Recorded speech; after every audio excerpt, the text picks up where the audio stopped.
Lights, Camera, Haunted. Chapter 1. I didn't sleep, not even a blink. All night I lay in bed, my eyes fixed on the cracks in the ceiling, like they might realign themselves into answers. But no matter how long I stared, they never did. Kevin's message stayed the same. I made a mistake, he'd texted me.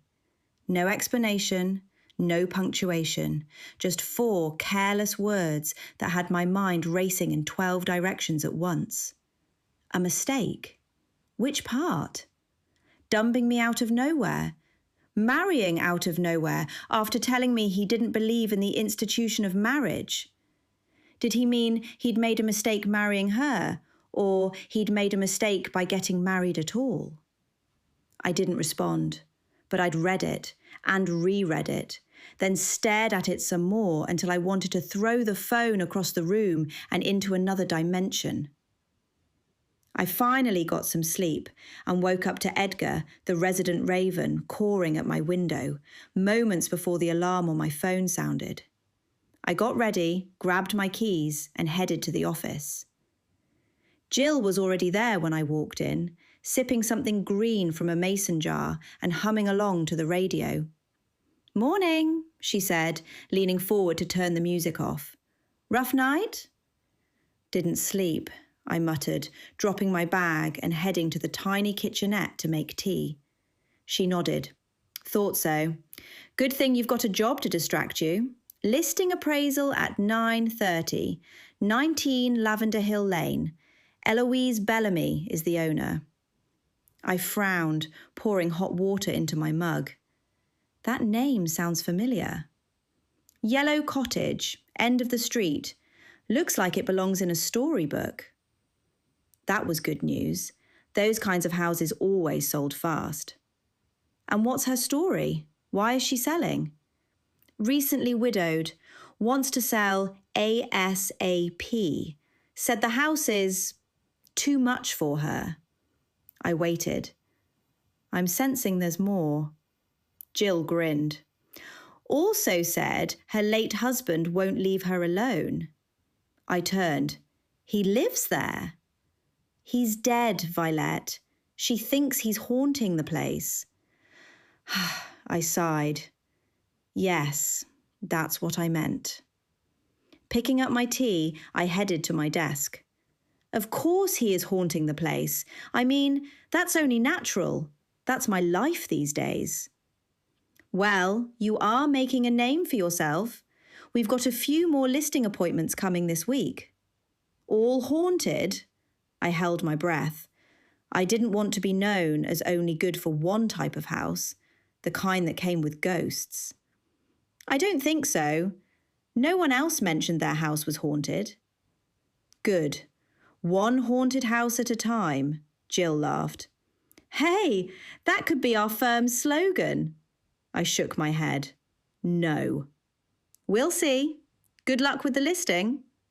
Thanks, I said, before turning to my computer to check my emails. Lavender Hill Lane was the kind of street people took photos of to prove small towns still existed. Every house was pastel-coloured, with picket fences, blooming flowers, and curtains that didn't look sun-faded. It was all very composed. The yellow cottage at the end matched Jill's description exactly.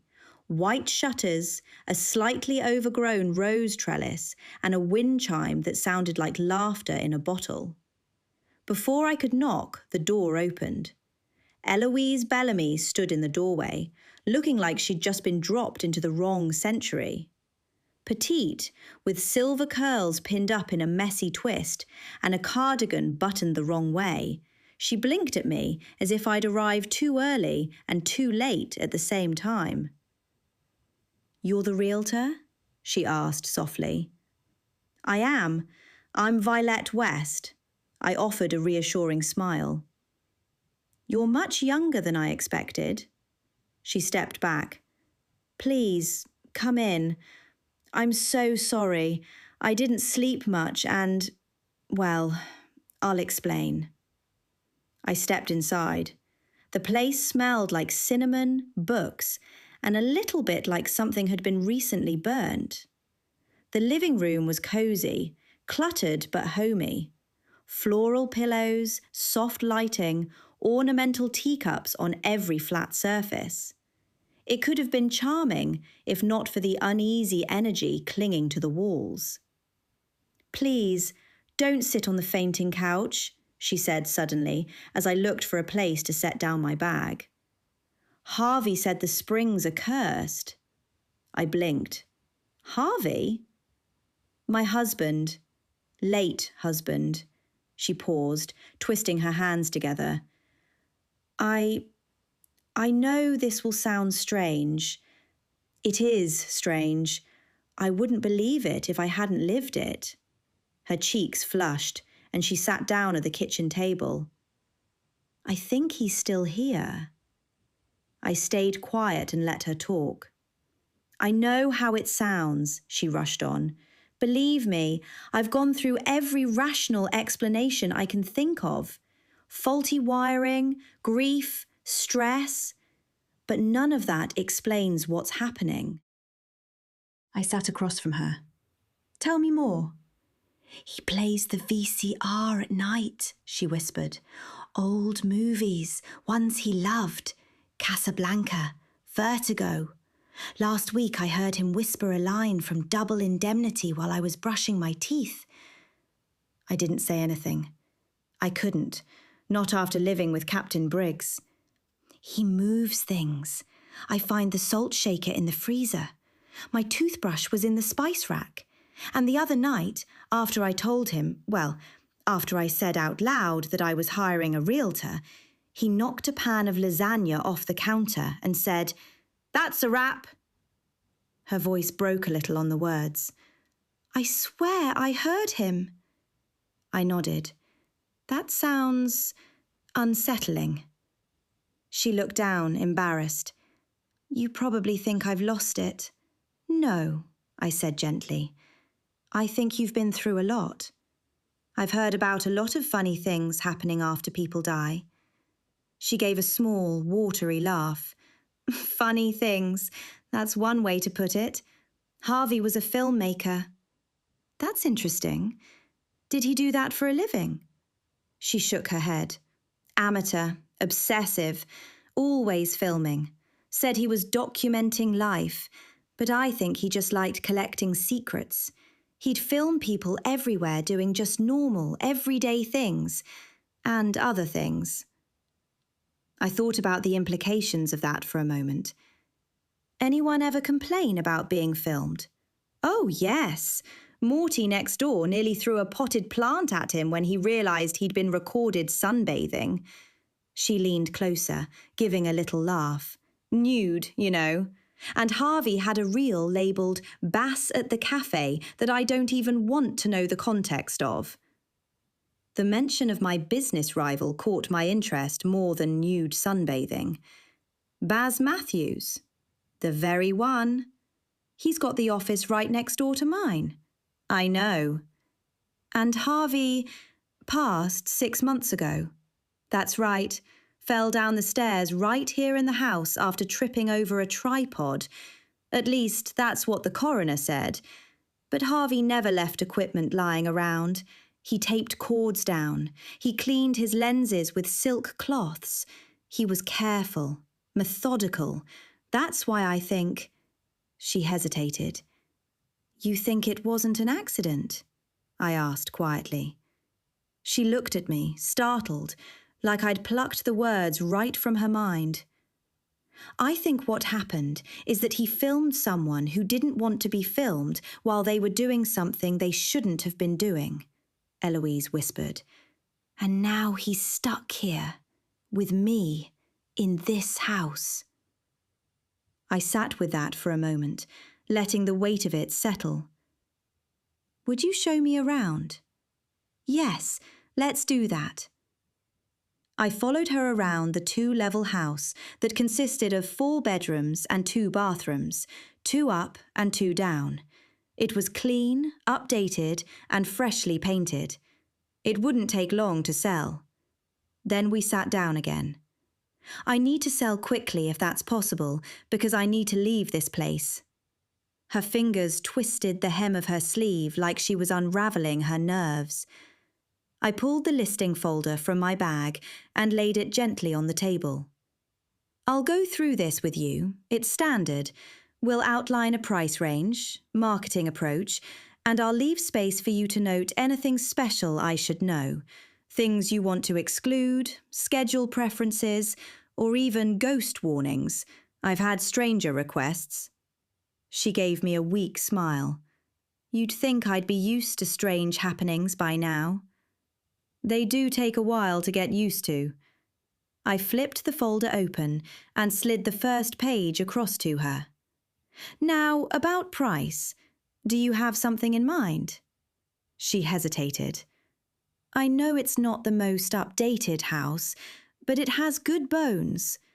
Harvey rewired the place 2 years ago. Roof's been redone. I was thinking somewhere around 380?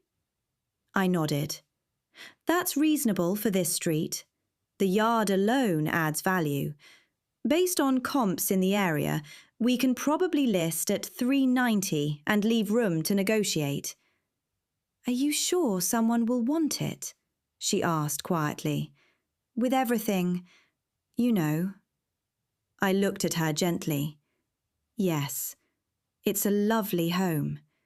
You'd be surprised how many people are drawn to homes with character. We won't advertise the ghost, of course, but if it comes up, I'll handle it. She blinked back sudden tears. I don't know if I'm ready.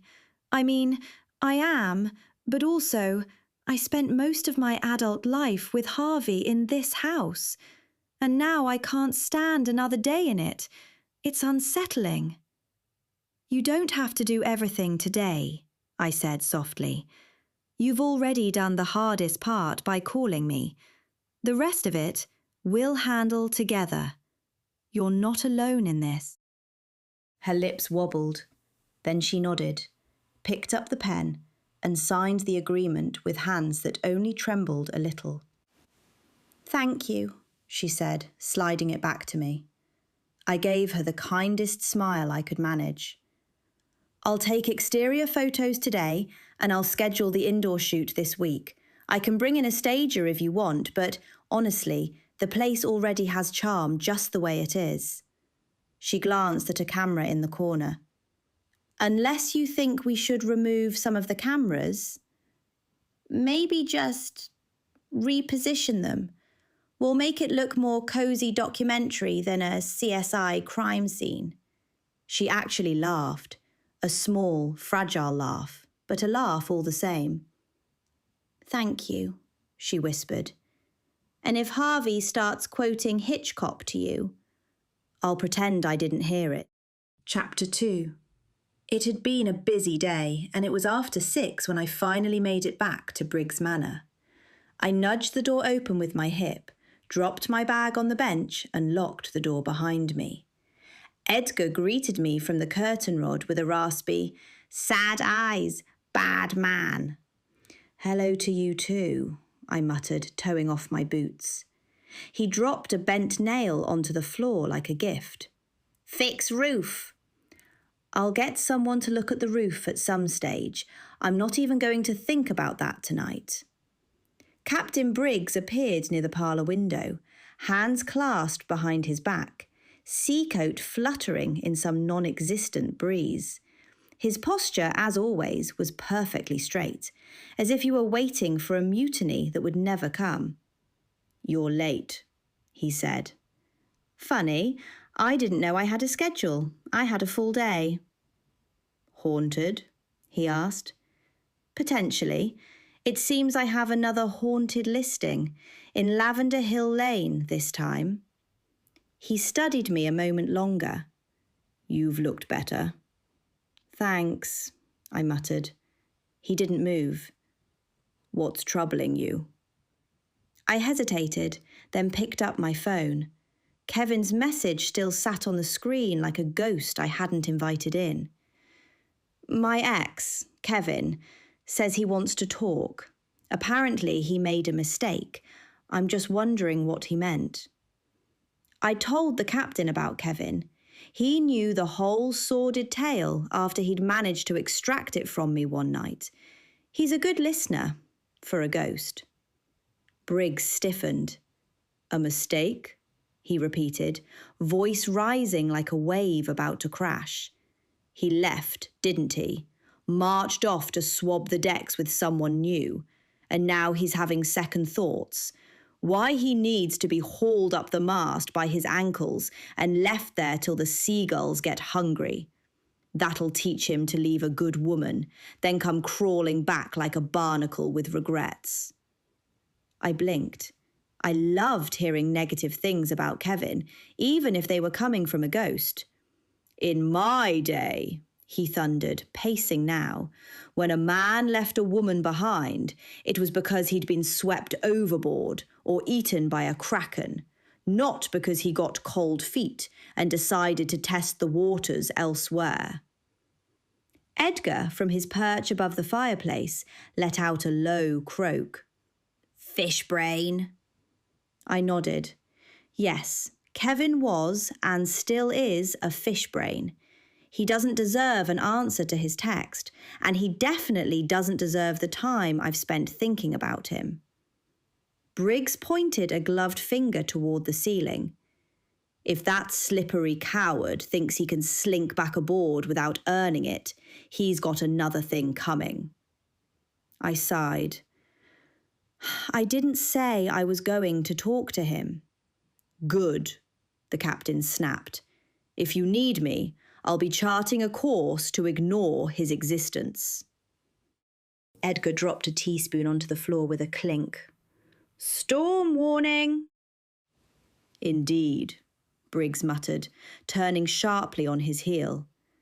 As he vanished into the shadows near the library door, a sudden crack of thunder boomed overhead, and the small stained glass window rattled in its frame. A moment later, lightning flashed just beyond the parlour window, lighting up the room.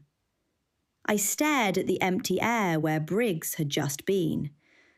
Of course, my life is totally normal, I muttered. Edgar fluffed his wings. Drama queen. Drama queen, did you say? I don't think I'm anything like that, but I have had a lot of drama lately. I leaned against the wall and let the quiet settle around me. Haunted houses, misbehaving film reels, whispering ghosts. I could handle those. Kevin, on the other hand, was someone I needed to avoid. Edgar fluffed his wings again. Storms are coming. Chapter 3. I arrived at Eloise's cottage at 9:30 a.m., half a dozen ginger cookies balanced on a tray and my tote bag thudding against my hip. Once again, Eloise opened the door before I knocked, wearing a cardigan buttoned unevenly and a worried expression. I tried changing the pillow covers, she whispered, already wringing her hands. He hated florals, but I thought maybe if I leaned into something cheerful. It's fine, I said gently. I'm sure he won't mind. She looked like she wanted to believe me, but wasn't taking bets. By 9:45, I had the front "Open Home" sign out, soft instrumental music playing, and windows cracked just enough for air without inviting in all of Driftwood Cove's pollen. I lit a subtle lavender candle, fluffed the floral cushions, and did a mental sweep with everything that could fly off the walls unprovoked. Eloise had vanished to the backyard with a trowel, promising to stay out of the way. It wasn't ideal having the owner hanging around during the open, but Eloise hadn't taken any of my less than subtle hints to leave. At exactly 10 o'clock, the first couple stepped through the door. They were friendly, practical types, the kind who asked about heating costs and peeked under area rugs for floorboard gaps. I was mid-sentence, pointing out the crown moulding, when the living room curtains snapped open with enough force to knock over a side lamp. The wife yelped. "Oh," I said brightly. "Bit of a draft. These older homes have character, lots of natural airflow. It's part of their charm. The husband glanced toward the barely open window. That was strong airflow. I nodded. I have heard it's unique to this build of house. A pressure vortex builds up, very desirable for temperature control. When he looked sceptical, I smiled harder. They didn't stay long after that. At 10:15, another couple came in and made it halfway down the hall before the soft music I'd cued was replaced by a booming, swelling film score, the kind you'd expect during a war montage or a dramatic kiss in the rain. "What's that?" the woman asked. "Ah, the neighbour next door's sound system," I said, turning quickly toward the speaker and hitting the mute button. "Bathroom's this way," I announced, steering them toward the other end of the house. Unfortunately, these potential buyers didn't stay long either. By 10:45, I'd lost count of how many people had arrived and then promptly fled. The chandelier flickered every time someone asked about square footage. The smell of burnt popcorn filled the kitchen like a warning.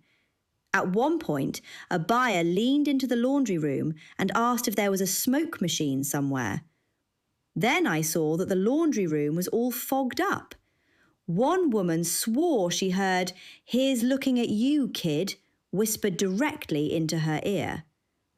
At 11:01, I locked the door and yanked the sign out of the yard. Once I had the car packed, I found Eloise in the backyard. She looked up at me as I approached. My face must have said it all. "Did anyone stay long enough to finish a cookie?" "No, not really." "Ah." She invited me inside, and we sat at her kitchen table while she stirred sugar into her tea, trying to hold back tears.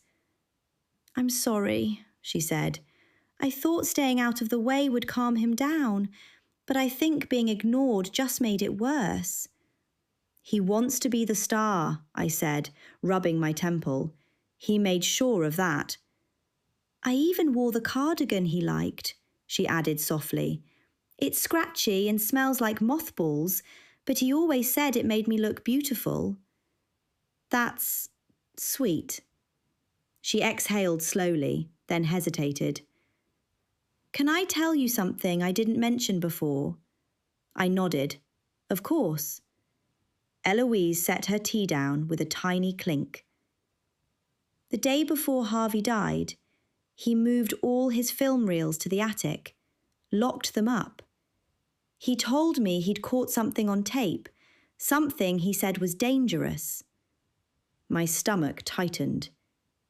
"He wouldn't tell me what it was," she continued. "Just said that once it got out, Driftwood Cove would never look at itself the same way again." That chilled me more than any cold breeze or whispering speaker ever could. I blinked. "You think he was killed for what he filmed?" She didn't answer immediately, just stared at her tea like it might dissolve the memory. "He was scared. Harvey was never scared." I sat very still. My job was to sell houses, not unravel murder plots, but I'd be lying if I said I hadn't heard enough to start forming questions. "Have you looked at the reels?" I asked gently. "No," she said. "They're locked in a cabinet up there. I haven't even opened the attic door since the funeral." I paused.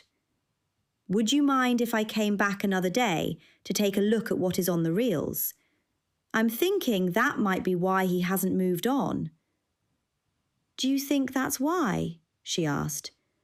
"It's a possibility." She hesitated, then gave a tight nod. "Tomorrow, or maybe the day after you can look at the reels. I just need a little more time." "Of course," I said. "Whenever you're ready. Just let me know." She looked up, and for the first time that morning, she gave me something close to a smile. "I appreciate you believing in ghosts, Vylette." "Well, let's just say I have an open mind." Bass Matthews wouldn't even come to have a look at this house. I think it was too low priced for him. He only sells the bigger properties.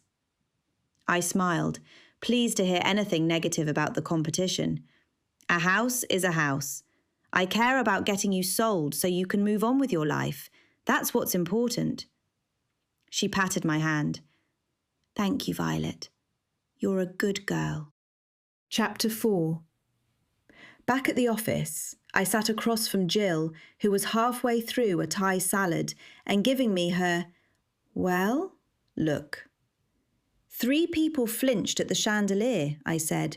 One left mid-cookie, another said it smelled like haunted popcorn, and then the laundry room filled up with smoke, or maybe it was fog, for no reason.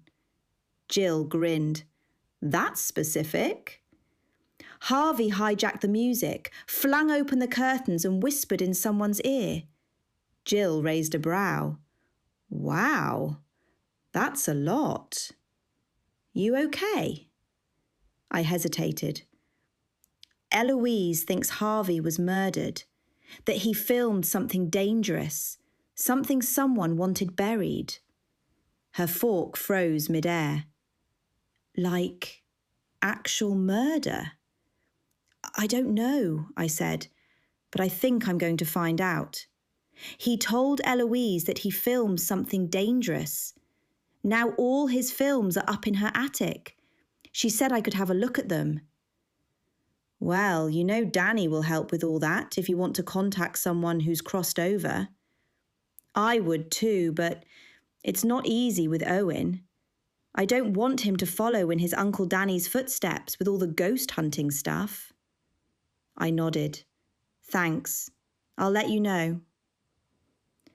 Briggs Manor felt stuffy by the time I got home. The air hung with a mix of dust and plaster from the still unpatched hallway ceiling. Edgar the Crow greeted me from the back of the armchair, a stolen bottle cap clutched in one claw. Ah, home early, he announced. It's 5 o'clock. Ah, still early. I ignored him and kicked off my shoes. Captain Briggs appeared near the stairs, standing tall in his uniform. I secretly admired how handsome he was. I dropped my bag. The ghost, Harvey, hijacked the open house.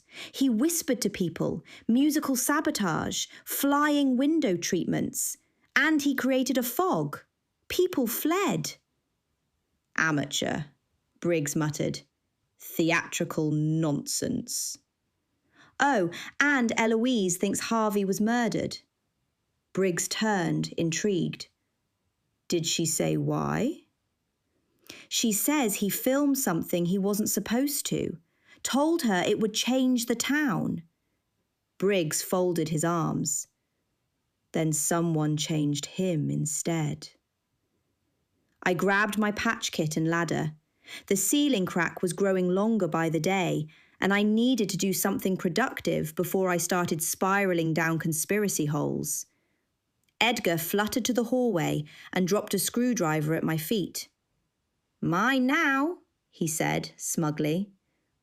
I climbed the ladder and started smoothing filler into the crack, while Briggs hovered nearby, arms behind his back like he was inspecting ship repairs. At least I haven't heard from Kevin. Would you like to fight him in a duel? The captain offered. I smiled at the offer. Gladly. Edgar dropped a washer into my filler bucket. Scurvy rat. I'm not responding to him, I said. Good, Edgar croaked. Chapter 5. The next morning I woke with a message from Eloise. She invited me back to her house to look at what was in the attic. The rain had already turned the sidewalks slick by the time I arrived at Eloise's cottage. She met me at the door with her cardigan buttoned crookedly again and a nervous twist to her mouth. You sure you want to go up there? I nodded, stepping inside and brushing off my shoulders. Yes, I think it's time to see what he thought was worth hiding. She led me to the hallway and pulled the attic ladder down with a reluctant tug. "I haven't been up there since he died," she said. "I didn't want to find anything." I gave her a reassuring smile and climbed carefully into the attic. It was dusty, cramped, and smelled like old film reels and regret. My flashlight beam swept across boxes labelled Summer Barbecue 2007 and VCR testing tapes. Toward the back wall stood a metal cabinet with a rusty padlock. It popped open with a careful twist of a nearby crowbar. Dozens of reels lined the shelves, some labelled, some not. I scanned the names until one jumped out at me. Bass Cafe. I didn't even hesitate. I packed the reel, locked the cabinet again, and climbed back down. Eloise was standing exactly where I'd left her. "Find something?" she asked. "Yes," I said. "You can watch them alone, can't you?" she suggested. "Of course I can." "I don't know where his projector is.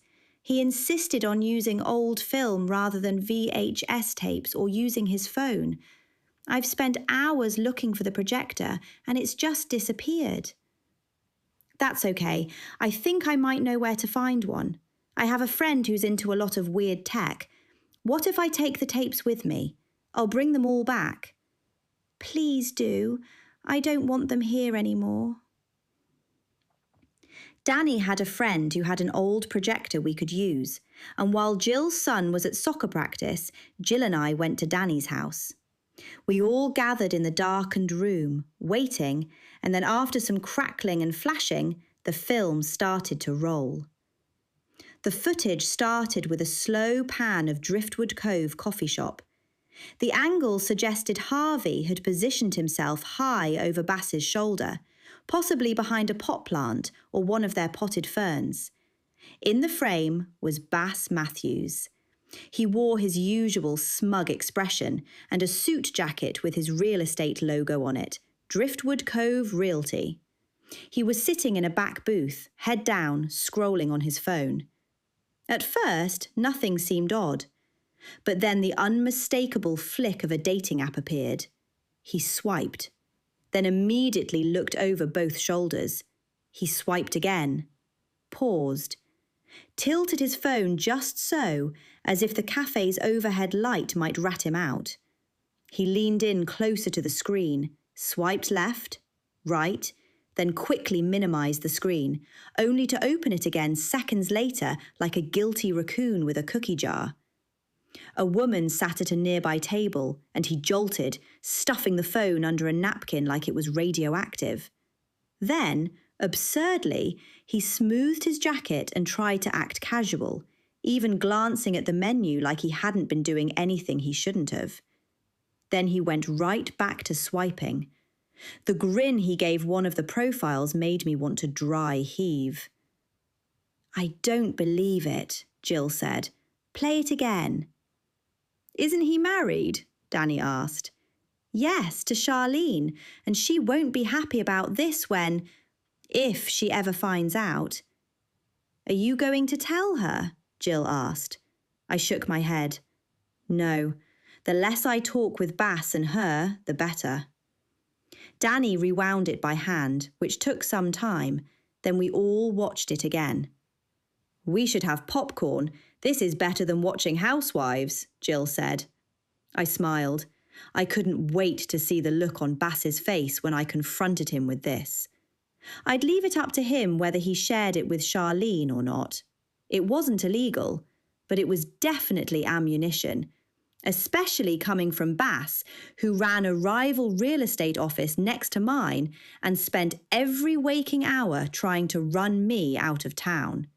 He'd petitioned to get me kicked off the Chamber of Commerce board, bought up ad space directly across from mine, even told anyone who'd listen that the only reason I landed listings was because people were too afraid not to hire me.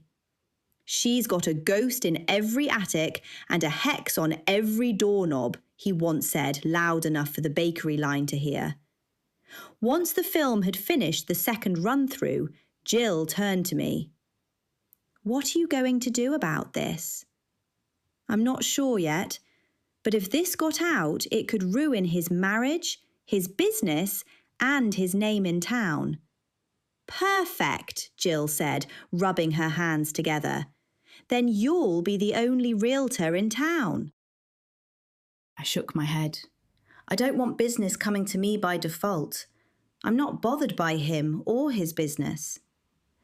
Now we need to look at the other films. Just as Danny turned to pick up another reel, a piece fell off the projector. Danny reached down to get it off the floor. This isn't good. Can you fix it? I asked after he was fiddling with it for some time. I think I can. It might take a while. I'll need another part. This one is broken, unless... I think I can glue this one together and get a 3D copy made. I slowly nodded. Sounds like it will take a while. Nope, I'll get it done by tomorrow night. Great, but can we transfer it to my house? Jill asked. I want to watch all these too, but I've got Danny, so I can set up the spare room. Danny nodded. Sure, if that's okay with you, Vylette. Absolutely. 3 sets of eyes are better than 2. So you think he was killed? Jill asked me. I nodded. That's what Eloise seems to think, and there must be a real reason he's still in the house. He hasn't moved on. Danny laughed and looked at me. I'm just thinking about Bass. What are you going to do, Vylette? Will you say something to him? I grinned. I won't be able to resist it. I'll just have to choose the right moment. Chapter 6. I didn't schedule a meeting. I walked into Driftwood Cove Realty uninvited. Baz was at his desk, leaning back with his feet up, laughing too loud at something on his phone. He looked up when I stepped in and immediately dropped the act. He told the person on the other end he had to go, and then he bounded to his feet. He stared at me squarely. West. Matthews, I said. He raised his eyebrows. Looking to sell your little hobby shop before I take over your lease? No, I'm looking to do you a favour before you implode your career, I said, keeping my voice level. I found one of Harvey Bellamy's films. You know how he was always out and about with his film camera? His eyes narrowed. And there's one of you. I took a step closer. It shows you at the coffee shop. I looked around, assuring there was no one who could hear. On a dating app. Bass's face drained of colour. That never happened. That's not what the film says. He narrowed his eyes at me. That's a violation of privacy. So is trying to get me banned from the MLS board, I shot back. He stepped so close to me that I could smell his aftershave, which smelled like drain cleaner and tacos. His voice lowered. You show anyone that tape and I'll ruin you. I don't care what people think of me, but you don't have the spine for what comes next. Then stop trying to push me out of this town. Stop spreading lies. Stay in your lane, or next time I won't come to you first. We stood there for a long moment. Finally, he stepped back, jaw twitching. Don't make me regret going easy on you, he said. That makes one of us, I muttered. Then I turned and walked out, wondering if what I'd just said had made sense. Either way, I'm sure he got my point. Back at Briggs Manor that evening, I changed into old jeans, pulled my hair into a knot, and tackled the grout around the bathroom sink. There was something satisfying about smoothing fresh lines into cracked places. Edgar fluttered to the sink's edge and eyed the bowl of rinse water. Not soup, I warned. He dipped his beak anyway. Tastes sad. I shook my head at the raven. I tried to tell you. Captain Briggs swept into the doorway like a wind-charged sail, a spark in his eye and boots that hovered just above the floor. Baz Matthews, he bellowed, arms crossed. There's a knave who deserves to be keel-hauled at dawn, a backstabbing lubber if I ever saw one. You're a mind reader too? He's trying to shut down my business, I muttered. Briggs clucked his tongue. Mark my words, lass. A man like that would sell his own shipmates for a gold coin and an extra slice of pie. In 1837, I knew a merchant clerk just like him. Oily fellow with a smile full of lies. Tried to frame me for smuggling Madeira wine. Said it was contraband. The fool didn't even know port from starboard. What did you do about that merchant clerk? I asked, smoothing a corner of grout. Briggs puffed his chest. I challenged him to a duel at sunrise. Sabres on the wharf. He didn't show. Let me guess. He slipped on something and fell into the sea. Briggs grinned. A barrel of fish may have been involved. The sea has a way of cleaning up its own. Edgar dipped his beak into the water again and flicked a speck onto the mirror. Salty tail, he said. Indeed it is, my feathered deckhand, Briggs replied. I leaned against the sink and let out a deep breath. My shoulders ached, my fingers were raw, and Edgar was still sipping from the rinse bowl.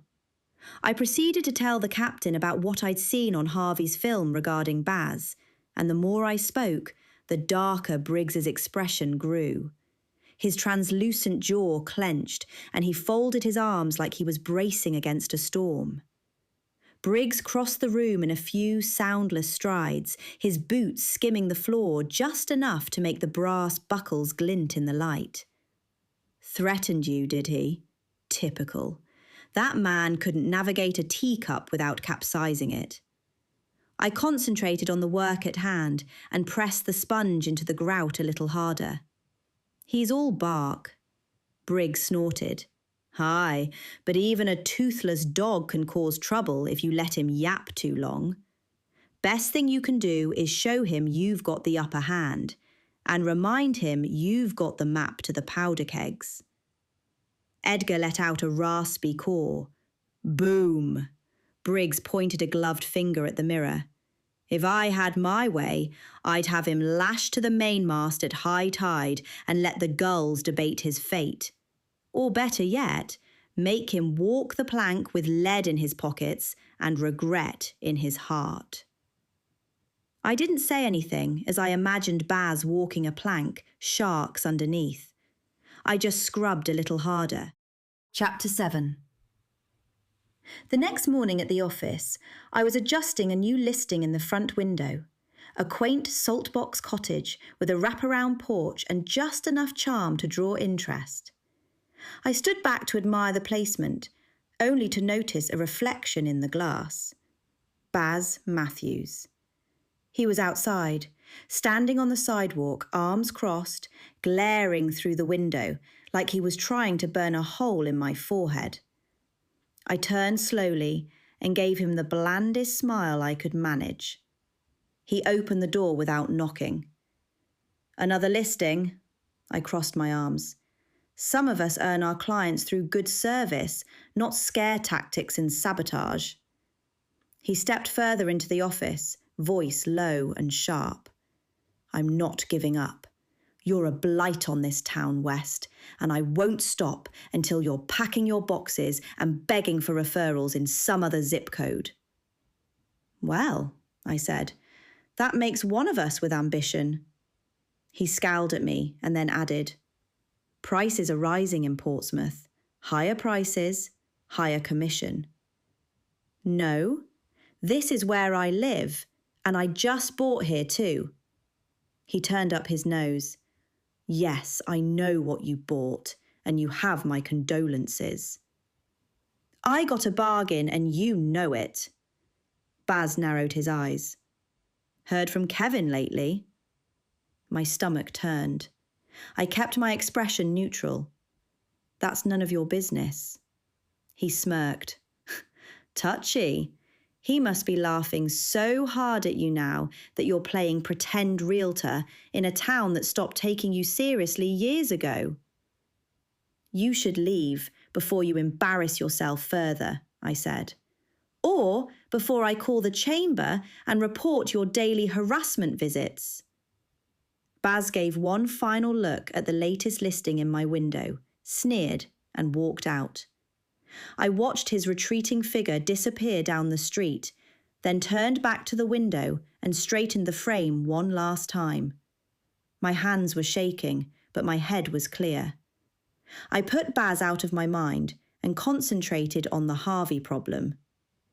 Harvey hadn't just tripped. Someone had staged it, and they thought they could stay out of frame. But they forgot one thing. Harvey filmed everything. They may have planned around him, but they didn't plan on me finding the footage. Chapter 8. Danny called me first thing the next morning, his voice hoarse and oddly giddy. Okay, small issue. I may have told a few people about the mayor's puppet show last night. I choked on my tea. Danny, what are you talking about? Okay, so here's the thing. I meant to tell you, and then some friends invited me out. Harvey had filmed the mayor doing a puppet show. It seemed like he did it through a window. I tried to make sense of what he was saying. The mayor did a puppet show through a window?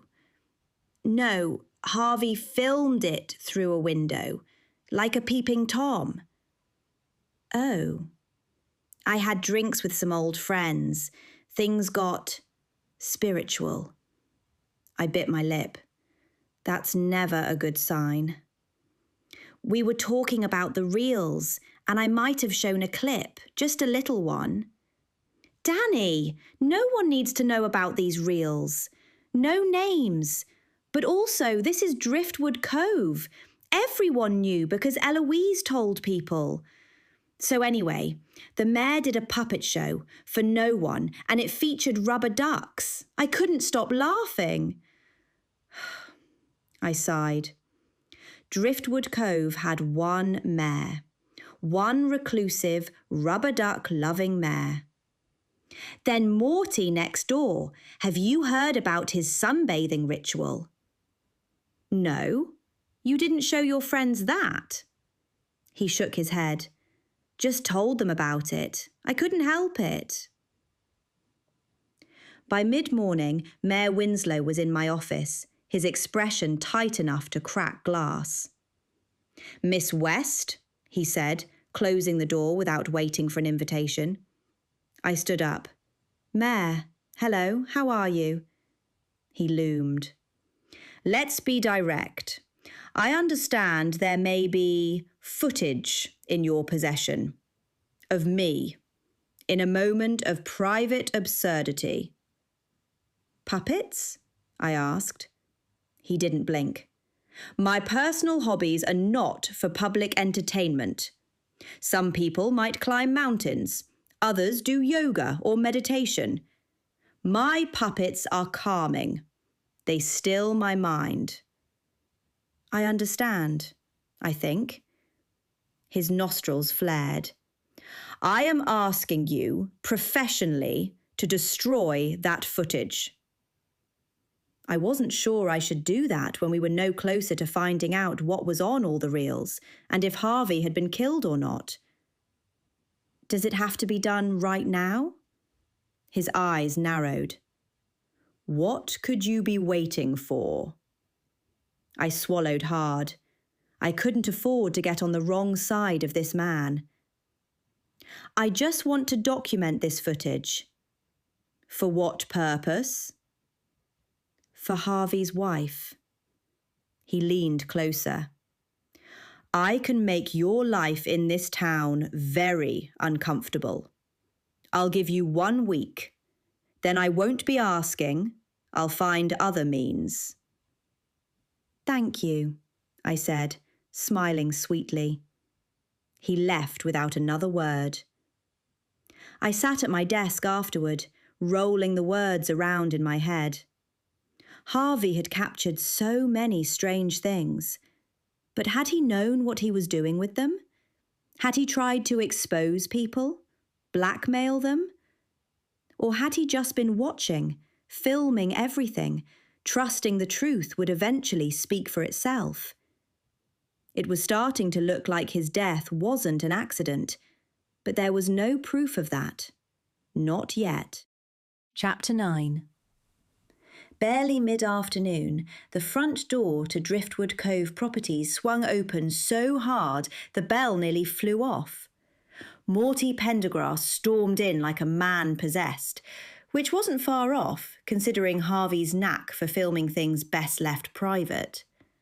Morty wore 2 small suspenders and a scowl that could sour milk. "You!" he shouted. "You had no right!" I looked up from my desk. "Morty, good morning to you too. Coffee?" "Don't you play cute with me, Vylette West. I know you have that reel." Danny had warned me Morty might find out.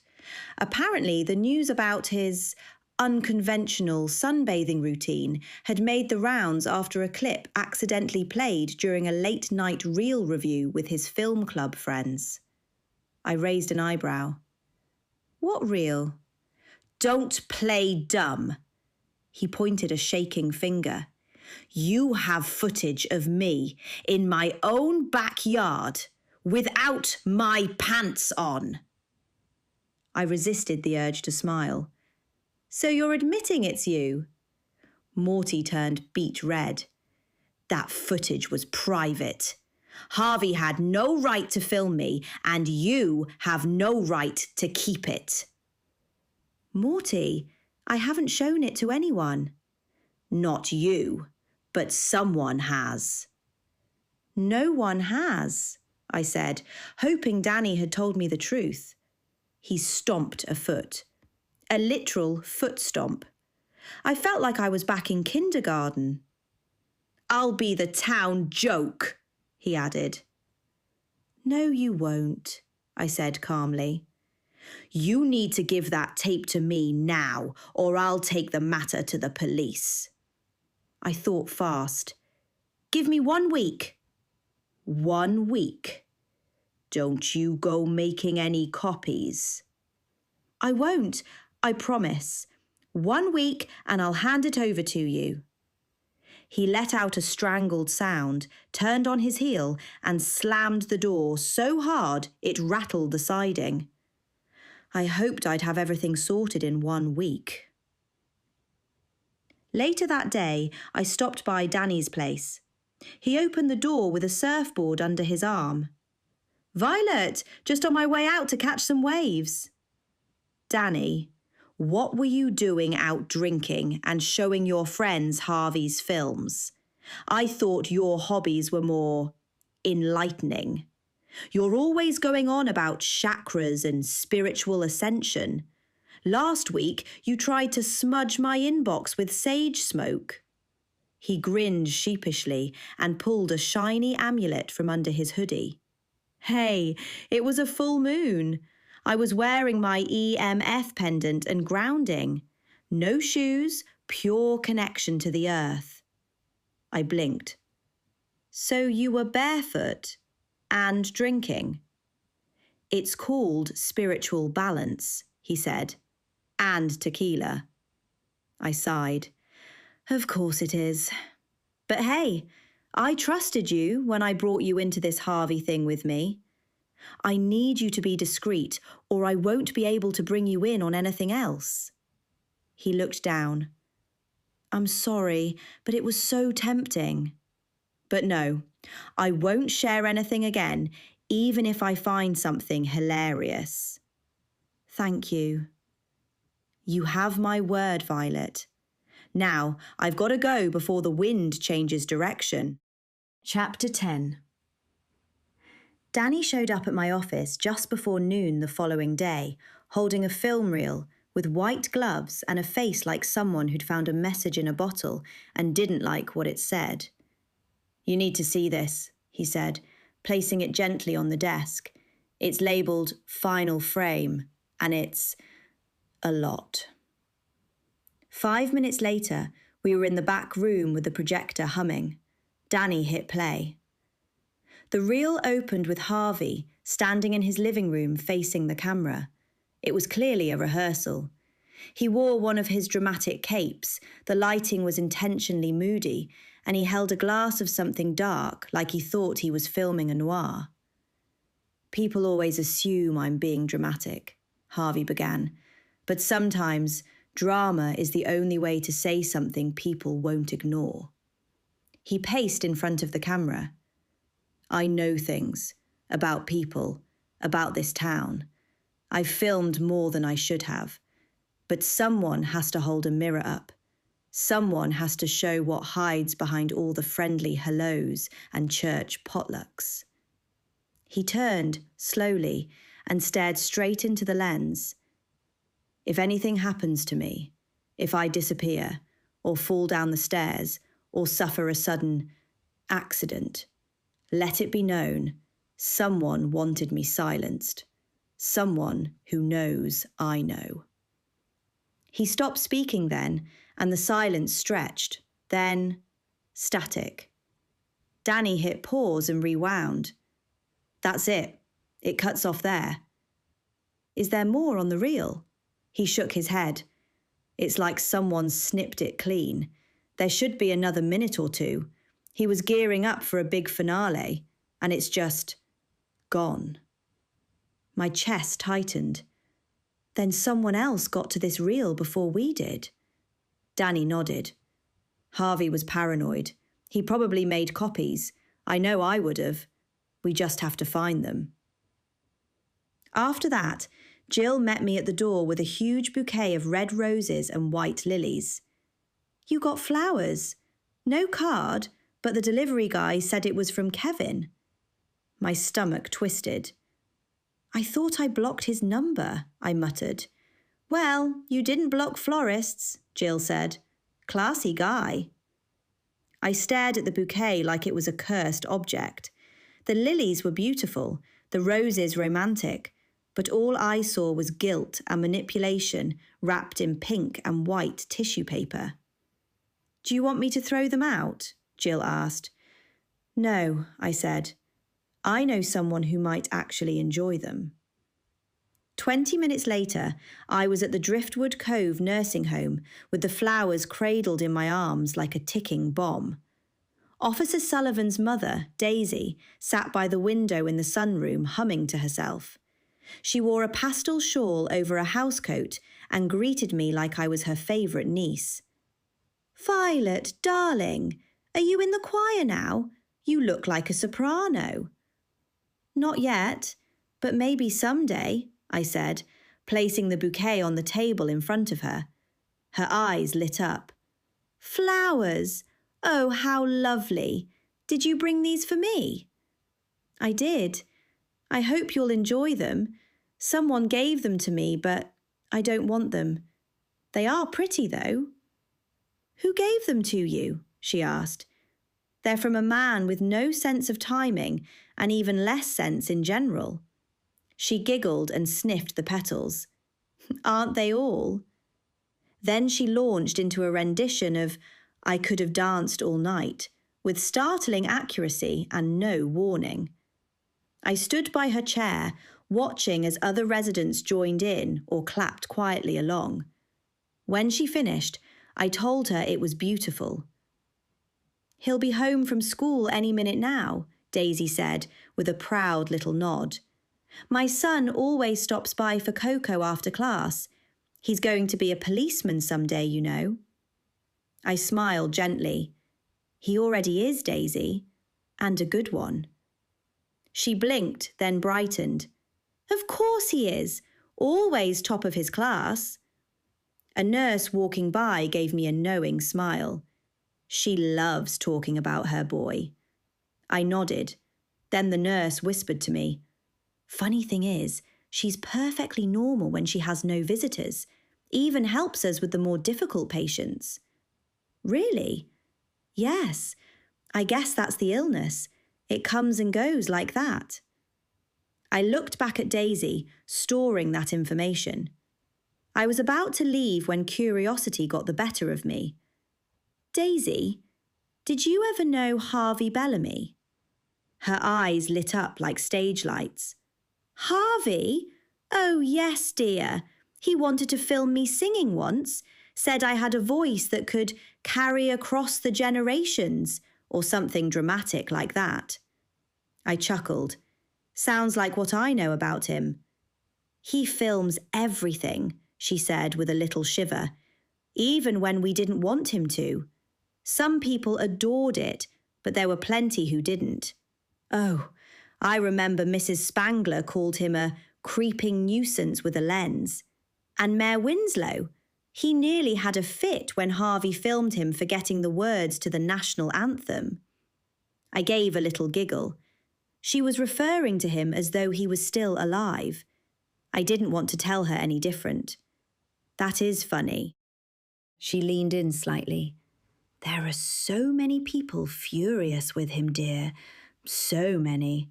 It's a wonder someone hasn't yanked that camera from his hands and hit him over the head with it. Thank you, Daisy, I said softly. She smiled. Any time. Come back and bring me something jazzier next time. Maybe carnations. Or a trumpet solo. You've got it. I played a recorder in school. Will that do? It'll have to if that's all you can manage. I laughed. I'm afraid so. Anyway, I have to go now. Enjoy the flowers. Oh, I will. As I turned to leave, I heard the soft creak of the lobby door and looked up to see Officer Sullivan himself walking in. He paused mid-step when he spotted me, eyebrows raised in mild surprise. Vylette, he said, it's nice to see you again. Are you visiting someone? Sort of. I got some unwanted flowers and figured your mother would appreciate them more than I ever could. His mouth tugged into the barest hint of a smile. That was very kind of you. I shrugged. Well, she's a lovely lady. He chuckled and glanced over at the flowers. Unwanted admirer? Persistent ex, I replied. The kind who thinks flowers will rewrite history. He gave a slight nod. My mum likes flowers, and singing. She says you look like Angela Lansbury. Oh, really? A young version, I hope. She also says I'm still in middle school and come home for cocoa at 3. I grinned. I heard that too. His laugh was warm and a little sheepish. She's always happiest when she has company. Thanks for stopping by. There was a pause between us, the kind that could go awkward or sweet, depending on who blinked first. He cleared his throat. If you ever want to talk or just share a cocoa, I'm around. I raised an eyebrow. Is that official police support or a casual invitation? He gave me a lazy smile. Guess you'll have to decide. I walked out into the late afternoon sun with a confused heart and the faintest suspicion that not every surprise in Driftwood Cove was unwelcome. Then I kicked myself for not mentioning Harvey's death. He might have known something. But wrong place, wrong time. Chapter 11. I couldn't remember the last time I'd walked through Aunt Lily's front door with such a heavy heart. The flowers, Kevin's pathetic apology now dropped off with Daisy, Officer Sullivan's mother, still lingered in my thoughts. As I made my way up the path to my aunt's house, I couldn't shake the weight of it all. Kevin, my ex, the man who had once meant everything to me, had sent flowers, and now my heart was more confused than ever. The familiar scent of freshly baked cookies and lavender hit me the moment I stepped inside Aunt Lily's home, a comfort I desperately needed but couldn't fully embrace. Aunt Lily had always known how to make me feel at home, but tonight nothing seemed to make it easier. Aunt Lily was sitting at the kitchen table, a steaming cup of tea in front of her. She looked up as I entered, offering a soft smile. But when she saw the clouded expression on my face, that smile faded. You look like you're carrying the weight of the world, Aunt Lily said, setting her cup down. Come, sit. What's troubling you? I dropped my bag onto the counter, my gaze fixed on the floor. I hesitated for a moment before speaking. It's Kevin. I don't understand him. Aunt Lily's brow furrowed, her expression both concerned and patient. What's he done now? Everything. Nothing. It's just... I sighed, my hands trembling as I ran them through my hair. It's all so tangled. He sent me flowers today. I didn't want them. I didn't want anything from him. But there they were, sitting in my living room, a reminder of everything that never should have been. Aunt Lily remained silent, giving me the space to sort through my thoughts. He's married now, Aunt Lily. I know that. I know he's made his choice. So why does he keep doing this? Why did he text me to say he'd made a mistake? Why has he sent flowers? Why can't he just leave me alone? Aunt Lily's gaze softened, her voice calm. Because, my dear, sometimes people don't know how to let go. That's so disappointing. He wants to have his cake and eat it too, but don't you let him. Don't degrade yourself like that. I won't. You're worth so much more. My chest tightened. I can't just switch off my feelings, Aunt Lily. I've tried, but every time I think I'm over it, he does something like this, and it all comes rushing back. The good parts of him, the parts I loved. How am I supposed to move on from that? Aunt Lily stood up slowly and walked over, taking my hands in hers. You don't have to forget the good parts, sweetheart, but you have to remember that those parts belong to the past. Kevin made his choice. He's married now, and while it's hard, you can't keep holding on to something that's not meant for you anymore. I blinked back tears, my voice cracking. I don't know how to let go. What if I still want him? What if I always will? Aunt Lily's eyes shone with compassion.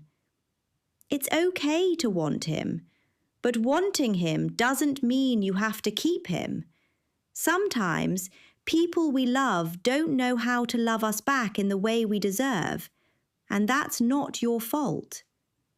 I let out a shaky breath. I know I deserve better. I know that, but it doesn't make it easier. I don't even know how to begin moving on. Aunt Lily sat down beside me, her hands still holding mine. It won't be easy, and it won't happen overnight, but you can start by taking small steps. Letting go doesn't mean forgetting. It means choosing yourself. It means choosing to heal. I closed my eyes for a moment, letting Aunt Lily's words sink in. The storm in my chest hadn't calmed completely, but there was a sense of peace beginning to take root. For the first time in a long while, I felt like I had permission to move forward. I know it's not fair to me. I know he has a life now, but it's like he's pulling me back into something that's already over. He was so mean to me the day he broke up with me. It was the worst day of my life. There's no excuse for him. It might be painful, but you have to choose to stop looking back.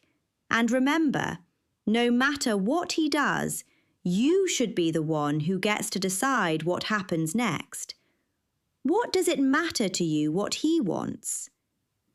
I squeezed Aunt Lily's hands tightly.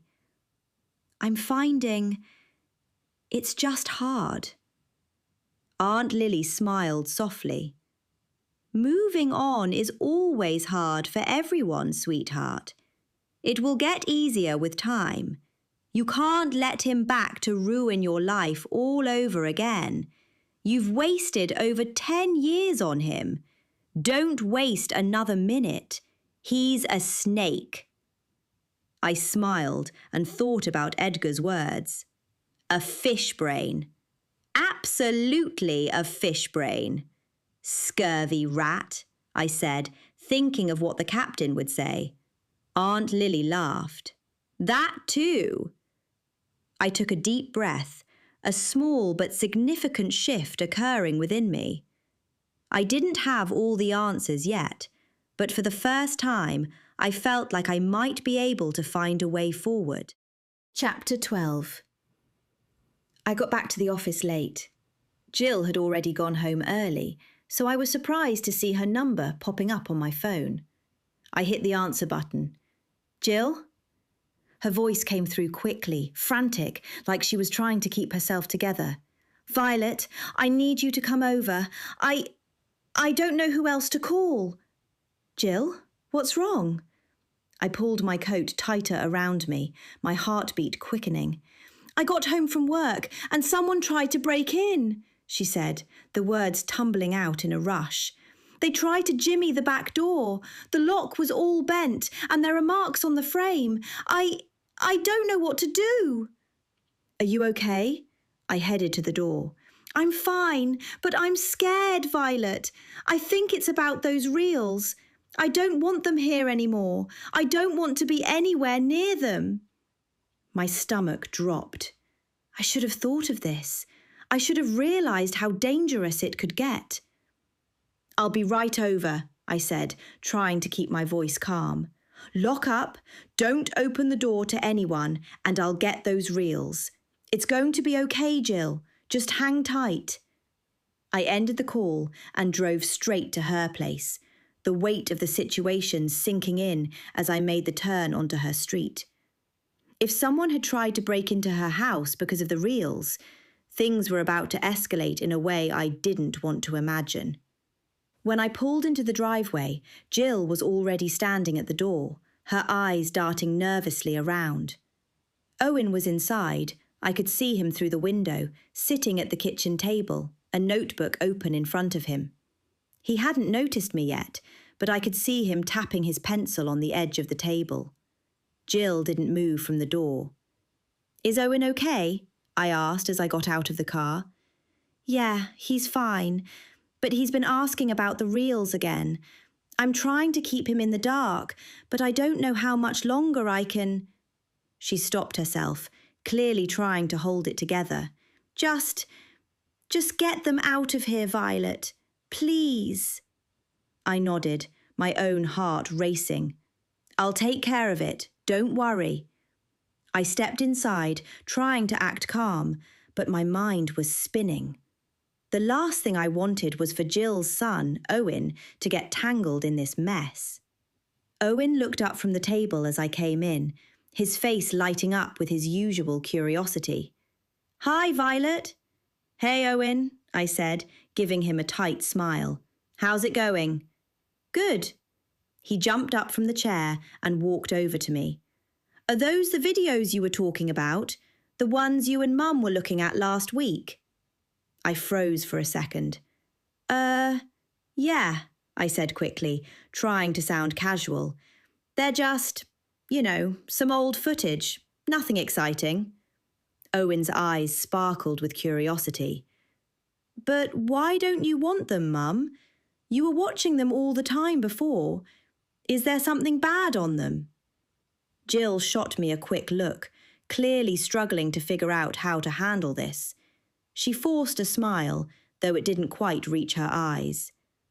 Owen, we don't need to worry about them anymore, okay? Just some old stuff we don't need to deal with. But why are you being so weird about it? Owen pressed. I don't get it. You said it was important. What's on them? I could feel the tension rising. Jill didn't want to get into it, and neither did I. The less Owen knew, the better. We just don't need them anymore, I said, trying to sound as reassuring as possible. I'm going to take them for a while, that's all. Owen seemed satisfied with that, for now. He nodded and returned to his seat at the table, but I could see the curiosity still swirling in his mind. Jill and I exchanged a silent look, and I knew exactly what she was thinking. The less Owen knew, the better. I didn't wait any longer.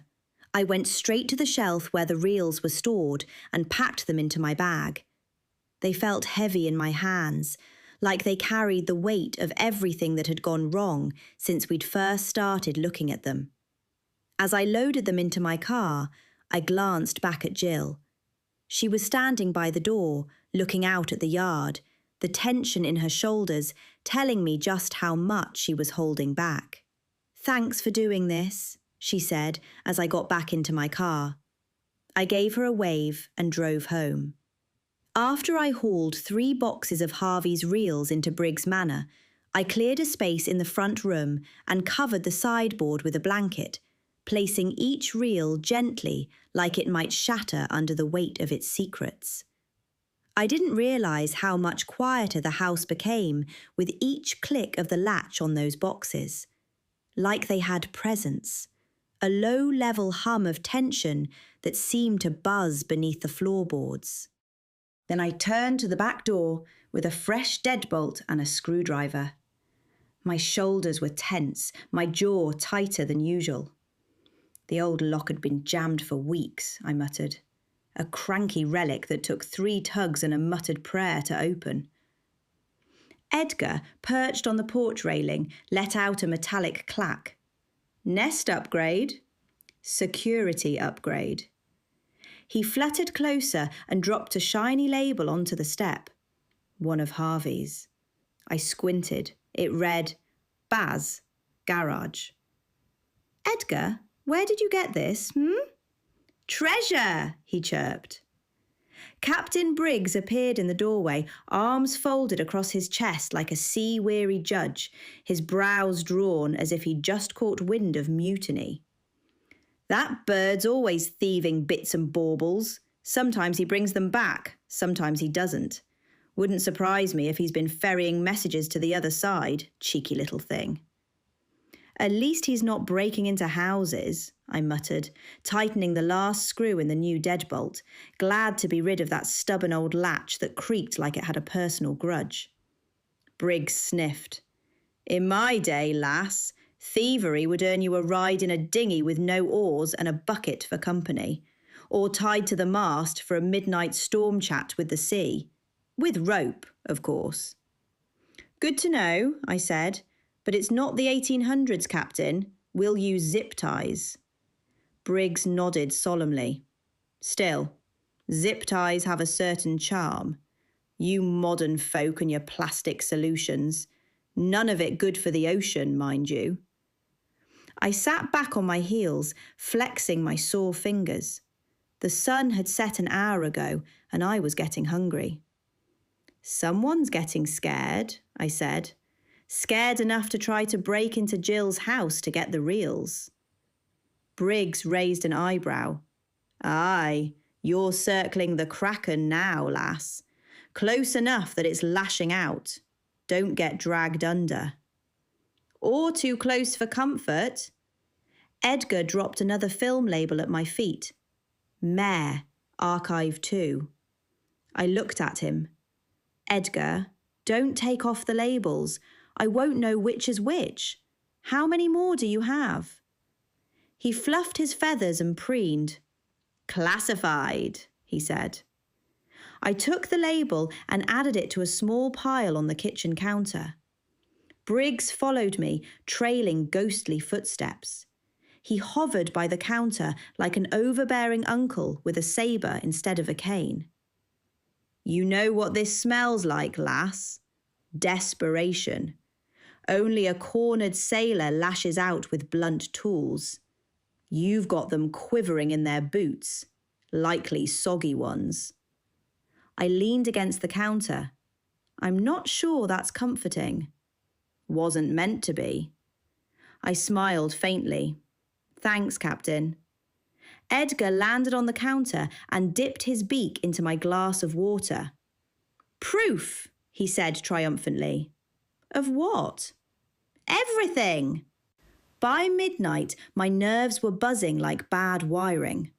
I stared out the upstairs window, watching the wind blow leaves across the yard in the moonlight. Whoever was behind this wasn't just afraid of the truth getting out. They were willing to make sure no one ever saw it, which meant I needed to find out what they were so desperate to hide. Chapter 13. I was midway through a showing at Eloise's house when I saw Morty Pendergrass shuffle onto the front path. He wasn't his usual blustering self. No wild gestures, no flapping suspenders, just a frown deep enough to trip over and a resigned slump to his shoulders. The couple murmured politely, asking about insulation and storage. They paused near the kitchen window. Harvey was being particularly quiet. There was only fluttering curtains when there was no breeze, and a door closing by itself. "What's the neighbourhood like?" the man asked. His wife nudged him, eyes flicking toward the garden gate, where Morty was still loitering. "Quiet," I said brightly, "but I've heard the neighbour there might be relocating." That seemed to satisfy them, for now. When they finally left, saying they'd think it over, I stepped onto the porch and crossed the path to Morty's place. He opened the screen door before I knocked. "I need to talk to you," he said. "Then talk." He shut the door behind me and pointed to the faded sofa. I sat. He didn't. "You've seen the reel," he said. "Not really. I mean, I didn't look." "Destroy it. Please." His voice cracked. It wasn't angry, just tired. "It's not in my hands," I said. "Danny has it catalogued and backed up. It's part of Harvey's archive, but I will hand it over to you in a week, like I said." "But it's nothing. I'm not hurting anyone. I like the sun." I blinked. "Most people like the sun." "No, they don't, Vylette. People act like it's poison. It's not. It's healing. It's youthening." "You were nude. In your backyard. You're entitled to do whatever you want." "I was getting vitamin D." I pinched the bridge of my nose. "If this comes out, then you'll survive," I said, embarrassed, but intact. He rubbed his face. "It's not just me. There's more in those films, isn't there? That's why you're acting so cagey." I didn't answer. Finally, I said, "I'll destroy it in a week, but right now it's safe." "No, you have less than a week now. Don't go changing the rules." "That's right. I'll stick by my word," I assured him. Chapter 14. That evening, I was no closer to finding out who killed Harvey. To take my mind of things, I was replacing the nails in one of the stairs. There was always something to do in old homes such as Briggs Manor.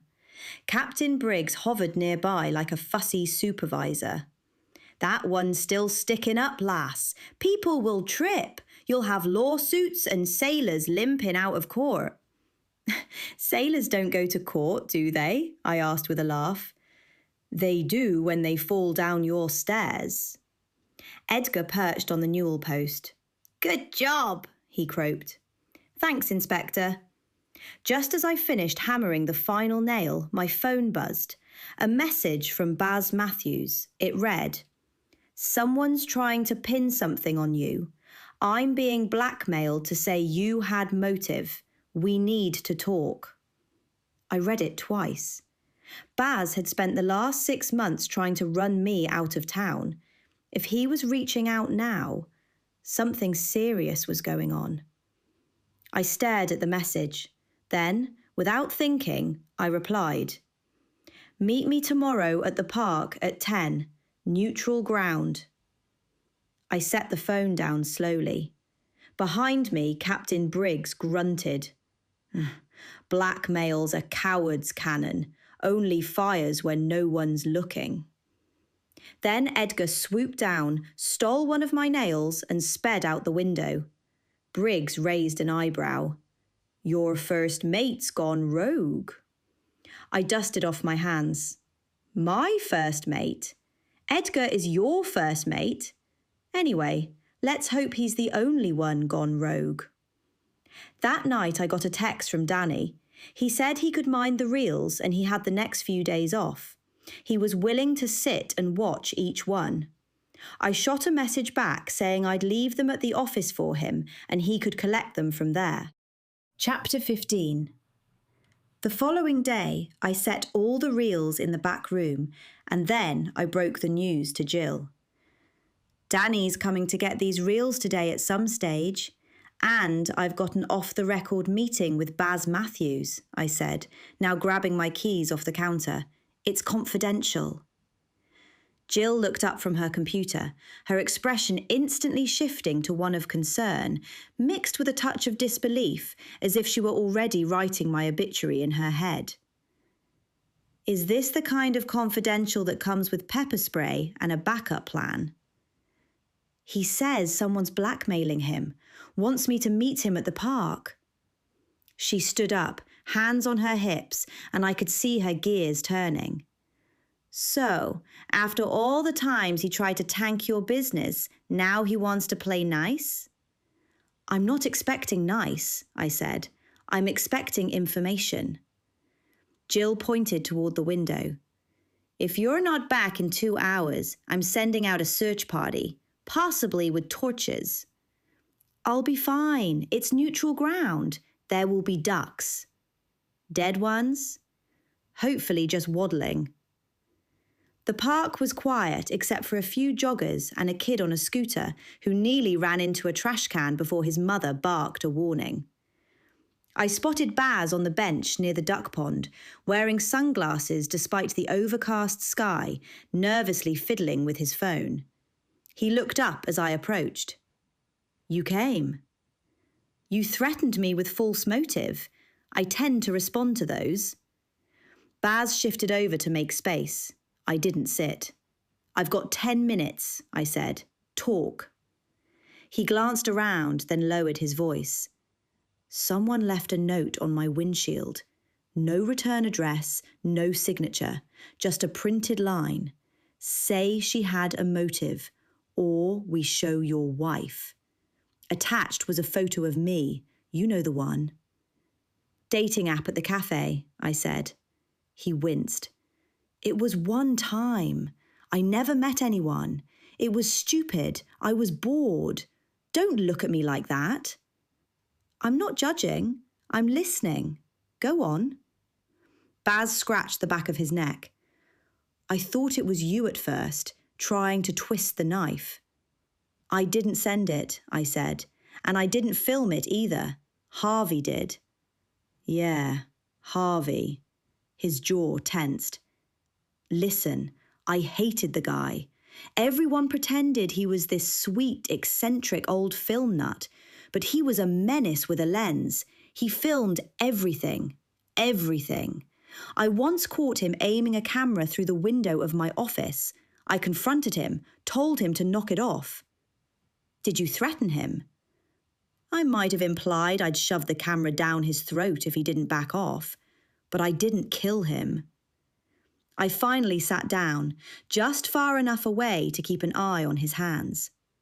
Someone clearly thinks you can be pressured, I said. Any idea who's behind the note? No. And that's the thing. It's not just the dating app photo.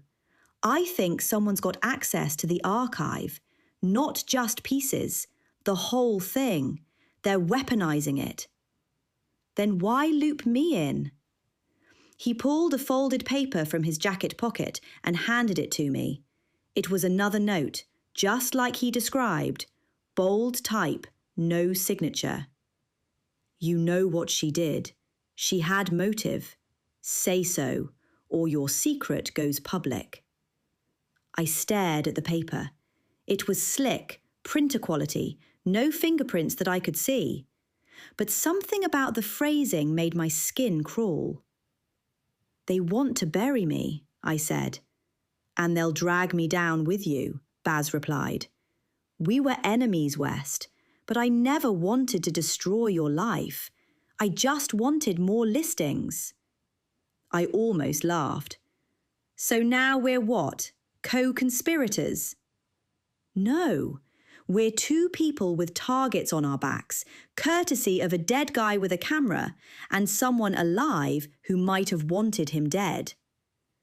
I folded the paper and slipped it into my bag. Did Harvey ever film anything at your garage? Baz stiffened.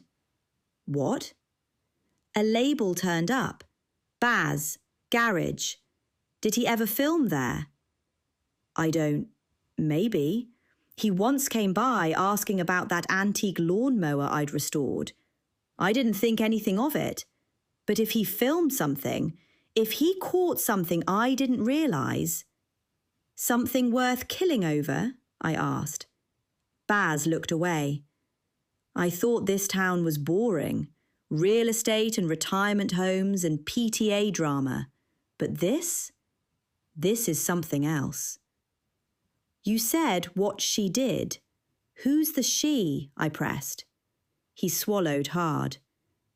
I don't know, but it wasn't in reference to Harvey's films. It was about you. They're trying to frame you. Whatever it is, they're laying a path, and I think asking about the next breadcrumb. I stood. Then we need to cut off the trail. Baz looked up at me, the usual smugness gone from his face. What if we're too late? I hesitated, then said, Then we first out who's behind the camera now, as in, who is pulling the strings? As at times to leave, he coming out, You better get this right, West. Chapter 16. I didn't believe a word Baz said.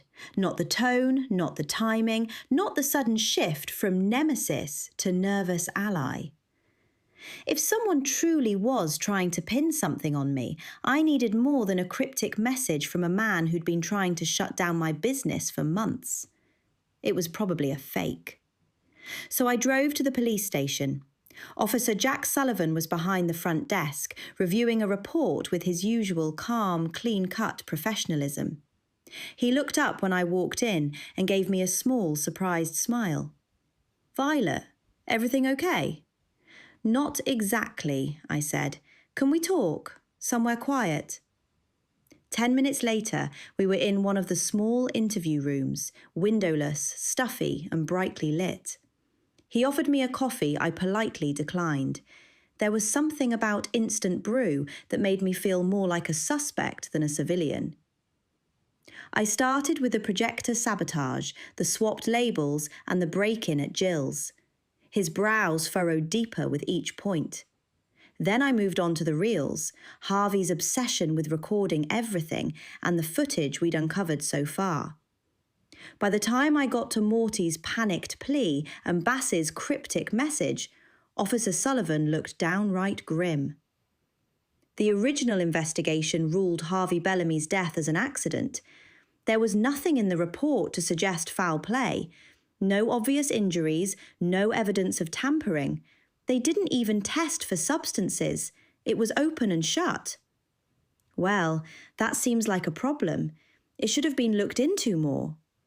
He paused, then added, Vylette, don't meet Bass alone. You trust him as far as you can throw him. With one arm tied behind my back. Still, take someone. You've made yourself a target, whether you meant to or not. I didn't, for the record. Noted. But you're the one with the reels, and if what's on them is even half as damaging as you say, someone's already calculating what it would take to make you disappear from this town, legally or otherwise. He handed me a card with his personal number. Call me the minute you get something solid. And Vylette? Yes? Stay safe. Seriously. I stood, feeling lighter, if only by a few ounces. Thanks, and give your mum my best. I will. She's still singing show tunes, he said. He glanced at the clock on the wall, then set his pen down. You know what? I was just about to take my coffee break. Why don't you join me? I blinked. You're inviting me to coffee? If what you think is true, you've just handed me the town's weirdest case in months. Feels like we both earned it. I won't say no to proper coffee. 5 minutes later, we were strolling toward Driftwood Cove Coffee, a cosy cafe wedged between the antique store and a florist that sold more gossip than daisies. Inside, the scent of cinnamon and espresso wrapped around us like a hug, and I finally started to breathe again. We'd just placed our order when I spotted her. Charlene Matthews, Bass's wife, stood at the counter in immaculate yoga gear, tapping one manicured finger against the takeout cup tray the barista was filling. Her perfectly glossed lips parted when she turned and saw me, then snapped shut just as quickly. Her entire body stiffened like someone had hit pause on a high-definition glare. As she reached for her tray, she bumped the edge of the counter, sending one of the cups tumbling and splattering across the floor. She let out a small gasp, stepped back, and looked furious. Not at herself, but at me. "Oh dear," the barista said. "I'll get that remade right away." Charlene smiled tightly. "Please do." Then she turned her glare back to me like I'd personally hexed her espresso. She crossed her arms and stood off to the side, waiting, eyes locked on me the entire time. "That's not uncomfortable," I muttered. Sullivan followed my gaze and raised an eyebrow. "Friend of yours?" "That's Bass Matthews' wife." "I thought so. I haven't had much to do with them." She took her coffee tray without a word and swept past us with a glare that could sterilize a scalpel. "Charming look she gave just now," Sullivan said mildly. "I get that a lot, usually from her husband." We sat near the window, sipping hot drinks and watching as early evening rolled over the town. The scent of ground cinnamon mingled with roasted beans, and for a brief second I could pretend none of this was happening, that I was just another small-town woman grabbing coffee with the local cop, not some amateur sleuth tangled up in ghosts and gossip and decades-old grudges. The front door jingled open and shut a few times. The cafe buzzed with the low murmur of conversation and the occasional hiss of milk steaming behind the counter. Charlene sat near the entrance waiting for her remade coffee, glancing at her phone, then back at me. Her face was all sharp edges and tension. Sullivan noticed too. "She's not letting that go. Would you? If you thought I was about to expose your husband's flirty fingers." He tilted his head. "Does she know about the reels?" "Doubt it, but she knows something. People don't glare like that without a reason." We sat in silence for a few minutes, sipping. He asked about the town's response to my listings lately, whether the haunted branding helped or hurt business. I gave him the usual. It helped on Halloween, hurt when the plumbing acted up. Eventually, Charlene collected her drinks and left with one final searing look. I waited until the door clicked shut. She makes me feel like I'm about to be hexed. "You? Hexed? Rumour has it that you've got the most haunted house in the Cove. I'd think you'd be used to that vibe by now." "Haunting is different from hexing." He laughed into his coffee. "Fair point. But to me, it's all in the same ballpark." A moment passed, the quiet between us not uncomfortable, but steady. "Thanks for meeting with me," I said. "It helps, more than I expected." He nodded. "Keep your people close, Vylette. You're sitting on something big. Bigger than just spooky tapes and gossip. People get weird when secrets start leaking." "Yeah, I've noticed. And stay alert, especially around Baz. If he's being blackmailed, it could mean he knows who's behind it and who's pulling strings." "I feel like I'm the marionette." "Let's hope not. Be careful." We stood up and carried our empty cups to the bin. I glanced out the window. Charlene was already gone. but the chill she left behind hadn't quite faded. "You'll keep this quiet?" I asked. "For now," he said. "But when you've got more, bring it in. Don't sit on it. I need more before I can do anything." "Got it." We stepped back into the fading daylight. The wind had picked up, rustling the leaves in little whispers. A storm was coming, and I wasn't sure if it was metaphorical anymore. Charlene stepped out of her real estate office, which was a couple of doors away. When she saw us, she turned quickly and went back inside. "So what's your read on her?" he asked. "Baz's wife. Either she knows everything or suspects just enough to resent me for confirming it." "You think she'd go so far as to try to break into your friend's house?" I shrugged my shoulders. "I don't know. But she'd protect her image at all costs, especially if there's political leverage in it. Baz has always been more ambitious than he is smart. If she knows her husband was on dating apps, she wouldn't want that to get out. People like that get sloppy, makes them dangerous." We lingered a little longer than necessary until he smiled. "Bye, Vylette." "Bye." I headed to my office while he went in the other direction to his car. Chapter 17. My phone rang just as I was reorganising the pantry and wondering if pickled beets counted as a vegetable or a warning sign. Danny's name flashed on the screen. "Hey," he said, his voice pitched somewhere between breathless and buzzing. "You need to come over, now. I found a reel dated the night Harvey died, and it's weird." 15 minutes later, I was in Danny's living room, where he'd set up the projector, surrounded by coils of film, snacks in various states of staleness, and the hum of his clunky old projector. "This one was mislabeled," he said, gesturing to the reel. "Found it at the bottom of a box marked dupes, but the date's right, and Harvey's voice is on it." He hit play. The screen flickered to life. Grainy footage, nighttime. The angle was fixed on the edge of Harvey's back porch. For a long moment, nothing happened. Then someone stepped into the frame. No, not quite. Just out of it. We saw their shadow, their arm, the hint of a council uniform sleeve.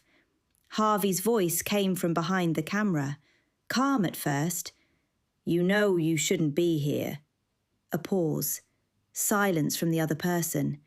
Then Harvey again, slightly sharper. "I don't want trouble, but I will show this if I have to." Another pause. Harvey glanced towards the camera, a flick of his eyes, almost like he was hoping the other person would step forward into the frame. They didn't. Then it cut, abruptly, static. I stared at the blank screen. "It doesn't prove anything," I said slowly. "No face, no voice, just implication." Danny nodded. "But it happened the night he died. Someone was there." I pulled out my phone.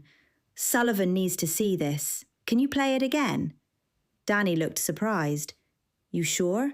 I mean, it's not much." "No, but it's something. And if I don't show it, I'll just keep playing it in my head all night." Briggs Manor was quiet when I got home, which usually meant trouble was stewing. Captain Briggs didn't disappoint. He materialised beside the foyer mirror, arms behind his back, expression as stormy as ever. "You look like someone who's seen a ghost," he said. "Not exactly. I saw something odd on one of Harvey's reels. Someone came to his house the night he died. They were wearing a council uniform, but they never stepped fully into the frame." "Harumph," he muttered. "Reminds me of 1830. Had words with a customs officer who fancied himself a hero. Thought I was smuggling brandy. I was. 7 barrels of the finest from Madeira, hidden beneath a false floor in the hold of the fair lady. Claimed it was contraband, as if he'd never enjoyed a good dram himself. I told him if he wanted to accuse me, he'd best be ready to race me to the Port Authority. He accepted. Fell off the dock before we got 10 paces. Coldest splash I'd ever heard. I set my bag down. Briggs raised an eyebrow, but I was already unloading. So this is what I saw. Someone showed up at Harvey's back porch. You can't see who, just part of their sleeve. Harvey tries to coax them forward, but they stay just out of frame. Then the footage cuts. Briggs's brows drew together. Suspicious. Exactly. I filmed it on my phone. I'm going to show it to Sullivan tomorrow. It's not much, but it proves Harvey wasn't alone that night. I mean, apart from his wife being there. He tilted his head thoughtfully. You're right to show it to Sullivan, he said. A man who visits in the shadows never means well. Keep your wits about you, lass. From the mantel, Edgar let out a disgruntled squawk. He had one of my tea strainers in his beak and was repeatedly dropping it into an empty wine glass. Edgar, if you're expecting wine to appear, it won't happen, but you might break my glass. Ah! Not wine, brandy, Edgar insisted. Briggs sniffed. Even the birds got better taste than most of the living. I'll keep that in mind. After supper that night, burnt toast and canned soup because I was too distracted for anything civilized, I dragged out the soot-covered tools and knelt by the hearth. Briggs Manor's fireplace hadn't been used in ages, and the build-up inside was thick enough to start its own coal mine. I scraped at the grime, coughing as a plume of ash burst out and coated my face. You look like you lost a duel with a chimney, Briggs said, suddenly beside me. I scowled, wiping at my face with the back of my sleeve. He stepped closer. Hold still, lass. Before I could protest, his hand moved towards my face. I felt the tingle, the ghostly cool of his presence brushing against my skin. It wasn't cold exactly, more like static, like standing too close to lightning. Our eyes met, and in that second, my brain stuttered. Was I attracted to him? He was a ghost. Besides that he was an older man who died in the 1800s. My pulse stammered, horrified and fascinated at the same time. He was so close, so devastatingly handsome. And then his hand passed straight through me. Briggs jerked back. I forgot for a moment that I can't touch you. I blinked, breath catching, every nerve suddenly aware of itself. Yeah, I said, throat tight. He wasn't the only one who'd forgotten. He turned sharply, the moment breaking like a snapped rope. Composing himself with a huff, he drifted back toward the mantel. I was clearly losing my mind. Edgar, perched above us like a fuzzy little goblin, let out a low whistle. Awkward, he declared. Not a word, I snapped, cheeks burning hot. I went back to scrubbing the hearth, as if the soot might erase the flutter in my chest. Outside, I heard the wind picking up. Inside, the ghosts were restless, and tomorrow, Officer Sullivan would see what Harvey had left behind. Chapter 18. Before I could go straight to Sullivan, I needed to talk to Eloise. The next morning I called her from the car and got her on the third ring. Vylette? Hi, Eloise. Listen, I saw something on one of Harvey's reels. It was from the night he died. Her breath caught. What was it? He was talking with someone. I couldn't see their face, but they were wearing a council uniform. There was a long pause. Eloise? I don't remember anyone visiting that night, she said quietly. We didn't have guests coming late. They were outside, just off the porch. You might not have heard. But I always hear everything out there. Every footstep, every creak. I would have remembered. She sounded so certain it made me pause. It didn't mean the reel was fake. but it did mean Harvey had a visitor she never knew about. That, or something was messing with her memory, which, after all the ghostly antics we'd seen lately, wasn't entirely off the table. "Thanks, Eloise," I said gently. "I just wanted to check." Officer Jack Sullivan was at the station, looking as calm and square-jawed as always. I saw him through a glass partition. The man could probably fill out a recruitment poster with 0 edits. When I told the front desk I had something to show him about Harvey Bellamy's death, he came out of his office within seconds. "Miss West," he said, all official, motioning me in. "What do you have?" I sat across from him and pulled out my phone. A reel Harvey shot the night he died. Someone was there, just out of frame. He was arguing with them. I pressed play, holding the phone steady so he could see it clearly. The flickering footage played, Harvey's voice sharp with tension, the arm of someone in a council uniform flickering on the edge of the frame. He watched in silence until it ended. "Interesting," he said. I waited. "But it doesn't show a face, doesn't catch a voice, doesn't give us anything actionable. We need more than this." I frowned. "But he wasn't alone. Doesn't that change the case?" Sullivan shook his head. "The autopsy showed he tripped down the steps. No signs of a struggle." "But what if he was pushed?" "Well, this looks like it was shot outside. He fell down the stairs in the house. Without evidence, Vylette, we have nothing." His tone was firm, but not unkind, just resolute. But that didn't stop the frustration from rising in my throat like a bitter pill. I nodded tightly and stood. "Thanks for your time. I just thought this little piece of evidence might fit in with something else you have, like a piece fitting into a puzzle." He offered a polite smile, the kind that ended all conversations. I left the office. Once I was outside, my phone buzzed. "Kevin, did you get the flowers? Why aren't you talking to me?" I stared at the message, my fingers hovering over the screen. Then I turned the phone face down and slid it into my bag without replying. Was I over him? No.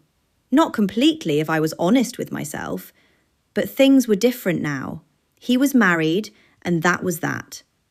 I drew a slow breath and looked up at the sky, thick with clouds that mirrored the weight in my chest. There were bigger things to worry about, like the reel of film and the ghost of Harvey's voice whispering half-truths from beyond the grave. I wasn't done. Not even close. I got back to the office just after noon.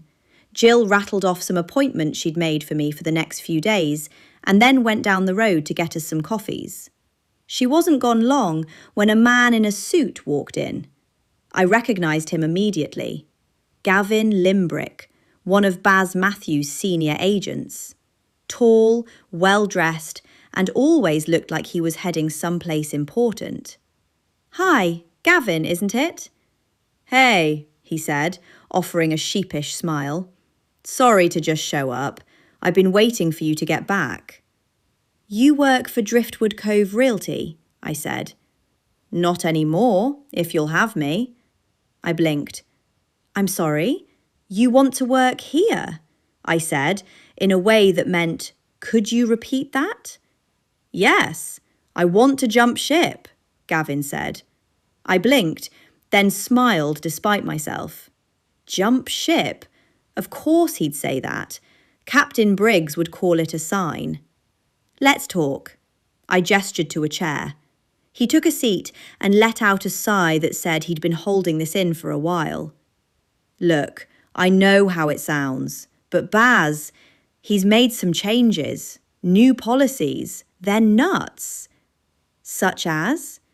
"He gets first dibs on every listing, even the ones we bring in.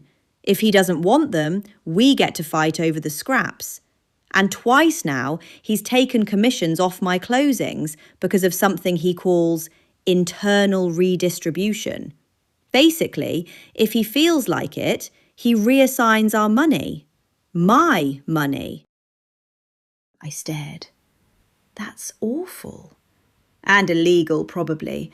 But I need a job, and I have 3 listings ready to come with me. 2 more I'm signing this week. Not all in Driftwood Cove, but close. He reached into his bag and handed me a folder. Inside were the listings. They were real and ready to go. So you want to work here? If you'll let me. I know things are tense with Bass. I'll keep a low profile, but I can help. I know the area. I know the clients, and I don't play dirty. I looked at the listings again, then at him. Why now? Why me? Gavin shrugged. Because you treat people like people, and Bass treats people like property. And because the last straw was him trying to deduct a marketing surcharge on a listing I brought in. Said it was to cover visual brand synergy, whatever that means. I couldn't help the smile that crept up. Visual brand synergy. That was a new one. The ship reference from earlier stuck with me. I reached out my hand. Welcome to Driftwood Cove Properties. Gavin grinned and shook it. Goodbye, Driftwood Cove Realty. Hello, Driftwood Cove Properties. Thank you, Vylette. You won't regret it. I already had a feeling I wouldn't. When can you start? Chapter 19. By the time Gavin left with a promise to return first thing Monday, I felt the needle finally move. Maybe Harvey's death was still murky. Maybe the town was still full of secrets. But at least here, in this office, something had gone right. I had an agent who wanted to work with me. My firm was expanding. I was building something right here in Driftwood Cove. Bass would hate it. I could live with that. Jill pushed open the office door, coffees in hand. Gavin Limbrick, what was he doing here? I took one of the cups. Actually, he came to ask for a job. Jill froze halfway to her desk. A job? Here? With us? I nodded. He's jumping ship from Bass's office. Said he's fed up with how things are being run. Brought listings and everything. She dropped into her chair with a groan. Oh, no. What? I went on a date with him last year. It was, awkward to say the least. Awkward how? He took me to this weird tapas place that served everything in spoons. He spent the whole night talking about real estate trends and cold plunges. I tried to make a joke about something or other, and he blinked like I'd confessed to a felony. The man is way too serious. I stifled a laugh. Sounds like a blast. I faked a migraine halfway through dessert, told him my blood sugar was crashing and bolted. You're not going to make it weird, are you? I stared at her. She narrowed her eyes at me. You hired him? Like, for real? I did, for real. Oh, why do I live in such a small town? She moaned, throwing her head back dramatically. Now I have to see him every day. I shrugged. He has 3 listings ready to go and more on the way. He's clean, polite, and he'll bring in a lot of money. We need this. Until he starts talking about kombucha curing his sleep paralysis. I'll set boundaries, I said, grinning. She took a long sip of coffee, then muttered, This town needs more people. It's way too small. I can't believe this is happening to me. I laughed. It felt good to laugh. At least one piece of my life was falling into place. And if that piece annoyed Jill just a little, well, I'd live with that. I was sure the 2 of them would find a way to coexist. Chapter 20. Later that day, I found myself steering the car toward Aunt Lily's cottage without thinking. It was the kind of good news that begged to be shared, and I needed someone to be happy with me who wasn't going to steal my office supplies or caw at me mid-sentence. Lily opened the door with flour on her nose and something cinnamon-scented in the oven. You've got that I just won something face. Better, I said, grinning. I just hired someone, a good agent, with listings. My business is finally growing. She beamed and grabbed me into a hug. Oh, sweetheart, your parents will be so proud. I hugged her back, warm all over. How are they, by the way? They never call, and I leave messages and they rarely get back to me. They called this morning. They're staying on for another 6 months, and now they're toying with the idea of taking up residence in London. London? She nodded. Your dad says he's falling in love with rainy weather and overpriced tea. I laughed. I might have to visit. But first, I've got to build the agency up until it can run without me. You will, she said, smiling. And when you do, book a fancy room with a view of Big Ben. A place with a view, or whatever else they have that's nice to look at in London. She poured us tea while I filled her in on the rest. The open house disasters, the reels, the footage of Bass, and the other odd films. She listened with the same quiet patience she used to use when I was 8 and trying to explain why I'd put the cat in the laundry basket with 2 oranges. Sounds like you've got more than just sales piling up, she said, handing me a teacup. You've got a mystery on your hands, possibly another ghost. I truly don't know what's going on. I don't think Harvey's death was an accident, but the case is closed as far as the cops go. She sipped her tea and raised her brows. I didn't know Harvey well, but I knew of him. He was everywhere with that camera. You remember that old show, Candid Camera? Yeah. He was like a one-man version of that, but with less charm and more intrusion, always showing up where he wasn't wanted, catching people doing the worst things. He didn't mean harm, but he irritated folks. Made a lot of enemies just by filming at the wrong moment. So no real friends? I asked. She shrugged. Not that I know of. He was more tolerated than loved. But sometimes people like that see things they shouldn't. I nodded slowly. And sometimes that gets them killed. That's right. I wish I could tell you more, but I don't know anything. Chapter 21. The next morning, I arrived at the office just after noon, energized by the promise of a fresh start and a full to-do list. I had barely taken 2 steps inside when Danny burst through the front door, waving his phone like it was a golden ticket. You won't believe what I found, he said, breathless. I set my bag on the desk. Please tell me it's not another reel of Mayor Winslow's puppet hour. Danny shook his head, grinning. Better. I was organising the stack of reels and I found one with just Harvey's initials, HB. It was in a plain metal case with no label, like he meant to hide it. I didn't want to risk damaging it by playing it too much, so I filmed the whole thing on my phone. You've got to see this. He held up his phone and hit play. The screen lit up with flickering black and white footage. Harvey sat in a worn armchair, staring straight into the lens. The angle was tight, deliberate. If anything happens to me, he said, voice steady and low, it was the one who smiles in public and schemes in shadows.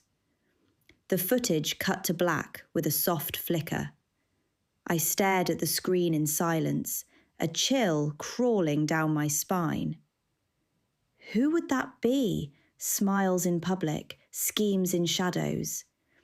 Well, a politician comes to mind. They lie all the time. The mayor? I asked. Possibly. I sighed. When you came in like that, I thought you had answers. Now there are only more questions. But don't you see?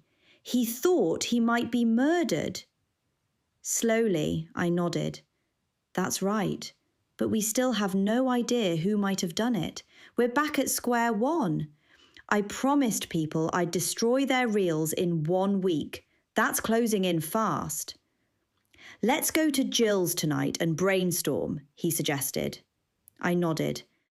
Chapter 22. Jill's living room always felt cosy at night, like it had been built specifically to host late-night scheming over lemon and ginger tea.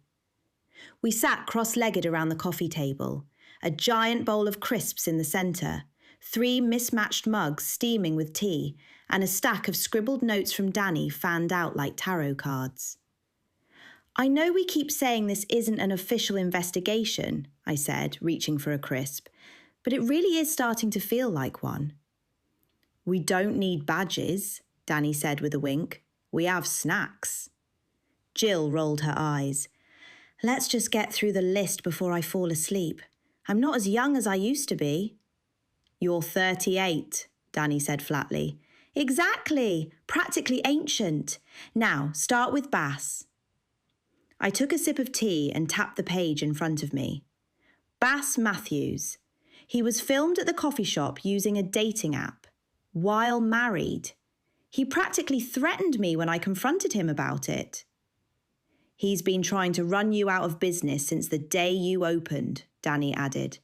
He had motive, embarrassment, reputation, control freak tendencies.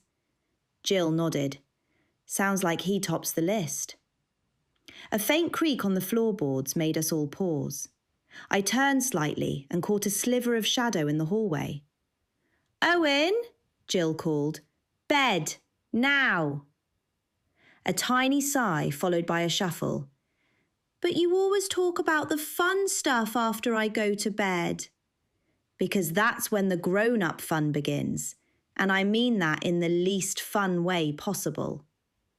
Owen groaned dramatically and stomped back to his room, the hallway light flicking off behind him. Danny grinned. You know he's going to write a murder mystery one day. At this rate, he'll have enough material for a trilogy, Jill muttered, sipping her tea. Next suspect. Mayor Winslow, I said. Caught on camera with puppets and rubber ducks. At night. Alone. Danny snorted. I still can't get over that video. The way he voices the duck. It was disturbingly sincere. It could ruin him, I said. He practically begged me not to let anything from Harvey surface. So he had political pressure and a personal secret to protect, Jill said, ticking points off on her fingers. He's got motive for sure, I said, jotting a quick note. All right, Morty's up next. Jill groaned. Oh, Morty. What did Harvey catch him doing again? Danny asked, reaching for more crisps. Nude sunbathing in the backyard, middle of the day, I said. Danny choked on a crisp. Why? Vitamin D, Jill and I said in unison. He said the sun is the fountain of youth, I added. He told Harvey to stop filming him or else. Then Harvey caught him again the next week. Jill tilted her head. But do you think Morty has it in him to push someone down the steps? I shrugged. People can snap. Danny fake shivered. Moving on. Who else? Eloise, I said more quietly. Jill frowned. His wife? But she seems so fragile. That could be a cover, Danny said. Or maybe she just couldn't take it anymore. Living with someone who filmed everything, constantly narrating their lives like they were stuck in a black and white movie. She got his money, I said, but not enough to raise eyebrows. Still, she would know his habits, his patterns. Jill frowned into her mug. She said she didn't know anyone visited that night, but maybe she forgot. Or maybe she didn't want to remember. The room went still for a moment. Then Danny broke the silence. So, do we think one of them actually did it? They all had reason to be angry, I said, but it doesn't feel like enough. Unless we're missing something bigger, Jill said. Like what? Danny asked. Like a secret Harvey was about to reveal that none of them could risk getting out. Something worse than puppets or dating apps. Worse than Morty's sunbathing? Danny asked. Let's not imagine that, I said quickly. Jill leaned back. So, if this is all there is, who out of these people has the most to lose if a secret got out? The mayor, Danny said. Bass, I added. If his reputation tanks, his business does too. Jill looked thoughtful. But Harvey kept everything. There might be more reels we haven't found. Something that ties it all together. Or the killer thought they destroyed the worst of it, I said, a shiver running down my spine. But they missed one. The final frame, Danny whispered. Jill finished her tea and stood. Well, I'm going to bed. If I dream about sunburned neighbours and angry puppets, I'm blaming both of you. Danny and I exchanged a look, then stood too. Thanks for the tea, I said, and for letting us spill crisps all over your rug. Just make sure you find out who did it, she said, giving me a hug at the door. I left her house and drove the short route back to Briggs Manor, the night fog curling around the edges of the headlights. Inside, the house was still. No sign of Captain Briggs or Edgar, just the faint creak of old floorboards. I climbed the stairs to my room, kicked off my shoes and crawled under the quilt. The list of suspects spun in my head like a carousel of awkward secrets and motives. I just had to figure out who smiled the best and lied the most. Chapter 23. Saturday's open home at the Bellamy Cottage went off without a hitch for once. Eloise had gone out for the day, and the prospective buyers were charmed by the cosy kitchen and sunny backyard. No ghostly monologues, no film quotes echoing from the vents, and best of all, no curtains flinging themselves open dramatically. I almost missed Harvey's flair for chaos. Almost. As the last couple waved goodbye and pulled out of the driveway, I texted Danny. Open home is over. Come now if you're ready to try that idea. He arrived 10 minutes later with his usual bag of camera equipment and a mischievous glint in his eye. Ready to reenact a murder? He asked. Recreate, I corrected. Don't ask me, but I found it where the coroner supposed a tripod was before Harvey tripped. He set up a tripod in the exact position Harvey's would have been. I stood off to the side as he walked backward, mimicking Harvey's path down the steps. Okay, he said, holding his phone to capture the angle. If the tripod was there and Harvey turned just a bit to his right, he wouldn't have seen it in time. Eloise insists that he never left equipment lying around. If it was there, then someone might have put it there, hoping he wouldn't see it. Bit of a long shot if they wanted him dead. You don't just put something in someone's way and hope they trip, Danny said. This is so frustrating. All we have is someone in a council uniform. We need more. I know. Thanks for coming out, Danny. Any time. Chapter 24. Monday morning, I arrived at Driftwood Cove Properties early. The bells on the door gave their usual polite jingle as I stepped inside, smelling freshly brewed coffee mixed with a whiff of lavender cleaning spray. Jill had clearly been here already. Morning, she called from the front window where she was meticulously lining up our new property listings. Her brows were knit in concentration as she adjusted the angle of a flyer. Looks great, I said, setting my bag down at my desk. Symmetrical and everything. I don't mess around with curb appeal, she said, tapping the glass. People judge a business before they step foot inside. She wasn't wrong. I took a moment to straighten a stack of business cards just to match her energy. A few minutes later, the door jangled again, and in walked Gavin Limbrick, looking sharp in a navy blazer and still a bit stunned that he now worked for us. He held a box of his things and a hopeful smile. Reporting for duty, he said. Welcome to the good side, I said, motioning him in. We don't make you sacrifice your soul for listings here. Nice, he said. Do I get a desk? We've got one for you. Jill even put a little cactus on it. Oh, I'm not good with plants. That thing will be dead in a week. Then you'll get a second one, Jill called. For morale. Gavin walked over to his new desk and looked down at the tiny cactus sitting in the centre like a prickly little sentinel. He tilted his head. Why a cactus? Jill didn't look up from the listings. Because it thrives on neglect. I choked on a sip of coffee. Gavin blinked. Oh, right. Funny. It wasn't a joke, Jill said brightly, still not looking at him. He glanced at me, unsure. Does she always? Yes, I said. Gavin cleared his throat and set down his box, pulling out a framed certificate and a branded mousepad with a motivational quote. Success doesn't sleep, so why should you? Jill gave it a pointed look.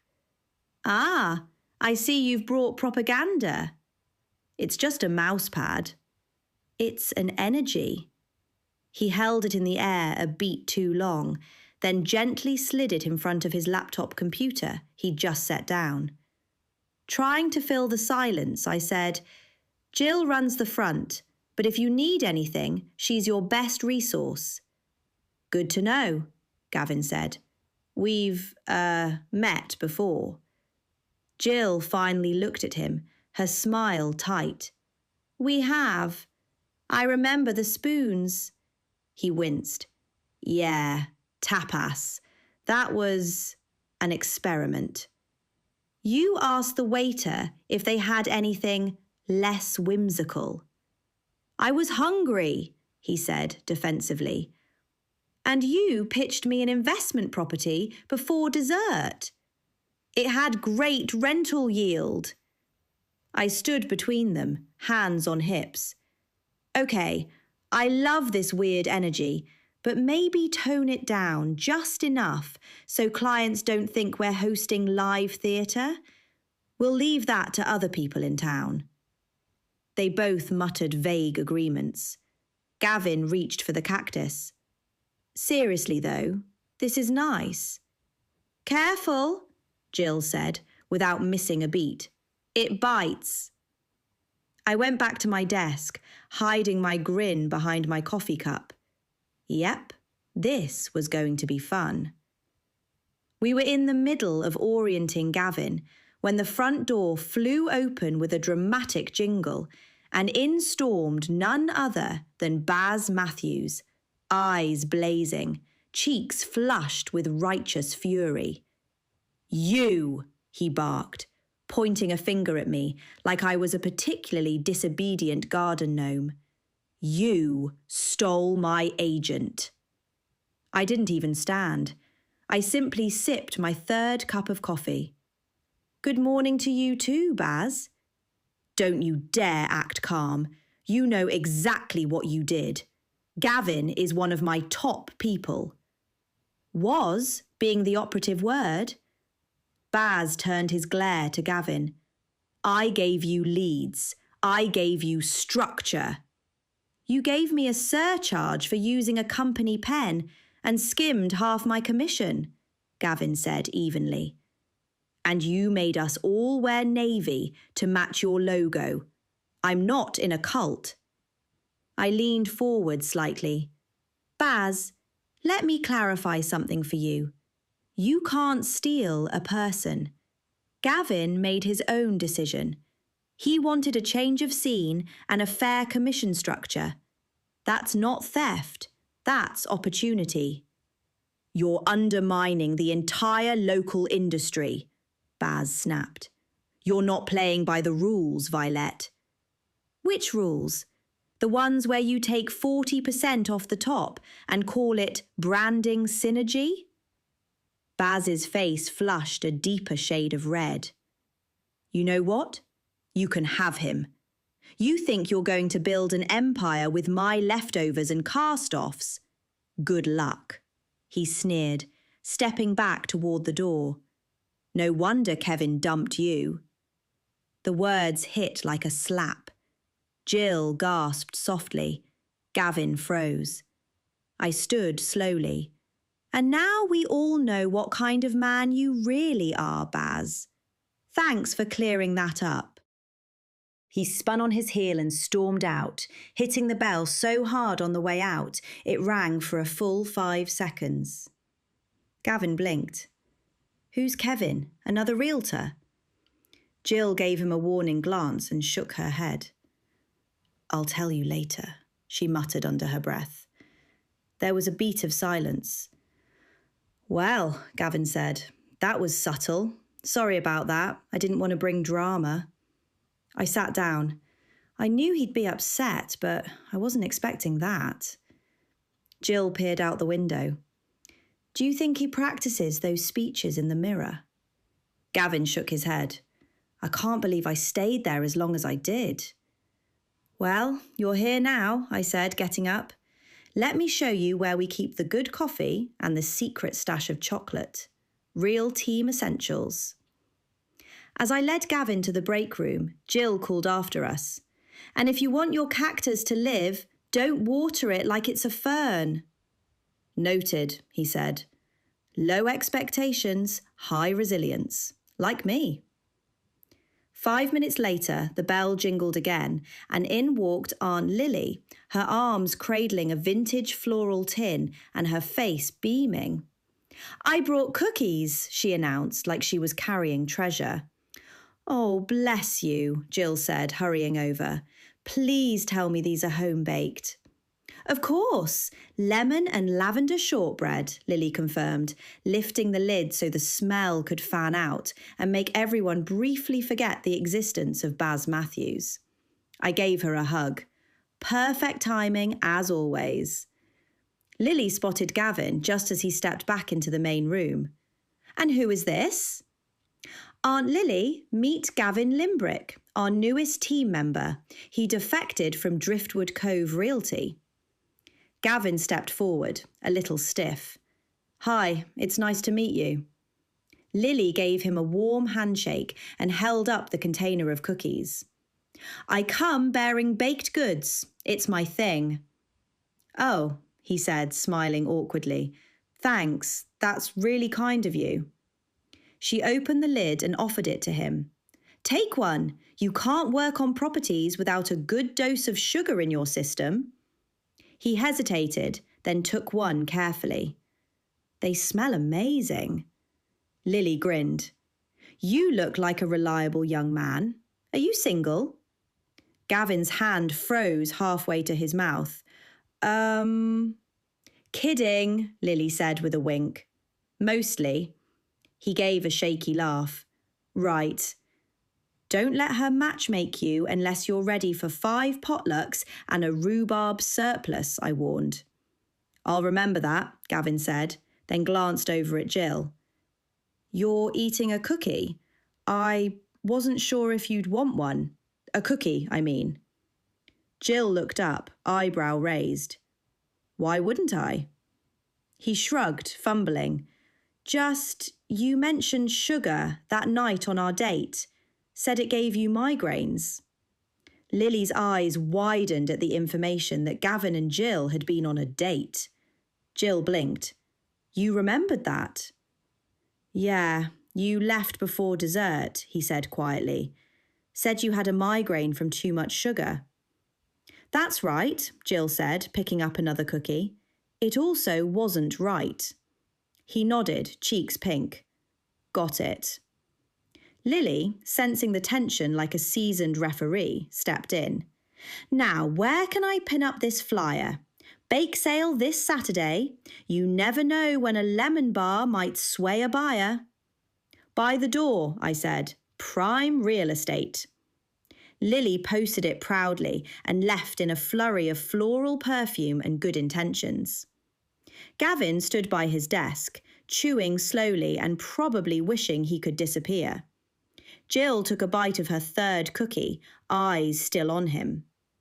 For the record, I don't usually get migraines from sugar. Gavin looked relieved. Oh, okay, that's good. She paused. Mostly just from talk about spoons that I want to forget. His face flushed. Right, okay, sorry. Then he sat down and plugged in his laptop. I turned toward the window just in time to see Baz Matthews outside, staring at our listings in the window like they'd personally betrayed him. He wasn't happy. He was fuming. Chapter 25. The next morning brought a blanket of clouds and a nagging sense that I wasn't quite done with the suspects list. With a full day ahead, I figured I might as well cross one neighbourly nuisance off my list. If anyone had good reason to hate Harvey Bellamy, it was Morty Pendergrass. Morty, who lived next door to the Bellamy cottage, had turned local legend thanks to his commitment to all-natural sunbathing and an aversion to clothing in general. Everybody seemed to know about it, but watching him do it was something entirely different. His feud with Harvey had been the kind of thing whispered about over produce at the farmer's market. It was one of those situations that started as funny and became unsettling.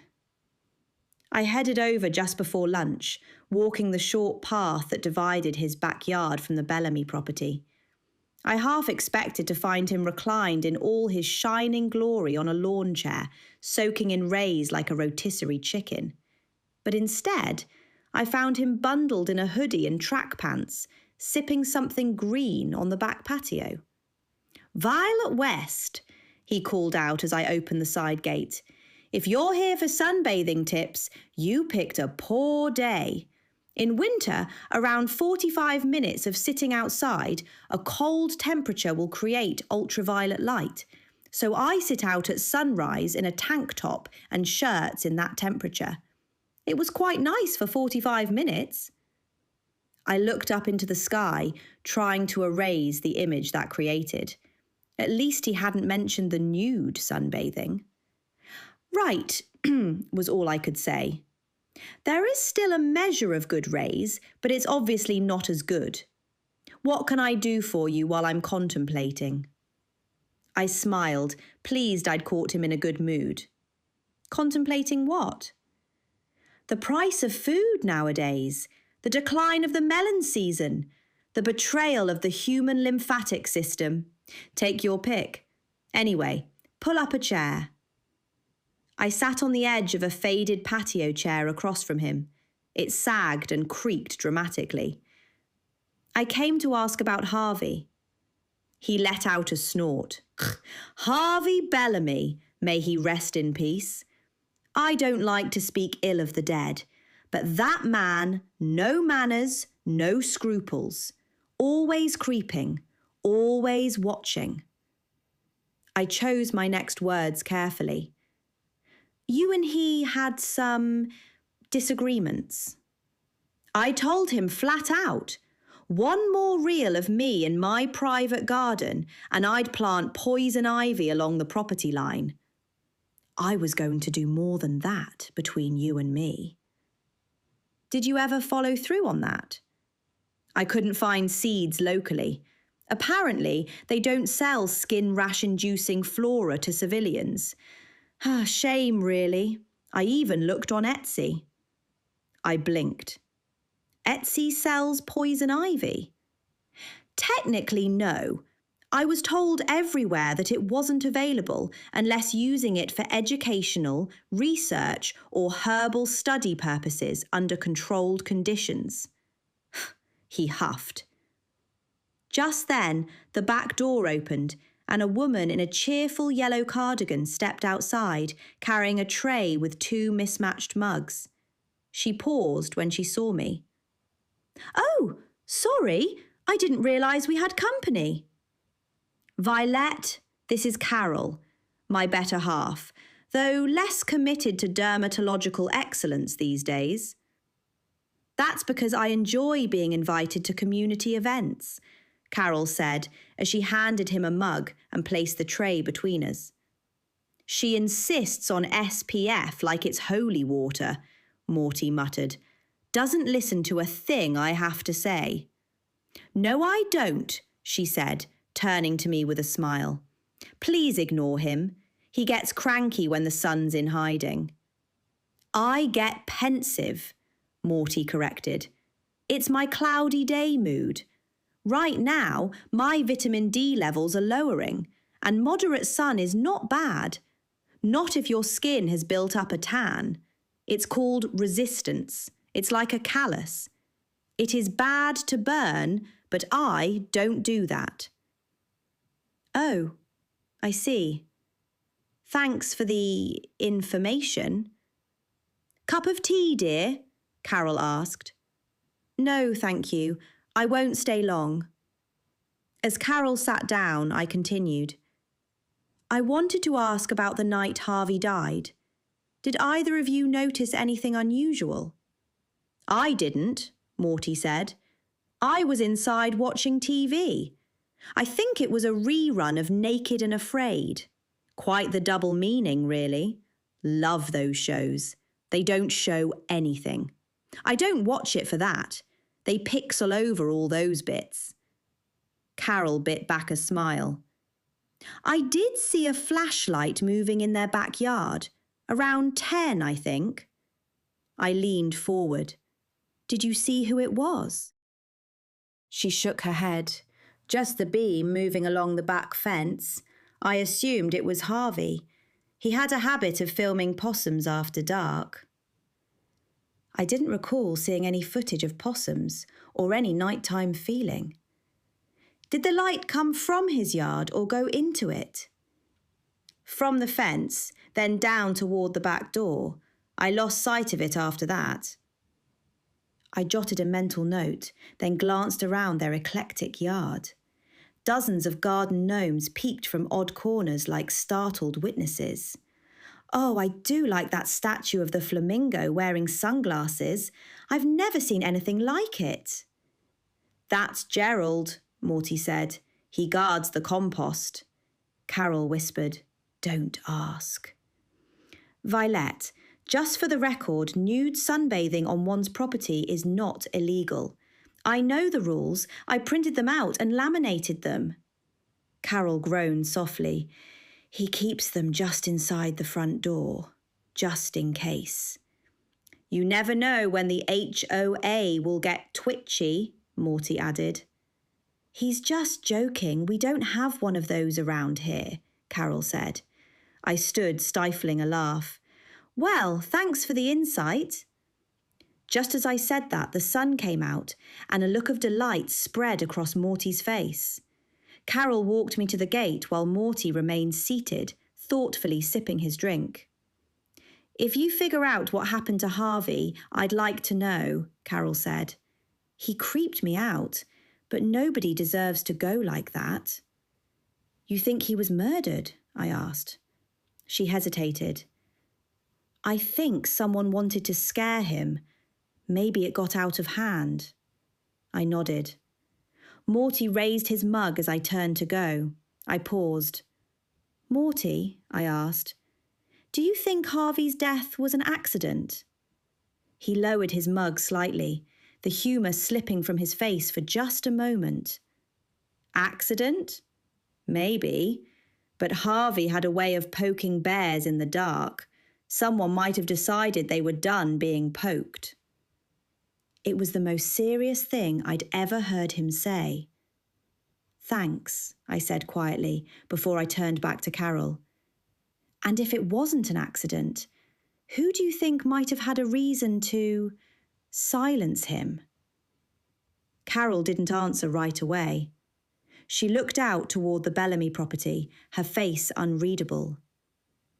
"Some people will do anything to protect their secrets." "Any ideas?" I probed further, watching her face. Carol hesitated again, her eyes narrowing slightly, as if sorting through a mental list of names she wasn't sure she wanted to say aloud. "I'm sorry, I have no idea. We didn't know him that well. I mean, who'd want to get to know him with what he was doing? If he was murdered for real, you'd look at who had the most to lose if Harvey stayed among the living." I nodded and left it at that, knowing she wasn't going to name anyone, but something told me she might have had some idea. Chapter 26. With Jill holding down the fort and Gavin officially settled into his role, I justified a little more time away from the office. My curiosity wasn't going to wait for a gap in listings or a lull in client calls. Carol's words from earlier echoed in my mind. Look at who had the most to lose. And one name kept coming up. Mayor Winslow. If anyone lived in the spotlight while desperately trying to control the narrative, it was him. And Harvey had enough footage to create an entire documentary of Driftwood Cove's oddest moments, including one very odd duck. I made my way to Town Hall, slipping through the side entrance and up the narrow staircase that led to the mayor's office. His secretary looked up from her desk, startled to see me. "Ms. West, nice to see you back in town. Congratulations on your real estate office." "Thank you." I knew her from somewhere, but wasn't sure where. Then I remembered I went to school with one of her daughters. "It's nice to see you again. I was hoping Mayor Winslow had 5 minutes." "He's in the middle of reviewing proposals for the waterfront beautification project." "Oh, could you tell him I found something he might want to be beautified?" "Okay. I hope he knows what that means, because I certainly don't." She slipped through a door and closed it behind her. A minute later, she was back, telling me he'd be out in a minute. A moment later, the mayor's door creaked open. "Vylette," Winslow said, adjusting his tie. "To what do I owe this interruption?" "A few questions, that's all." He shook his head. "If this is about property taxes again," he gestured toward his office. I stepped inside and he closed the door. "It's not about taxes. It's about Harvey Bellamy." He stilled. "Take a seat." I sat and he went behind his desk and took a seat in an overly large black leather chair. "Ah, Harvey." "You knew he was filming people?" I asked. "Everyone knew. Harvey treated his camera like it was an extension of his personality." "And he caught you?" His eyes narrowed. "I assume you're referring to the puppet video." "That's right." "There's a rumour going around that you are digging into his death, calling the coroner, harassing the police department. Let's be clear, Ms. West. I had no reason to harm Harvey." I hadn't called the coroner, but I wasn't going to correct him. "But you had plenty of reason to silence him so the footage of the ducks wouldn't get out." "If I wanted to silence him, I would have bought the footage and buried it, not killed him and left the footage where anyone could find it. That reminds me, I believe it's been 1 week. You should be handing over the footage." I inhaled deeply.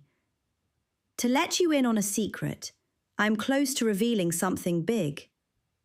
"What is it?" "I can't tell you just yet." I let the words hang in the air. He didn't blink.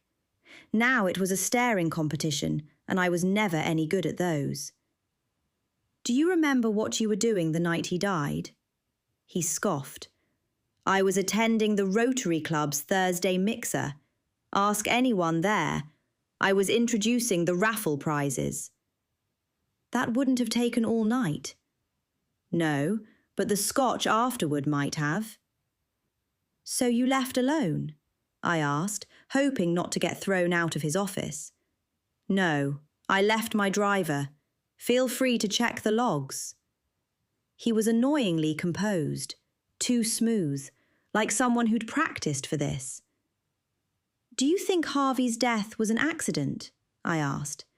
His eyes flickered for just a second. "I think Harvey was careless. He poked people in places they didn't want poked." "You wouldn't happen to know anyone in a council uniform who might have been at his house that night?" His eyes narrowed. "That's vague and dangerously speculative." But it didn't surprise you, did it? That he might have had company? Winslow stood. This conversation is over, Ms. West. If you have any further questions, I suggest you bring them through the proper channels. Like the police. They think he tripped. Then maybe you should let them do their job. He gestured to the door. Come back when you're prepared to tell me this big thing you're working on. He wagged a finger at me. And I'm trusting you with my reputation. I turned and left without another word. But as I reached the sidewalk, I turned back in time to see the mayor closing his blinds. Interesting timing for someone who claimed to have nothing to hide. I sent a quick message to Danny, telling him how important it was not to show any of the footage to any more of his friends. Back at the office, Jill had the phones under control, and Gavin was on the couch, trying to charm a potential client over speakerphone with a tone that was just a little too enthusiastic. Of course, yes. We'd be thrilled to show you the place. It's got windows. Great windows, and a view that goes for miles. Jill didn't look up from her keyboard, but I saw her shoulders twitch slightly. Gavin caught her eye and gave a hopeful thumbs up mid-call. Jill blinked slowly, like a cat deciding whether to bother swatting something. Tomorrow works, Gavin said into the phone. Absolutely. I'll make sure we have the key. He paused. Which I definitely already have. He didn't. As he ended the call, Jill swiveled her chair just enough to face him. You know that property's lockbox hasn't been updated yet, right? Gavin looked down at his notes like they might save him. Yeah. I was just building rapport. With lies. No, not lies, just future truths. She turned back to her screen. You'll fit right in. He sat back and fiddled with a paperclip until it launched itself under the filing cabinet. Then he immediately dropped to the floor, trying to retrieve it like it was the key to his redemption. Leave it, Jill said. You'll just knock something over. I think I can get it, he muttered, halfway under the cabinet. You think a lot of things. I stepped around him carefully on my way to the back. You two okay in here? We're fine, Jill said brightly. I'm under something, Gavin said, muffled. See, Jill added, perfectly normal. The place was humming along without me. Good, because I had more questions, and one of them led straight to Eloise Bellamy. But first, maybe a detour. Because I couldn't shake the feeling that someone else, someone quiet, overlooked, might be pulling strings from behind the scenes. And maybe not every secret made it onto Harvey's reels. Chapter 27. The thing about Driftwood Cove is that even the quietest voices can echo loud if you listen closely enough. I parked 2 blocks off the main street and made my way down the narrow lane behind the Driftwood Theatre, an old Art Deco building that doubled as both community centre and gossip fountain. Most people thought of it as the place where the kids staged their awkward school plays and seniors' bingo nights and hosted cookie swaps, but I knew better. Behind the velvet curtains and peeling stage flats was one of the town's most opinionated and well-connected people. Gilda Rasmussen. She was my old high school drama teacher. She wasn't on anyone's official suspect list, but she was the kind of woman who had a hand in everything and a stake in every one. A quiet puppeteer with a penchant for vintage scarves and tactical meddling. I hadn't planned on visiting her, not until I remembered something Carol had said about secrets. The side door to the theatre was unlocked. I stepped inside. If you're here to audition, darling, you're 20 years too late and 3 inches too short, Gilda called from behind a rack of costumes, tortoiseshell glasses perched low on her nose. But you are pretty. Shame about the height. I'm not here to audition. What brings you to my part of town?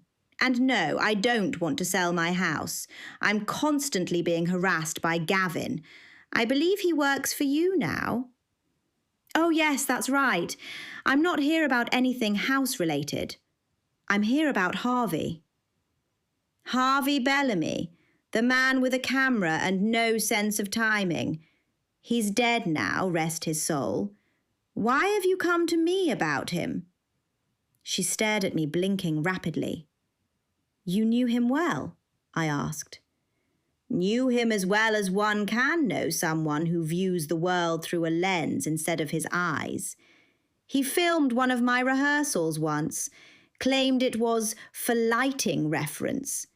It somehow ended up edited into a parody montage set to circus music. He was jealous of anyone with any success. Let's walk and talk. I followed her onto the stage where she was sorting props. A cracked teacup, a velvet cloak, a plastic skull. Gilda, did you ever see Harvey filming anything that he shouldn't have? Something dangerous? Darling, Harvey filmed everything. He caught Councilman Delaney picking his nose in the back row of a town meeting. He caught the librarian singing sea shanties to herself. He even got me in curlers once on my drive here to the theatre. But anything beyond minor embarrassments? She looked at me for a moment, eyes sharper than I remembered. He filmed things he didn't understand. That was the problem. He thought exposure was the same as truth. Did you ever hear of anything? Something sensitive that he might have filmed? No, she said, then hesitated.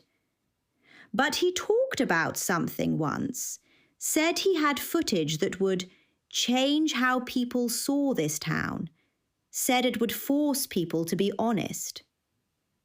Did he say who was in it? Only that it involved someone in power. My heart thudded. Did you think he was exaggerating? I hoped he was. I sat on the edge of the stage. Do you think someone might have acted to keep that footage buried? She didn't answer right away. Instead, she picked up the plastic skull and studied it like she was back in her Shakespeare days. There are people in this town who look charming at church and rot underneath their smiles, she said finally. If Harvey poked one of those skeletons, maybe it rattled back. Any idea who that might be? Gilda tilted her head. Oh, darling, that's your part. I already have too many lines. I laughed despite myself. If you think of anything else, let me know. Of course. And if you find yourself needing a disguise or a dramatic monologue, I've got both. I'll keep that in mind. Thanks. I stepped off the stage and made my way out the back, the sound of costume racks rattling behind me like whispers. I was sure this old theatre was haunted, but at least I wasn't seeing or hearing any of the ghosts. Chapter 28. I got home just before sunset, the low clouds turning the sky the colour of dishwater. A breeze whipped through the porch slats as I stepped into Briggs Manor, frustration tailing me like an unpaid intern.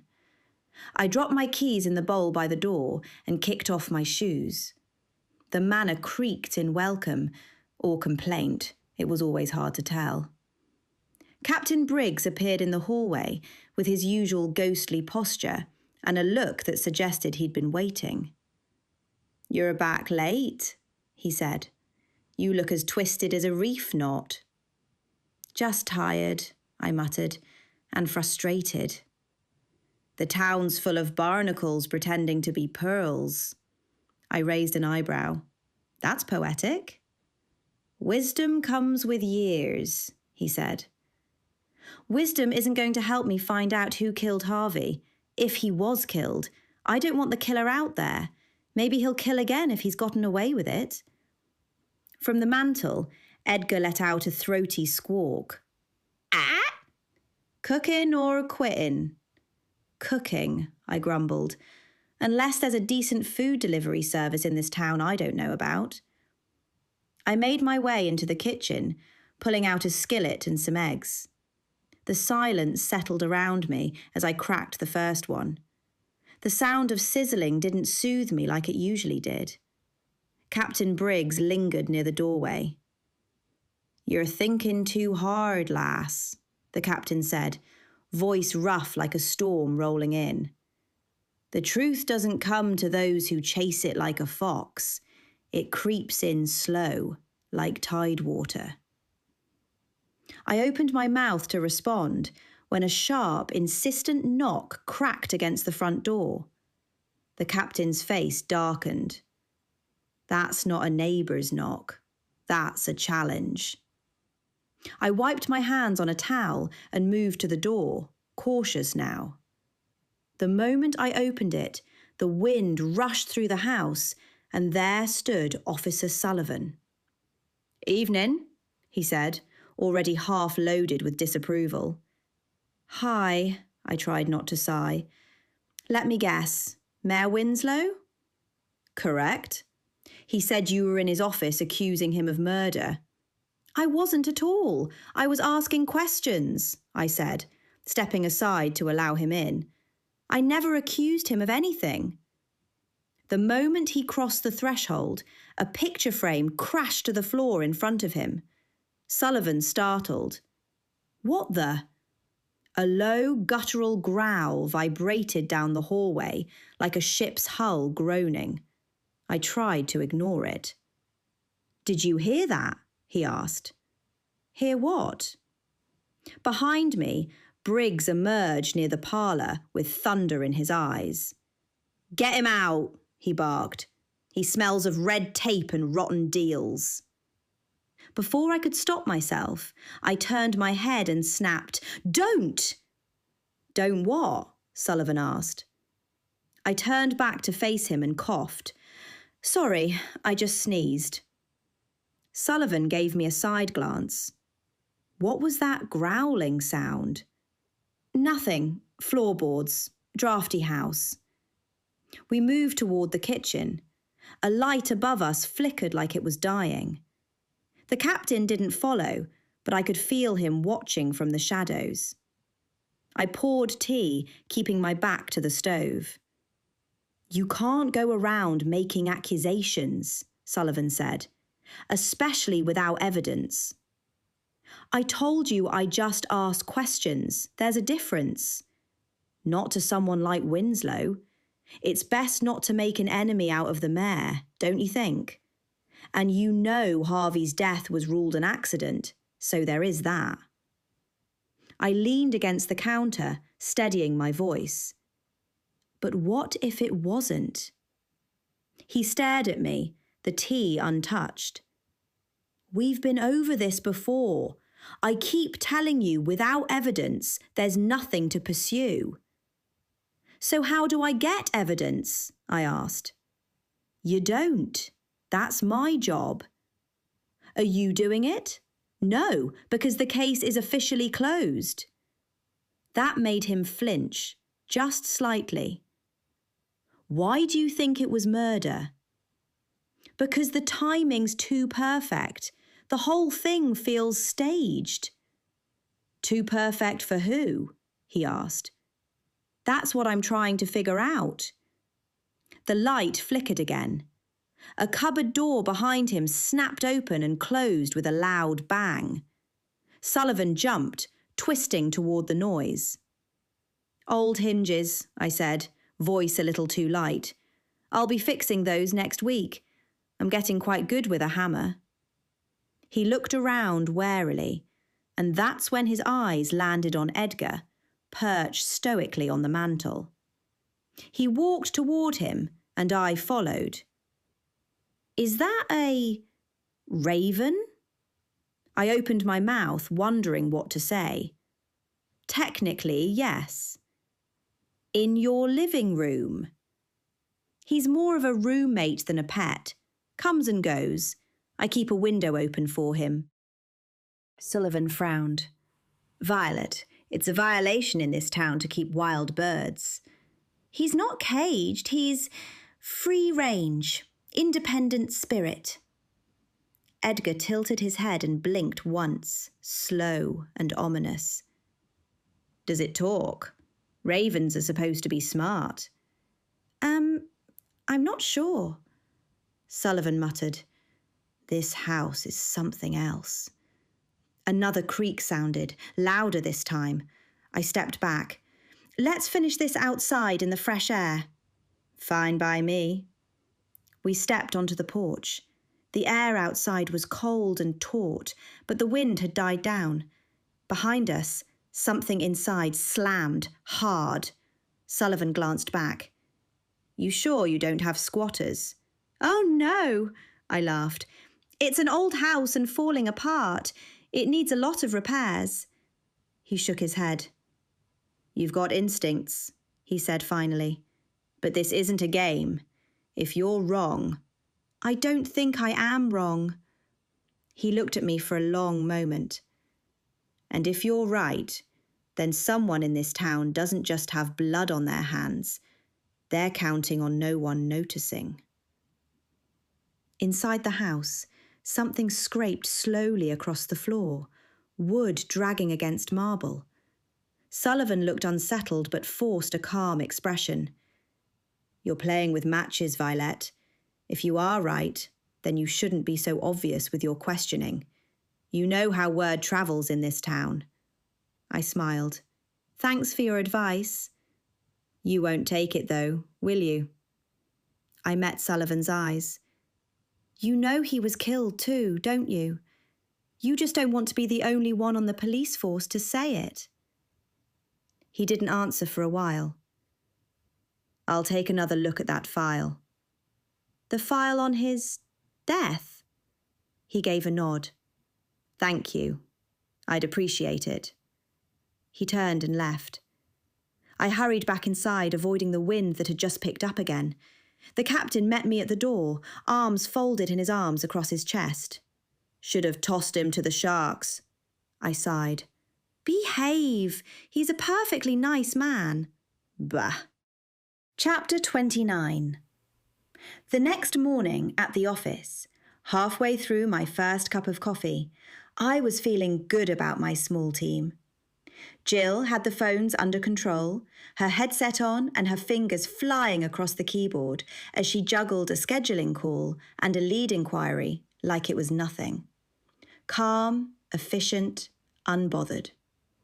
Gavin was standing in front of the printer, still, holding a single listing sheet and watching it like he was waiting for it to print itself again. The paper tray was open. The printer was off. The odds were not in his favour. "Is it out of paper?" he asked, swivelling his head around to Vylette, then looking at me. This wasn't good. I looked down at my phone, hoping he'd figure it out for himself. Jill didn't look up when she got off the phone. "It's asleep, like it does every time someone breathes near it." He bent down and squinted at the buttons like they might spell out instructions. "Do I just push something?" "You can try whispering encouragement," Jill said. "Or press the big glowing one, whichever speaks to your strengths." He pressed the button. Nothing happened. He pressed it again and again. "Maybe it's broken?" he offered, unsure. "It's not broken," she replied. "It's just tired of being misunderstood." He nodded slowly, as if that made sense. Then, after a long pause, reached for the wrong plug and accidentally unplugged the extension cord that was helping charge my phone. My phone buzzed and died in my hand. Jill looked up at my surprised expression and knew immediately what had happened. "Did you seriously just kill the landline and Vylette's phone in one move?" Gavin looked at the unplugged cord like it had betrayed him. "I didn't know. It was plugged in for a reason. I don't know why you'd unplug something when you're trying to get something to work, Jill whined. He opened his mouth to say something, but couldn't seem to find the right words. So he just crouched and tried to plug it back in, somehow knocking over the umbrella stand in the process. A deep silence fell over the room. Jill turned back to her screen. "You're doing great, Gavin. Just great." Finally, I said, "You'll get the hang of how things work." "I know. Thanks, Vylette." Then I noticed that Officer Sullivan was just outside the door, his hair slightly wind-tasseled, the expression on his face tighter than usual. I opened the door and stepped aside. "Come in." "Morning," he said. "You look like you've been up all night." "Feels like it. Can we talk?" he asked. "Sure." He followed me to my desk. It was an open office, so there wasn't any real privacy. He sat down and I sat behind the desk. Leaning forward and speaking quietly, he said, "I went over Harvey Bellamy's file last night, the full report, and the autopsy notes." I straightened. "And?" "There's a note in the margin of the original coroner's summary, something that got scratched out and rewritten." I didn't speak. I waited. The original listed blunt force trauma to the head as a contributing factor. That note's been erased in the final report. The official cause of death now just says accidental fall with a cervical fracture. I felt my stomach sink. But if the trauma was noted first, then that means he may have been struck before the fall, if there was a fall. Exactly. And someone wanted that detail removed. I bit my lip, my mind racing. Someone with access. Someone who knew what it could mean. He nodded. "The file we keep in the department is digital, but the scan shows the margin note faintly. Someone tried to erase it, but it's still visible if you adjust the contrast." "What about the original hard copy?" "Gone. Not misfiled. Gone. It doesn't exist. Vanished." I folded my arms, trying to steady the chill working its way up my spine. So someone is cleaning up. That's what it looks like. "And the mayor has friends in the police department." "He does, but I don't know if it was him. Not yet." I met his eyes. "But you're going to find out." "I'm going to try. Quietly. I can start asking questions." "I knew it," I said quietly. His death was too convenient. Sullivan didn't argue. "I don't want you getting involved more than you already are." "Too late." He gave a rueful smile. "Figured. Just be careful. If someone's willing to tamper with an autopsy report, they're probably willing to do worse." I gave a tight nod. "I won't stir the pot, not unless it bubbles on its own." "And if it does?" I picked up my coffee mug. "Then I make tea instead." "Wait, that doesn't make any sense." The corner of his mouth twitched. He got up to leave. "I'll keep you posted. But if you find anything that might help, come to me first, not the press." I nodded. "You'll be the first call." When he was gone, I stared at the ceiling. The cracks in the case weren't just theoretical anymore. Someone had erased the truth. That's why Harvey was still sticking around. He wanted someone to learn the truth of what happened to him. About an hour after Officer Sullivan left, Gavin grabbed his keys from the hook near the door. "I've got that showing out on Pine Ridge," he said. "It's the little 2-bed with a weird hallway closet that smells like maple syrup." Jill didn't look up. "Romantic." I'm leaving early to put the lights on and open the curtains. I read online that natural light increases the chance of a sale by 20%. Jill finally looked at him. You know what else increases the chance of a sale? What? Knowing how to work a printer. He blinked. Fair. I'm working on that. To be clear, I meant basic competence. But yes, paper helps, and so does plugging it into the power. He offered a nervous smile and fumbled with the doorknob before heading out. Once the door shut behind him, I looked over at Jill. You know, you could try being a little nicer. She didn't look up from her screen. I'm perfectly professional. That wasn't professional. That was barely polite. Jill gave a non-committal shrug and kept typing. I know you two had a bad date, I said gently. But that was, what, a year ago? It's ancient history. It was 47 minutes of my life I'll never get back, she muttered. And I left before dessert. Still, he works here now. Let's at least try to be civil.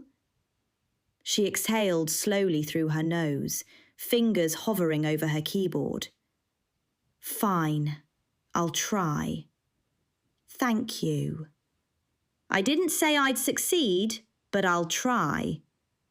Progress, I said, heading toward the back. I'll take it. Chapter 30. By the time Gavin returned, it was nearly noon. I was at my desk with one AirPod in, the other charging, toggling between a phone call with Danny and 3 browser tabs open to property records, a half-obscure news article, and the mayor's campaign donor list. I still think the nudist guy next door had motive, Danny was saying. The guy's clearly a hamburger short of a Happy Meal, and he had beef with Harvey. Everyone had beef with Harvey, I said, clicking through a link. I'm looking for someone who had something huge to lose. Just then, the door jingled and Gavin stepped in, looking flushed and slightly windblown and carrying a large paper bag. Jill glanced up from her screen, squinting. Please tell me you didn't bring back the weird closet smell. Gavin smiled, lifting the bag like it held treasure. No, but I did bring cookies. The couple I showed the place to run a bakery. They gave me these to say thank you. He set the bag down on the front counter with an air of accomplishment.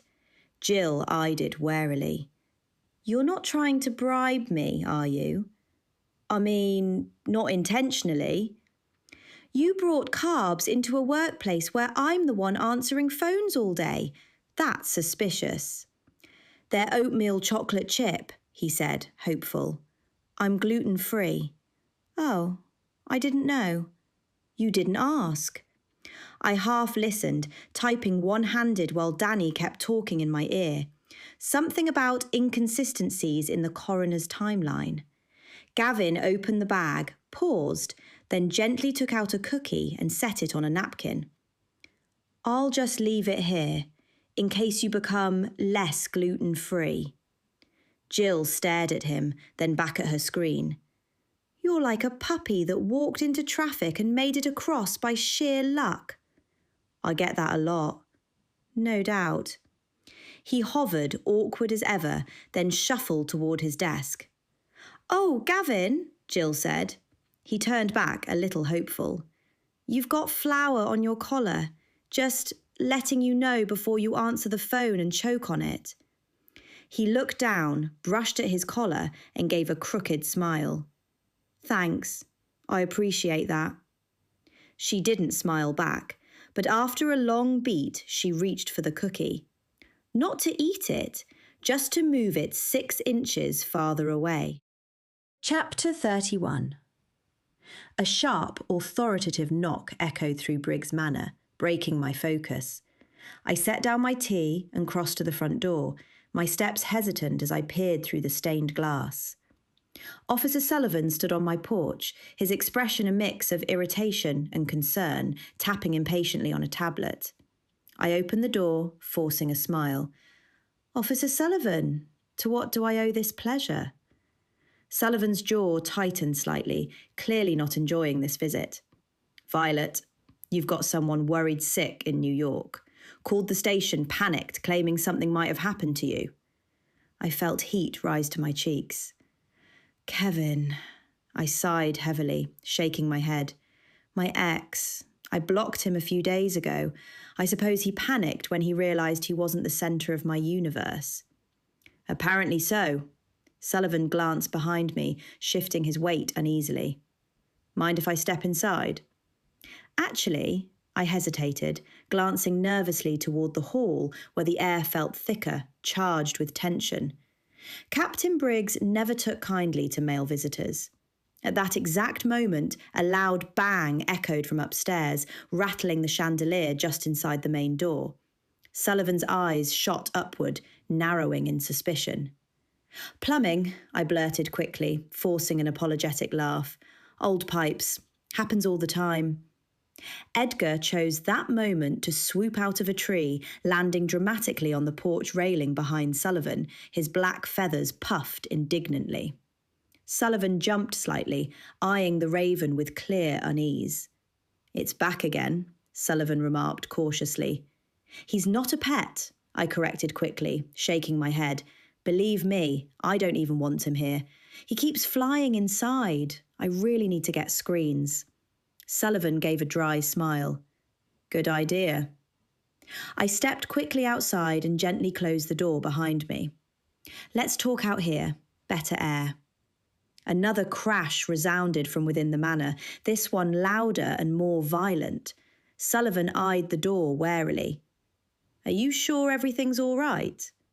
Perfectly fine, I insisted, waving a hand dismissively. Just the wiring. It tends to act up when it's humid. It's common with houses of this age.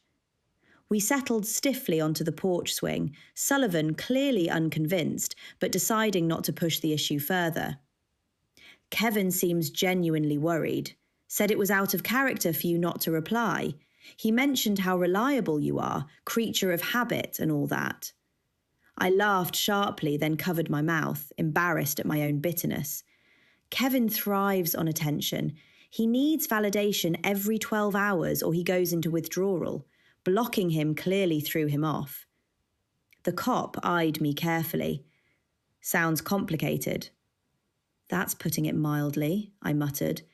I hesitated, then blurted out, He's married now, you know. After telling me for 10, no, 12 years, he didn't believe in marriage. We lived together all that time, and one day he decides marriage isn't such a bad idea after all. Just not with me. My voice broke slightly at the end. Sullivan's expression softened just a bit. I'm sorry to hear that. That's tough. I shrugged, embarrassed by my vulnerability. It's fine. I mean, it's not fine, but it's over. He needs to move on. I'm certainly trying to. Inside, another loud bang sounded, followed by the unmistakable sound of glass shattering. I cringed inwardly, but smiled bravely, ignoring the turmoil inside the manor. I looked around and saw Edgar was gone. The raven must have got in through the window and knocked something over. He got to his feet. Should we check? No, it's fine. It wouldn't have been anything irreplaceable. Sullivan cleared his throat and awkwardly sat back down. I'll let him know you're safe. Maybe encourage him to respect your wishes? That would be appreciated, I said with a sigh, standing as Sullivan rose from the swing. Thank you for checking, though. Sorry you had to come all this way. Part of the job, and it's not far, Sullivan replied gently. He nodded briefly, stepping off the porch and heading toward his patrol car parked at the curb. I watched him drive off, the tension slowly easing from my shoulders. I stared blankly down the quiet street, thoughts churning. It was a little upsetting that he made no mention or didn't even hint about us going for coffee. Maybe I shouldn't have told him about my tragic past. Perhaps it was time I talked to someone about all this. Someone professional. Kevin's reappearance had unsettled me more than I cared to admit, and clearly I had issues to untangle. I considered my tangled web of emotions. I was unreasonably attached to an old sea captain ghost, inexplicably drawn to a living police officer who frequently showed up at my doorstep, and constantly stressed by Kevin's insistent attempts to worm his way back into my life, not to mention Baz Matthews' relentless efforts to push me out of town. Life was complicated now, far different from the easy life I'd had when I was with Kevin. But how could I possibly explain this to a therapist? I imagined the conversation. I live with a ghost and a talking raven. Yes, an actual ghost. Also, my ex, who dumped me after a decade together, is now married but still won't leave me alone. And there's a cop I can't stop thinking about. I groaned softly, realising I could never tell anyone about Captain Briggs. Not his existence, not my confusing dynamic with him, nothing. From inside, Edgar let out an impatient croak, pulling me back to the present. I turned and re-entered the manor, closing the door softly behind me, feeling both lighter and burdened by what I'd just acknowledged. Another loud crash echoed from upstairs, and I sighed deeply, rolling my eyes as I prepared to deal with the fallout from Briggs's tantrum. "Captain, he's gone," I yelled out. From upstairs came an indignant snort, followed by Captain Briggs's gruff voice. "About time. That scallywag had the nerve to come calling on a lady without so much as a moment's notice. No manners at all, these modern-day rascals." Life these days was never dull. Chapter 32. The day had started quiet enough. Our brand new office still smelled like fresh paint and ambition. The furniture was modern, the filing cabinets were empty, and the storage closet was supposed to be just that. Storage, not a trap. I was midway through a phone call with a new client, trying to sound calm and professional, when I heard it. A soft bump, then a louder thud, followed by the unmistakable rattle of a doorknob. Hello?" Gavin's muffled voice called out from somewhere behind the break room. "Hey guys, I think I'm stuck." Jill, seated at her desk, looked up with all the enthusiasm of someone being asked to hand over a kidney. She stood, stretched theatrically, and walked to the hallway. I watched out of the corner of my eye while nodding along to the client's question about inspection timelines. "Oh no," Jill called. "You're stuck in the closet? That's so unfortunate." There was a pause.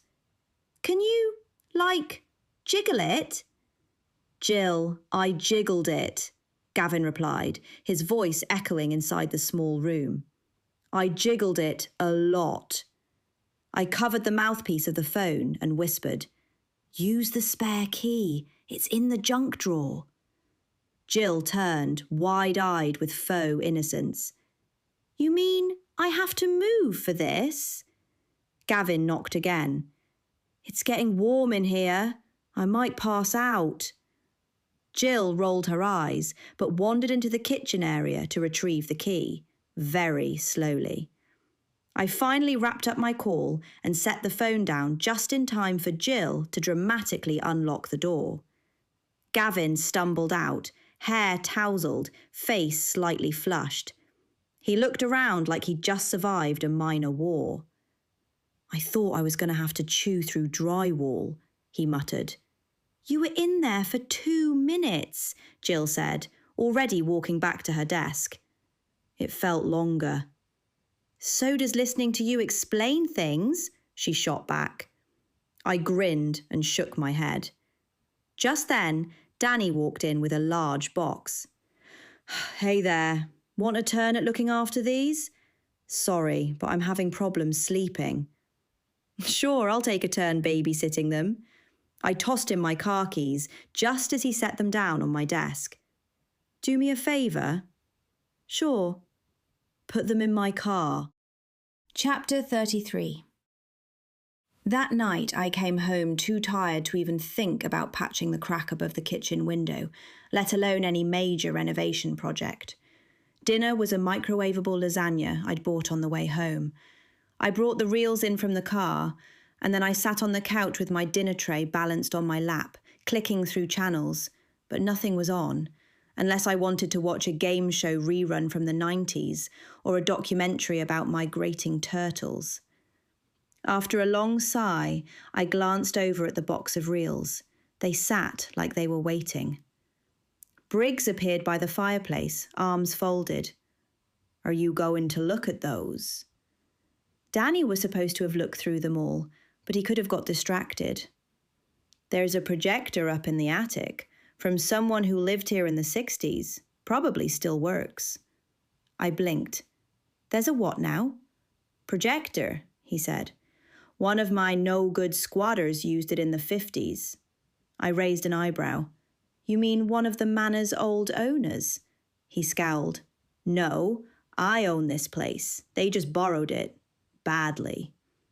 I rolled my eyes but got up anyway. The attic was musty and full of shadows, but sure enough, in the far corner, under an old canvas tarp, I found it. A film projector that looked like it had been lifted straight from a black and white sci-fi flick. I hauled it downstairs, dusted it off, and found a blank section of wall in the living room. Briggs watched, nodding occasionally. "Plug it in first, then thread it. Reel on the left, empty spool on the right. That's how the squatter did it. Clumsily, might I add." "Got it," I muttered, fiddling with the settings. After a few clicks, whirs, and a moment of panicked rewinding, the projector sputtered to life. A shaky, grainy image appeared on the wall. This reel was also from the day Harvey died. Harvey stood in his backyard, pacing, his voice raised, but the sound was too distorted to make out. He was arguing with someone. The camera angle was odd, tilted like it had been set up in a hurry. The other person was just out of frame. I leaned forward. Then, in the corner, reflected in the window behind Harvey, I saw it. A shadow, a figure, not Harvey's. Briggs' voice was low behind me. He wasn't alone. I paused the film. There, in the reflection, was someone. Their face was just barely visible, blurred, but I could make out hair, a coat, and the shape of something in their hand. My heart thudded. Someone else had been there that night, and Harvey had caught them on camera. Chapter 34. The next morning, after only a few hours of sleep and 2 cups of strong coffee, I called Jack Sullivan and sent him the recording via my phone of what I'd seen last night. While I was speaking with him, the idea hit me. I stared at the reels lined up like a row of mute witnesses across my dining table. A vintage film night, to pull the community together, celebrate his harmless reels, and maybe get people talking. You never know who might slip up when the lights go down. The first thing I needed was a venue, and there was only one person in town who held the keys, literally and metaphorically, to any respectable public space. Gilda Rasmussen. I walked over to Gilda's grand old home just after 10, hoping she'd already had her tea and wouldn't think I was trying to sell her something. She answered the door in one of her signature woolen cardigans, rose-pink lipstick perfectly applied, garden shears in hand. "Vylette," she said, raising a single brow. "I assume this is not a social call." I smiled, trying to look charming but not desperate. I was wondering if I could borrow Driftwood Cove Theatre for a night. She stared at me a moment, clearly calculating the level of community disruption this might entail. "For what purpose?" "A vintage film night. I've got some of Harvey Bellamy's old reels. Funny, light stuff. Parade clips, fairground mishaps, I thought it might be a nice evening for everyone. Gilda tilted her head. Harvey's footage was always curious. I think there'll be a good attendance. Will you cut me in on the ticket price? I bit my lip. I was thinking of a free night. She looked horrified, so I quickly added, Hey, it'll get people used to coming back to the theatre. I'll preview every reel. Nothing embarrassing for anyone, I promise. After another long pause, she gave a decisive nod. Very well. I know a gentleman in Fairlight who does excellent work with splicing if you need him. He's precise, discreet, and a magician with vinegar syndrome. I wasn't sure what that last bit meant, but I nodded gratefully. Thank you, Gilda. Really, I'll take you up on that. Do try not to let it turn into a circus, she said, already closing the door. I'll text you his number. Thank you. With the venue secured, I hurried to the office where I found Jill and her son Owen, who was off school again with a supposed sore toe. I sat behind my desk and posted the announcement on the Driftwood Cove community Facebook page. Free vintage film night. Come enjoy a nostalgic evening featuring clips and reels from the late Harvey Bellamy's collection. Funny, local, and entirely harmless footage. Saturday, 7 p.m. at the Driftwood Cove Theatre. Light refreshments provided. All welcome. I didn't expect much traction, but within the hour, comments and likes poured in.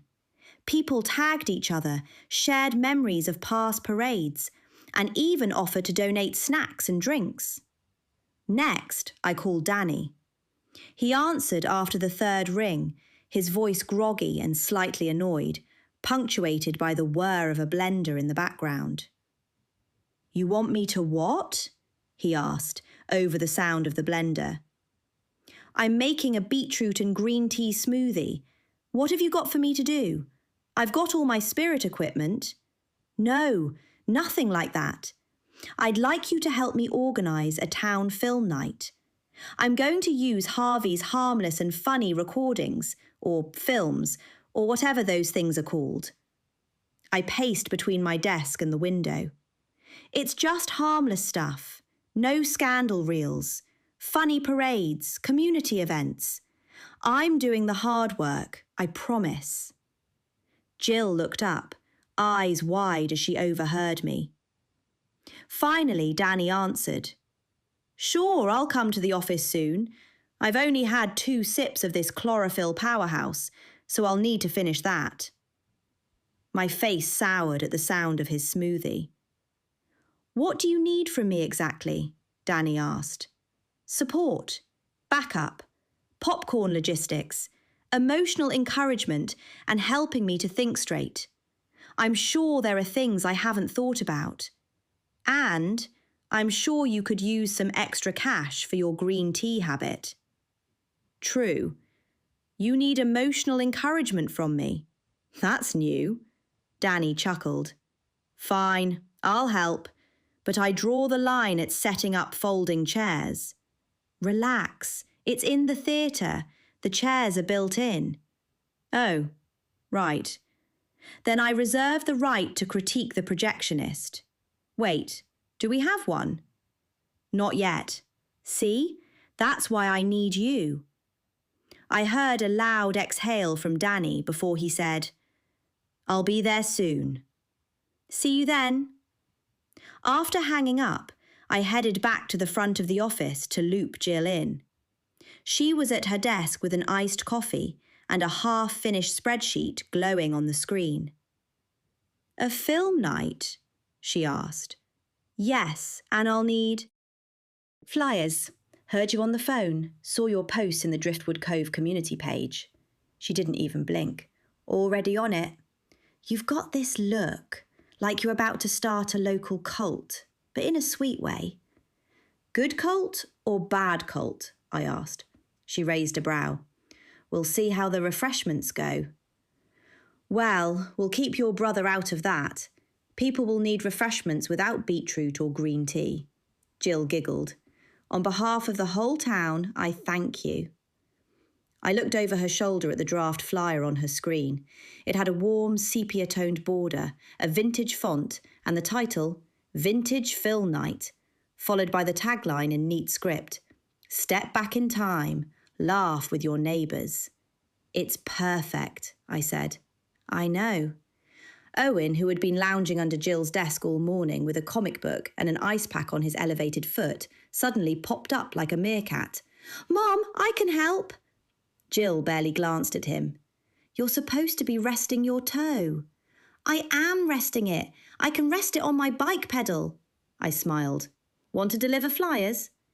I've already mapped out the best drop points, he said proudly, pulling a crumpled, hand-drawn map from his pocket.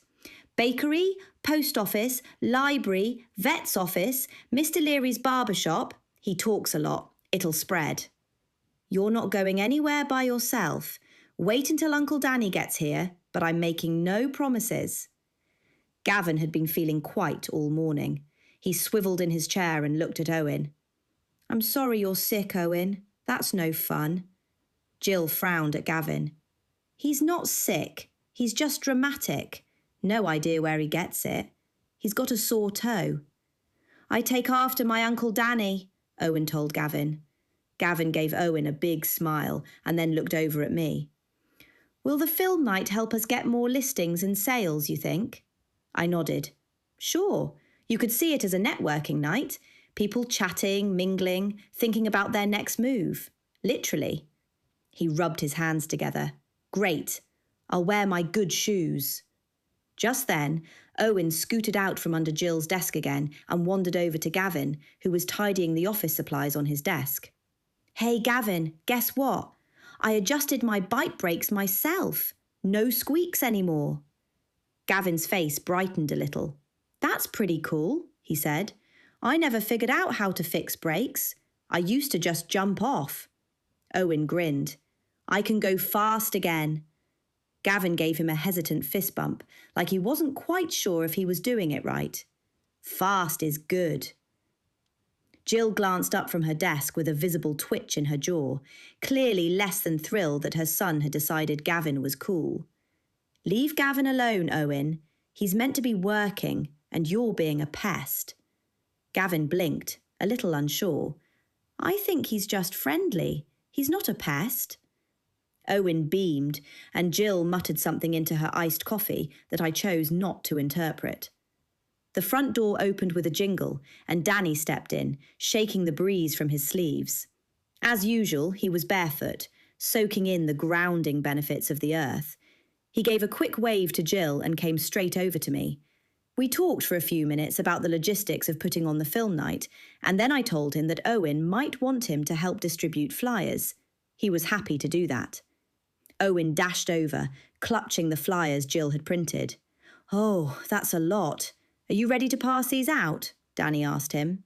Yep, Owen grinned. We're gonna put them everywhere. Danny turned towards Gavin with a polite but curious look. Don't believe we've met.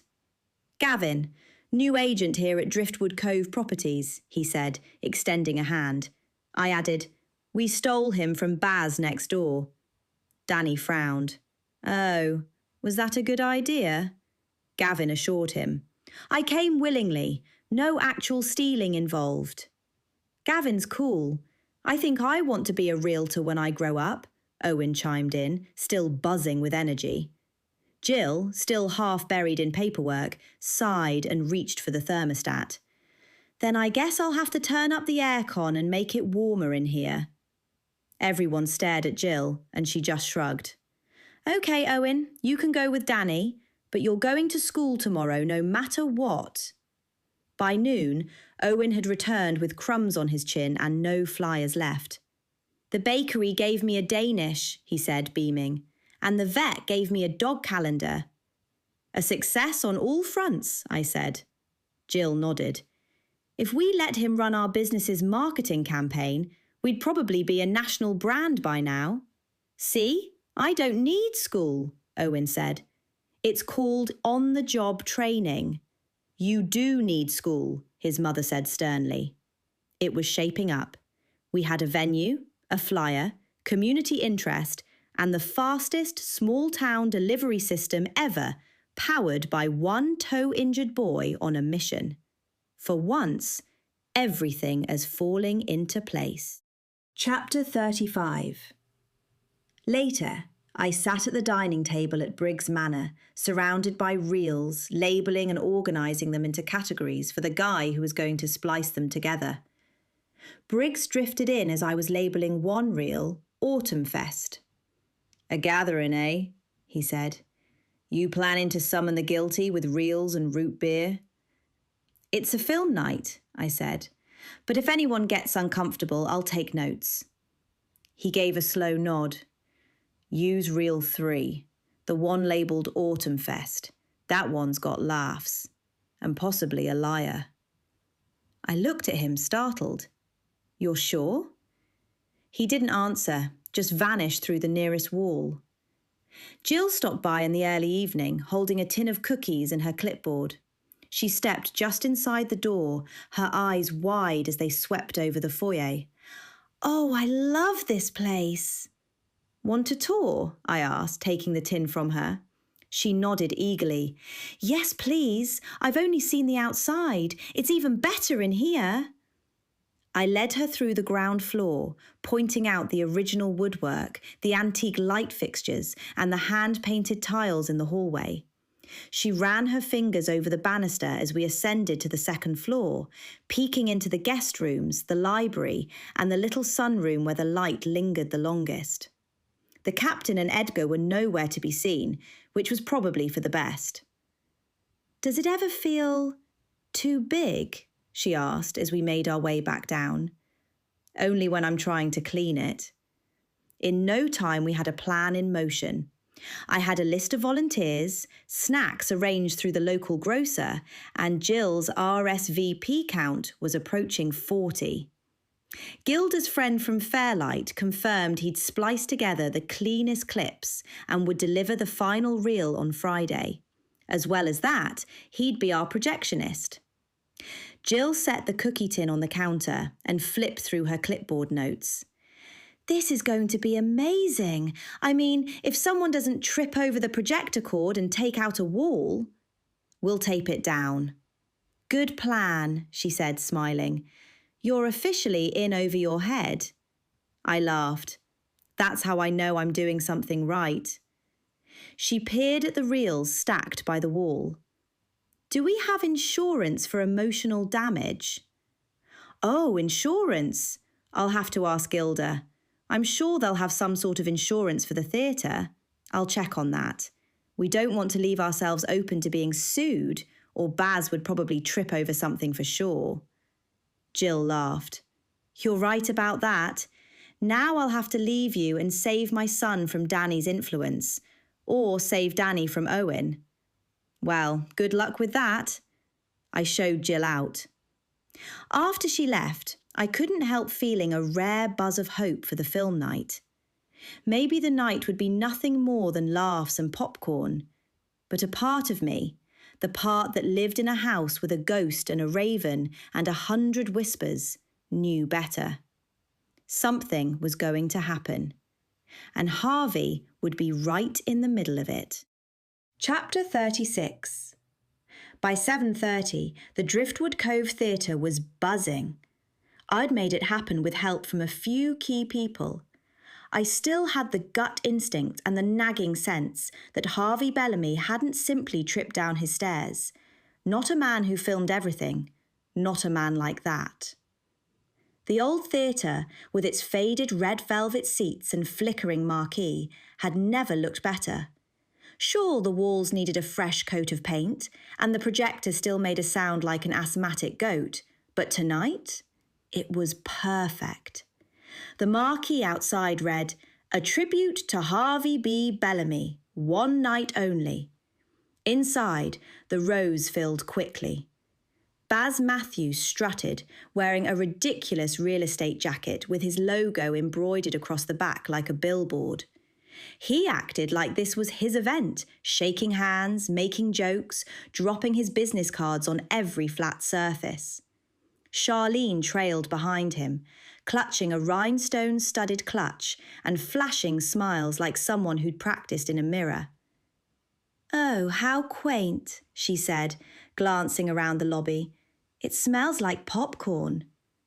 Baz leaned down to Gavin, who was rearranging the refreshment table. "Let me know if you ever want to come back. The door's always open." "Good to know," Gavin replied dryly. "I'll pencil that in after the apocalypse." I was surprised to hear Gavin speak like that. He was so nervous at the office. No, I realised. He was nervous around Jill. Charlene nudged Baz to keep moving. The mayor arrived next, making a grand entrance in his full ceremonial robes, gold trim glinting under the house lights. He gave a few stiff nods to the townsfolk and settled into the front row like he owned the place. Harvey Bellamy's widow, Eloise, was already seated in the centre of the front row, dressed in black, clutching a delicate lace handkerchief and blinking furiously to keep from crying. I'd saved her the best seat, and she looked both grateful and fragile sitting there alone. Everyone was there. Everyone who'd known Harvey. Everyone who'd been filmed by him, whether they liked it or not. Gavin was everywhere at once, handing out programs, adjusting the mic stand, complimenting homemade cookies he didn't even eat. He gave me a quick nod across the theatre and a thumbs up. I gave him a small smile. He was good at keeping a room light, and tonight, that was going to be essential. Morty breezed in fashionably late, tanned to the colour of a well-baked muffin, his linen shirt open just low enough to make you question his judgment. His wife clung to his arm, her perfume wafting ahead of her like a warning. "Vylette," he said, pulling me aside near the snack table. "We're good friends, right?" "Only when you don't ask for favours." He leaned in. "There's nothing in the film of me, worshipping the sun, is there?" "You mean the backyard nudity?" "Let's not say it out loud." I smiled. "You're safe. No buns, no burn." "You're an angel," he said, patting my shoulder. "Remind me to donate extra to the Heritage Fund." Before I could walk away, the mayor sidled up like a man planning a heist. "Vylette," he said under his breath, "is there any footage of me involving rubber ducks?" "You're going to have to be more specific." "Bathtub, rubber duckies, a misunderstanding during a charity fundraiser. If that footage airs, I'm politically done." "No ducks," I said. "Just good, clean paranoia." He nodded stiffly, then caught sight of someone entering the theatre. His expression melted. "Lily!" he called. My aunt paused in the doorway, narrowing her eyes. "Come sit here, right beside me." She cast me a questioning look, then shrugged and shuffled down the aisle. The mayor practically leapt up to guide her into her seat beside Harvey's widow, muttering something about good company and good angles. I waited a few beats. Then I stepped up to the front of the theatre, standing just in front of the screen. The projector hummed behind me, warming up. "Good evening, everyone," I said. "Thank you for coming." The chatter died down. Faces turned toward me. Harvey Bellamy spent his life behind the lens. He filmed everything. And in doing so, he left behind something rare. Honesty, humour, and maybe a few uncomfortable truths. There were a few nervous chuckles. He wasn't always appreciated, but maybe, tonight, we can start to change that. What you're about to see is a collection of Harvey's life's work.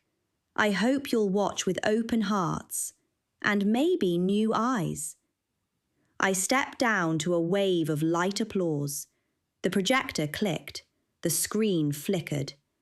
It started simple, peaceful. Shots of Driftwood Cove, waves lapping the shore, kids running with pinwheels, the postman whistling, Mr. Lang's goats on the loose again. People smiled, relaxed. Then came the personal clips. Baz tripping over his "for sale" sign. Charlene caught mid-eye roll at the salon. Morty snoozing in a hammock with cucumber slices sliding off his face. The mayor giving a speech to a room of 3, including a guy playing Candy Crush in the front row. Laughter rippled through the room. Harvey had caught them all, but lovingly, like a friend who saw you clearly, flaws and all. And then, the shift. The music faded. The screen cut to grainy black and white footage, Harvey's editing desk. The lens zoomed in on his weathered hands threading film. A faint voiceover began. Sometimes the camera catches things no one was supposed to see. A timestamp appeared, 11:42 p.m., the night Harvey died. The footage showed a figure moving through the shadows outside his home. Hard to identify, a tall frame, something glinting in their hand. A pause, then a quick step towards the porch. The light flickered, then static. Then Harvey again, this time staring directly into the camera. "If anything happens to me," he said softly, "someone in this town knows why." Gasps, shuffling. One person coughed and it echoed through the room. Then it switched to another clip. It was the one where I saw someone in the reflection. The film stopped just before that person was revealed. I looked around, not at the screen. Bass was stiff as stone. Charlene sat like her spine had turned to steel. Morty's wife was looking down. The mayor wasn't blinking.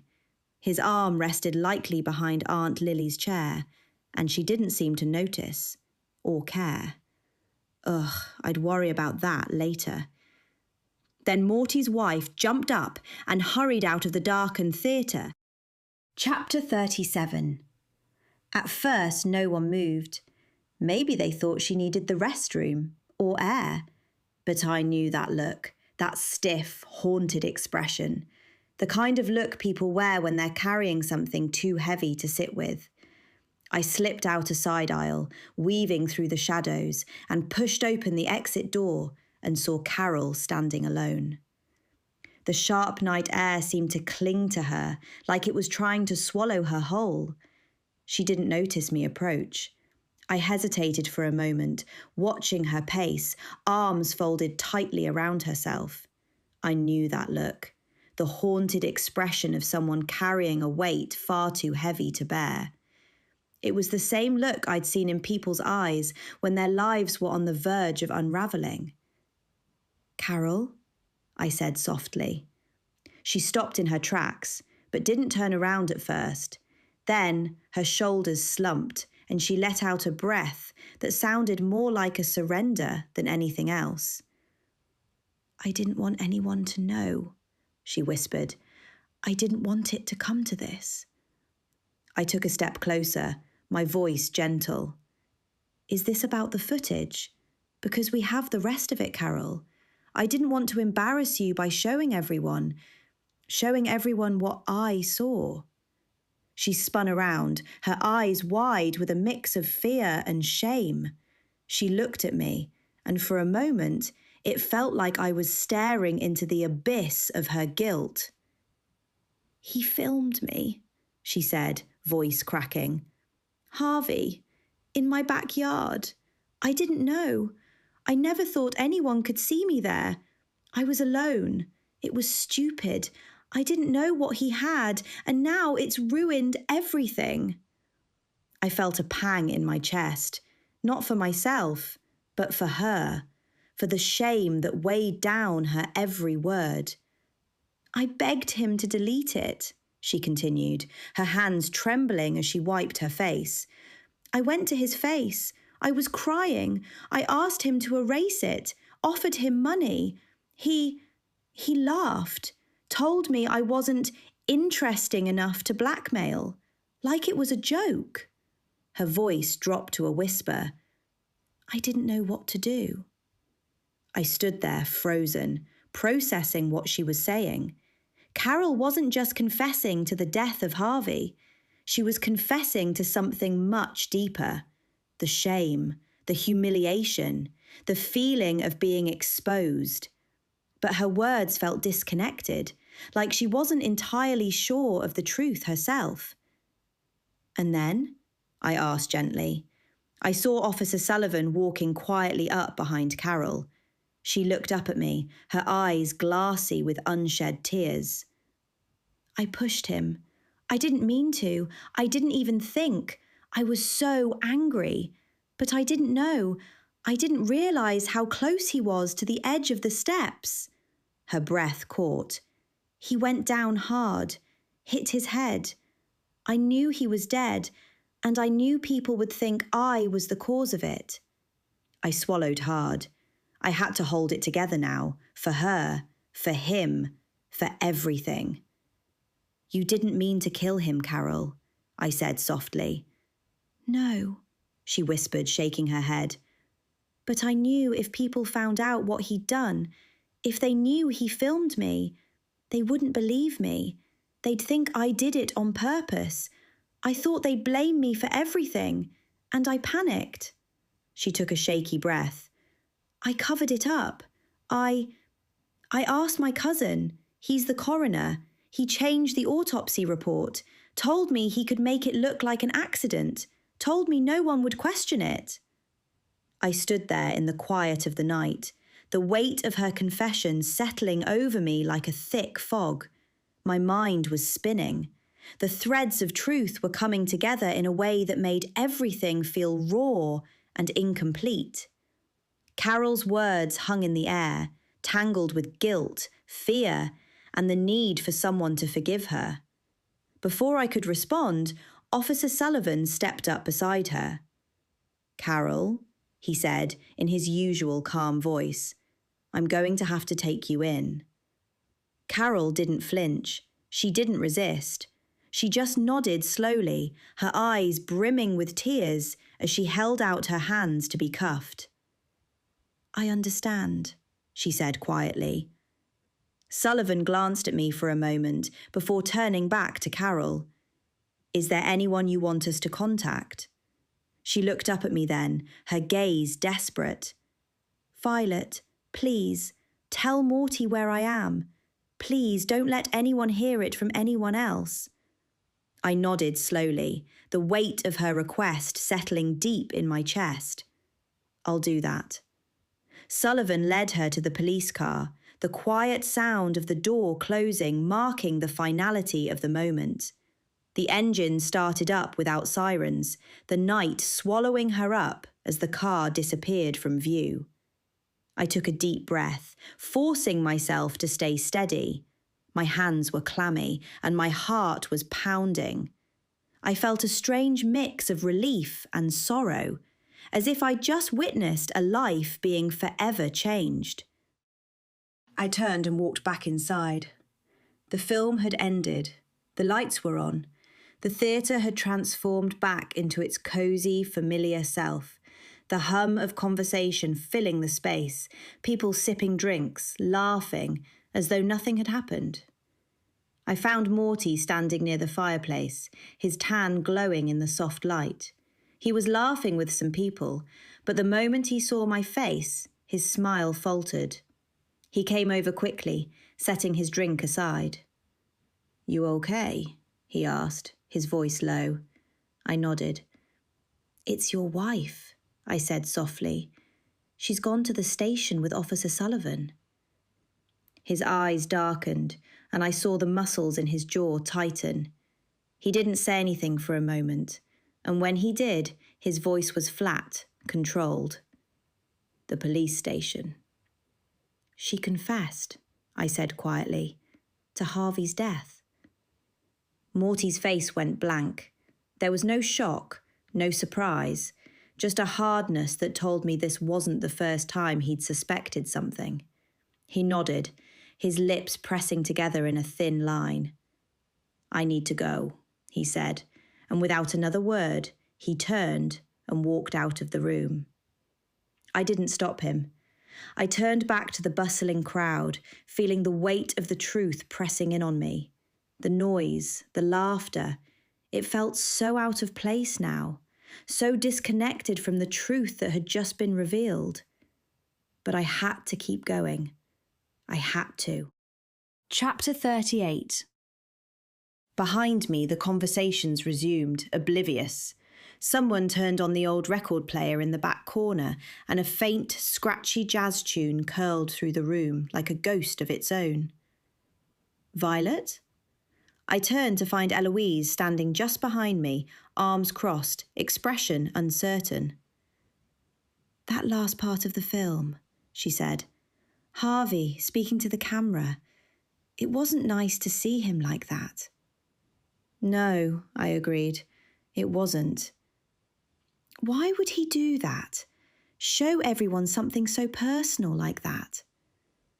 "Because he knew someone wanted to silence him," I said, then added, "It wasn't nice, but it was necessary."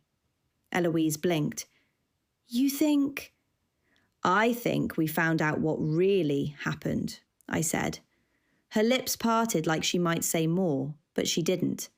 I touched her arm gently. "Come on. Let's sit somewhere quieter and I'll tell you all about it." We slipped away from the noise and into a small corner alcove near the side entrance, where the light was dimmer and no one was pretending not to listen. We sank into 2 velvet-upholstered chairs. Eloise smoothed her skirt, her fingers fidgeting with a loose thread along the seam, while I told her what had just happened. "She killed him?" she asked. I nodded slowly. She confessed everything. Harvey filmed her in her backyard, without her knowledge, without clothes. She begged him to delete it, but he refused. He mocked her, apparently. Eloise's face paled. "How?" She said he told her she wasn't interesting enough to blackmail. Whatever happened, I'm sure she didn't mean to do it, didn't realise how close he was to the edge of the steps. Oh my. She panicked, staged it as a fall, but after seeing the footage tonight, it got to her. She confessed to Officer Sullivan, asked me to tell Morty quietly so the whole town wouldn't hear. I guess everyone will learn of it in time. Eloise stared into her lap, eyes distant. I didn't hear anything that night. I didn't say anything, just listened. I was in the bedroom, she continued. I had one of my migraines, the bad ones. Took a sleeping tablet. That's why I didn't hear yelling, or footsteps, or the fall. That's not your fault, I said gently. I should have known something was wrong. Did you ever see the footage of her? That's why I organised this whole thing. I saw a slight reflection of her. She must have grabbed the reel, not realising what it showed, and put it with the rest of the reels before she staged everything to look like an accident. Eloise shook her head. That's terrible. She even fooled the coroner. I took a deep breath. Well, even though the fall was accidental, the coroner had made a different determination until Carol asked him to change it. Turns out they are cousins. We sat in silence a moment, the sounds of the foyer muffled by distance. You know, Eloise said, I think part of him thought he was doing something meaningful, documenting life, preserving memories. But there was always a line, and Harvey didn't always know when he'd crossed it. I nodded. It seems like it. Eloise looked over at me, her face drawn. Will they arrest her and the coroner? Yes, I think that's what will happen. Eloise sighed. She made a terrible choice. She should have told the truth. It doesn't make sense it was an accident, though. Not after what Harvey filmed himself saying. I nodded. Yes, I've been thinking about that. He could have thought someone else might come after him. Someone in power. We sat there a little longer, not really speaking. Then Gilda called from the foyer, announcing something about door prizes and leftover shortbread, and people laughed again, like the last hour hadn't just exposed a murderer in our small town. I stood, then helped Eloise up. Will Harvey leave the house now? She whispered. I think so, I whispered back. We walked back toward the foyer, toward cookies and chatter and the comforting nonsense of community, while the truth settled quietly behind us, like dust over a finished film reel. Chapter 39.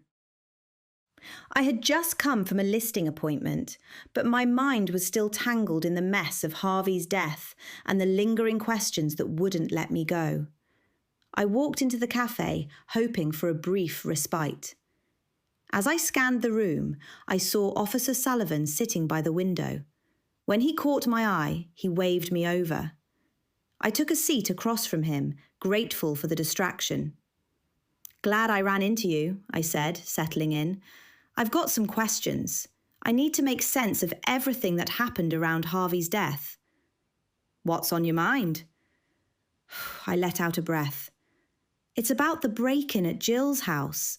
Someone tried to get inside when she had Harvey's reels at her house, shortly after Eloise had just given them to me. I need to know who was after the reels. Sullivan's eyes shifted, his expression serious. Where does Jill live? Just down on Oak Street, near the corner. He nodded thoughtfully. There's been a spate of robberies in that neighbourhood. We caught the culprits, just kids looking for quick cash. They've been arrested, and we've cleared that up. So if there was an attempted break-in at Jill's, I'd say it was them. Nothing more to it. I breathed a small sigh of relief, but the doubts were still lingering. So it was random? Just kids trying their luck? Exactly, he confirmed. No need to worry about it. We've got it covered. I nodded, but couldn't shake the nagging feeling that something wasn't adding up. What about the person in the council uniform I saw on one of the reels? I mean, who was that? Sullivan raised an eyebrow, clearly understanding what I was getting at. He pulled out his phone and swiped to a photo. I've been thinking about that too, he said, showing me a picture of Morty, the guy who lived next door to Harvey. He was wearing a shirt that was almost the same colour as the council uniform in the footage. Look familiar? Sullivan asked. I stared at the photo for a moment before realisation hit me like a ton of bricks. Wait, that's Morty, the guy next door. Sullivan nodded, a small smirk playing at the corner of his lips. Exactly. He's the one in the footage. For once, he happened to wear a shirt that looked like a council uniform, but it's just him being Morty, the nudist next door, nothing more. I let out a breath I hadn't realised I was holding. So there was no hidden agenda, no conspiracy, no one from the council. Just Morty, wearing a shirt, Sullivan said, pocketing his phone. End of story. No need to make this more than it is. I let the weight of his words sink in. The questions were finally being answered. And what about the tripod? I asked, needing to wrap up everything all at once. You're saying Carol staged it after the push, but the footage shows a shadow before Harvey fell. It doesn't add up with her confession. Sullivan leaned back, rubbing his chin as he considered my question. You're right, it's odd. The tripod shadow before Harvey fell doesn't match Carol's confession about staging it. But we have her statement, and the coroner's report lines up with that. She staged the scene after the push. It's messy, but the evidence doesn't suggest anyone else was involved. Are you saying Carol was the only one? I asked, my voice tight with disbelief. She was the one who pushed him, but what about Harvey's foreknowledge? What about his threats? Sullivan met my gaze, his expression unwavering. Harvey might have had reasons to be afraid, but Carol was the one who acted on it. She was scared, and when he wouldn't delete the footage, things went too far. This wasn't a conspiracy, just a tragic, impulsive act. I nodded slowly, absorbing his words. And Carol, she really didn't mean for it to happen. No, she didn't, Sullivan confirmed. She pushed him in anger, and then everything spiraled. She panicked, and she had her cousin change the report to cover it up. But this wasn't murder. It was a tragic mistake. I leaned back in my chair, the weight lifting off my chest. So that's it then? No more mystery? Sullivan nodded, his voice low but reassuring. It's over, Vylette. No loose ends left, and I'm glad you got the answers you needed. I stood up, my head clearer than it had been in weeks. Thanks for all of this, Sullivan. I guess everything's wrapped up. He smiled softly. Anytime, Vylette. Take care of yourself. As I stood to leave, Sullivan gave me one last glance, a slight hesitation before he spoke again. Hey, Vylette, he said, his voice softer now. You can call me Jack, you know. No need to keep things so formal. Okay. I guess we've been through enough, right? His lips curved into a smile. Exactly. And by the way, how are the renos going at the manor? Still fixing up all those creaky stairs? I smiled, a little more at ease. Yes, it's a work in progress, but it's getting there. He nodded. I noticed you've been doing well. A lot of listings in the window lately. Looks like business is picking up. There was a warmth in his tone that made my heart flutter just a little, but I quickly masked it with a smile. It's been busy, but it feels good to be back on track. He gave me a knowing look, his gaze lingering just a moment longer than necessary. Good to hear. Just don't burn yourself out, okay? I nodded, feeling that old sense of comfort when I was around him. I won't, Jack. Thanks for everything. As I left the cafe, my thoughts were clearer than they'd been in weeks. Everything had fallen into place. Harvey's death, Carol's confession, and the mystery surrounding the break-in. It was all wrapped up. But the questions about my feelings for Jack Sullivan, those were a little more complicated. Still, as the cool evening air brushed my face, I realised that maybe, just maybe, I was finally ready to move on and leave Kevin firmly in the past. Chapter 40. A few weeks passed and Driftwood Cove settled back into its usual rhythms, at least on the surface. Harvey left his house, willingly and peacefully.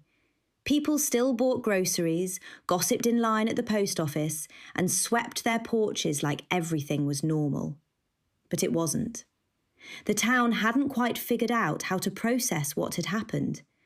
Harvey Bellamy's death, once thought to be a tragic accident, was now confirmed to be manslaughter. And though no one said it aloud, everyone knew Mrs. Pendergrass was out on bail. She'd moved out of the family home the day after her release and hadn't been seen much since. Morty hadn't said a word publicly, but the paperwork had gone through quietly. Divorce proceedings were underway. The coroner had also been arrested and had been totally disgraced. The headlines had faded, but the tension still lingered, like the ghost of something unspoken, always standing just to the side. And then, as if to counterbalance all the heaviness, Gavin bounced through the front door of Driftwood Cove Properties like a human exclamation point. He was wearing his "I've just sold a house" grin, phone in one hand and 2 large coffees in the other. "Victory drinks incoming," he called, kicking the door shut behind him with one foot. Jill looked up from her desk, clearly preparing her usual icy commentary, but paused. "I just closed on Eloise's house," he announced. "Signed, sealed and sold. Plus, drum roll please, I landed a new listing this morning." He placed the coffees on the edge of the reception desk like they were rare relics. Jill raised an eyebrow. "Eloise's house was a tricky one. That place has been on the market for months." "I added candles," Gavin said solemnly, "and made people imagine their grandmother baking pie there. That house never stood a chance." "And the new listing?" I asked. He held up his phone and flipped it around to show the screen. "The Pendergrass property. 4 bedrooms, that weird koi pond, the awkward sunroom. Full package." I blinked. "Carol gave you the listing?" He nodded. "Well, technically Morty did. Said it felt like a chapter he needed to close. Property was in his name, but it's all perfectly amicable.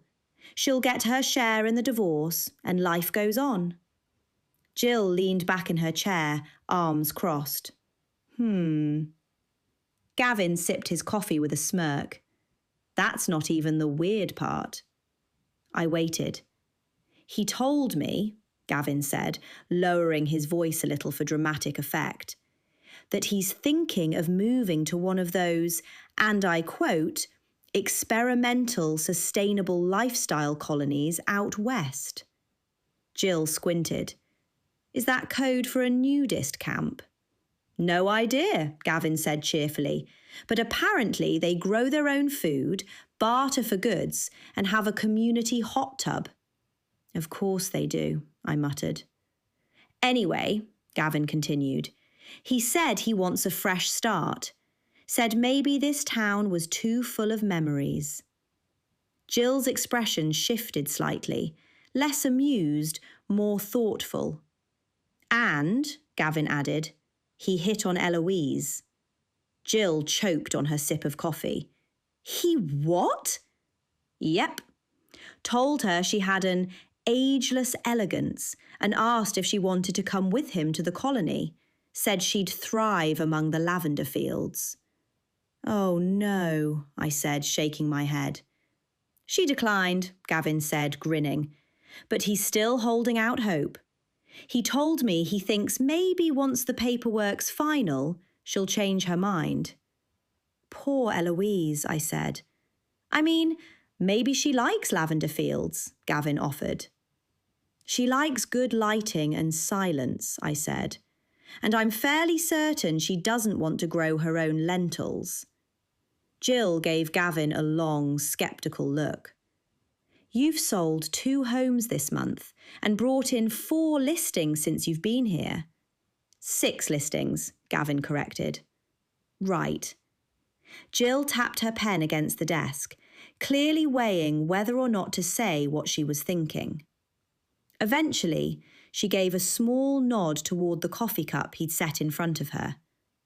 "No commentary?" Gavin asked.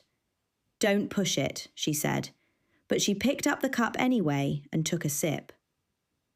I turned back to my computer, trying not to smile. There was something strangely healing about the familiar rhythm of the office again. Jill muttering about paperwork, Gavin giving too much information, me pretending not to listen, but catching every word. After everything that had happened, normal felt sacred. "Is Eloise okay?" Jill asked after a beat. "She's fine," I said. "She says she's just relieved it's all over. She's staying at her sister's place in Maribel for a bit.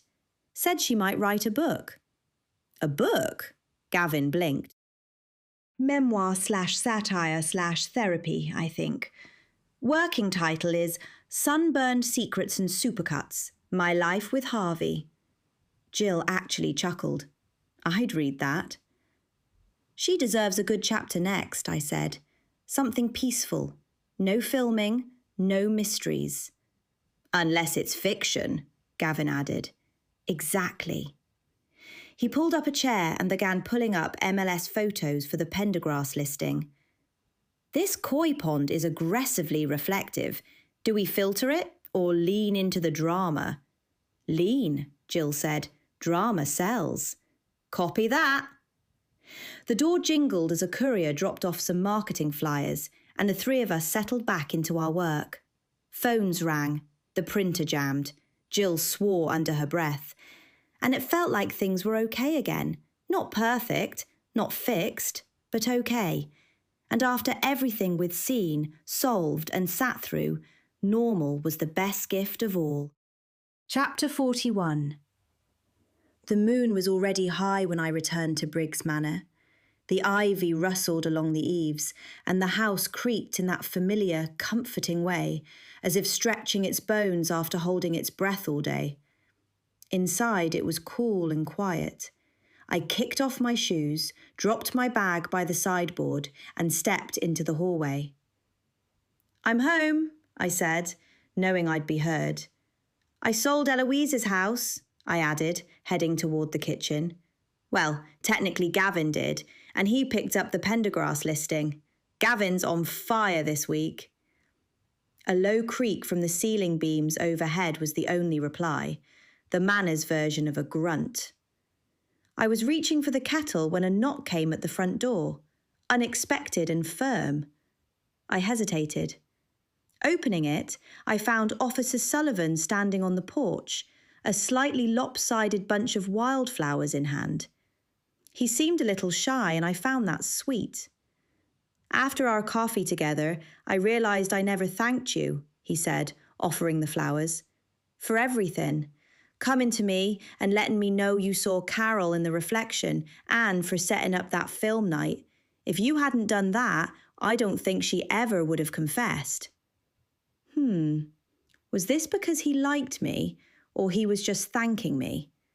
Before I could answer, a flutter of wings brushed past me from behind.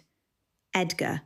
He shot through the doorway like a black bullet, snatched the card from the bouquet with practiced precision, and disappeared into the night.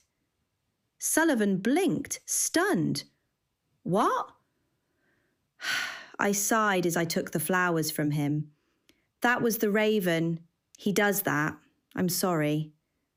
A bellow came from upstairs. Throw the flowers overboard, and him with them! I stepped outside and gently pulled the door shut behind me. Let's talk out here. It's such a nice night. Sullivan gave me a curious glance. It's about to rain. Oh, yes, I love the rain. I wasn't sure if I should stop by, he said, but I wanted to say thank you in person. You didn't have to, but it's appreciated. I sniffed the flowers. He nodded and hesitated, then looked at me again. Have you eaten? I have, I said, offering a small smile, but thank you. He gave a short nod. All right, just thought I'd ask. We stood in a brief, quiet moment, comfortable, if a little awkward. Then Edgar swooped down again, aiming for a daisy this time. I took a step back, shielding the bouquet. Thanks so much for these, I said, tightening my grip. I'd better head inside before he manages to steal a flower this time. Sullivan smiled. Have a good night, Vylette. He started to turn, then paused. You helped bring the truth to light. That matters. Just wanted to say, I'm glad you moved back to Driftwood Cove. And with that, he turned and headed back to his car while I stepped back into the house. Captain Briggs materialised halfway down the stairs, his expression sour and arms crossed over his captain's uniform. That man again, he muttered, showing up with weeds. They're flowers, I said, heading for the kitchen, and he was being polite. He's no good for you. You say that about everyone. He probably can't even steer a ship. I laughed. Most people can't, Captain. Then they shouldn't be showing up at the door like suitors. Has he even been through a proper squall? He drives a patrol car, I said, setting the flowers on the counter while I filled a vase with water. I think that's his version. Captain Briggs snorted. Paperwork and parking violations. Not exactly a life lived at sea. You deserve a real man, one who's manned the helm through wind and wrath. I'm not dating anyone for quite some time, so I'm not even thinking about that for the moment. He grumbled something unintelligible and vanished through the ceiling like a sulking storm cloud.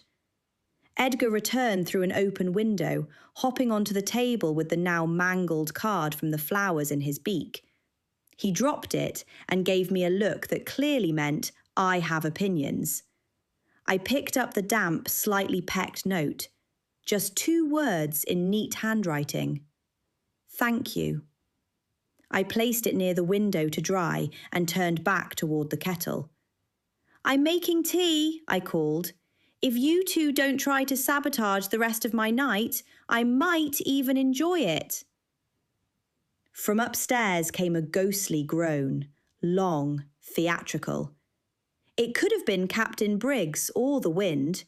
Either way, I chose to ignore it. Edgar, perched on the end of the kitchen table, stared meaningfully at the bouquet Officer Sullivan had left. I'm watching you, I muttered, stirring my tea. Tasty, Edgar croaked. Don't you eat those flowers. They're for me to look at. Boring, he declared, then launched into the air and flapped off into another room. And with that, peace, or something like it, settled back over Briggs Manor, for now. I carried my tea to the sitting room, cradling the cup between my hands like it was the only warm thing left in the world. The wind howled outside, slashing rain against the windows in relentless sheets. Thunder rumbled low, like something ancient turning over in its sleep. The manor groaned along with it, wooden beams creaking, walls breathing. I curled up in the old wingback chair by the hearth, steam curling into my face, and let myself believe, just for a moment, that the storm would stay outside. Then came another knock on the front door. 3 sharp, deliberate raps that cracked through the manor like a whip, louder than the thunder, sharper than the wind. My cup jolted in my hand. Tea sloshed dangerously close to the rim. I set it down on the side table with trembling fingers. From the hallway, Captain Briggs materialised like a storm cloud himself, broad-shouldered, scowling, arms folded like a judge about to pass sentence. What's he doing back again? He snapped. It's Jack. He has a name. The captain's scowl deepened. First name basis, is it? Don't encourage him. I ignored him and crossed the foyer, heart beating faster with every step. I was already rehearsing excuses. Maybe I'd say I was unwell, or that Edgar had become aggressively territorial, or that the power had gone out and I was halfway through exercising the blender. But when I opened the door, it wasn't Jack. It wasn't anyone from Driftwood Cove. It was Kevin. Soaped through, rain plastered his dark hair against his head, his jacket dripping heavily onto the welcome mat. I fought back all kinds of memories, both good and bad. His expression was painfully familiar, that calculated mix of regret and expectation, the face of a man who wanted forgiveness without consequences. Ice spread through my body. My hand gripped the doorknob until my knuckles whitened. Kevin stood silent at first, water sliding from his lashes as though even the rain refused to cling to him. Then, quietly, he said, "You blocked me." His voice was level, not desperate, not angry, just there. Behind me, just silence. No raven stirred. Even the captain, for once, said nothing. Thank you for listening to Lights, Camera, Haunted.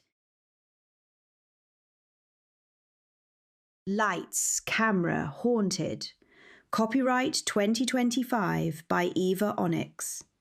Production copyright 2026 by Eva Onyx.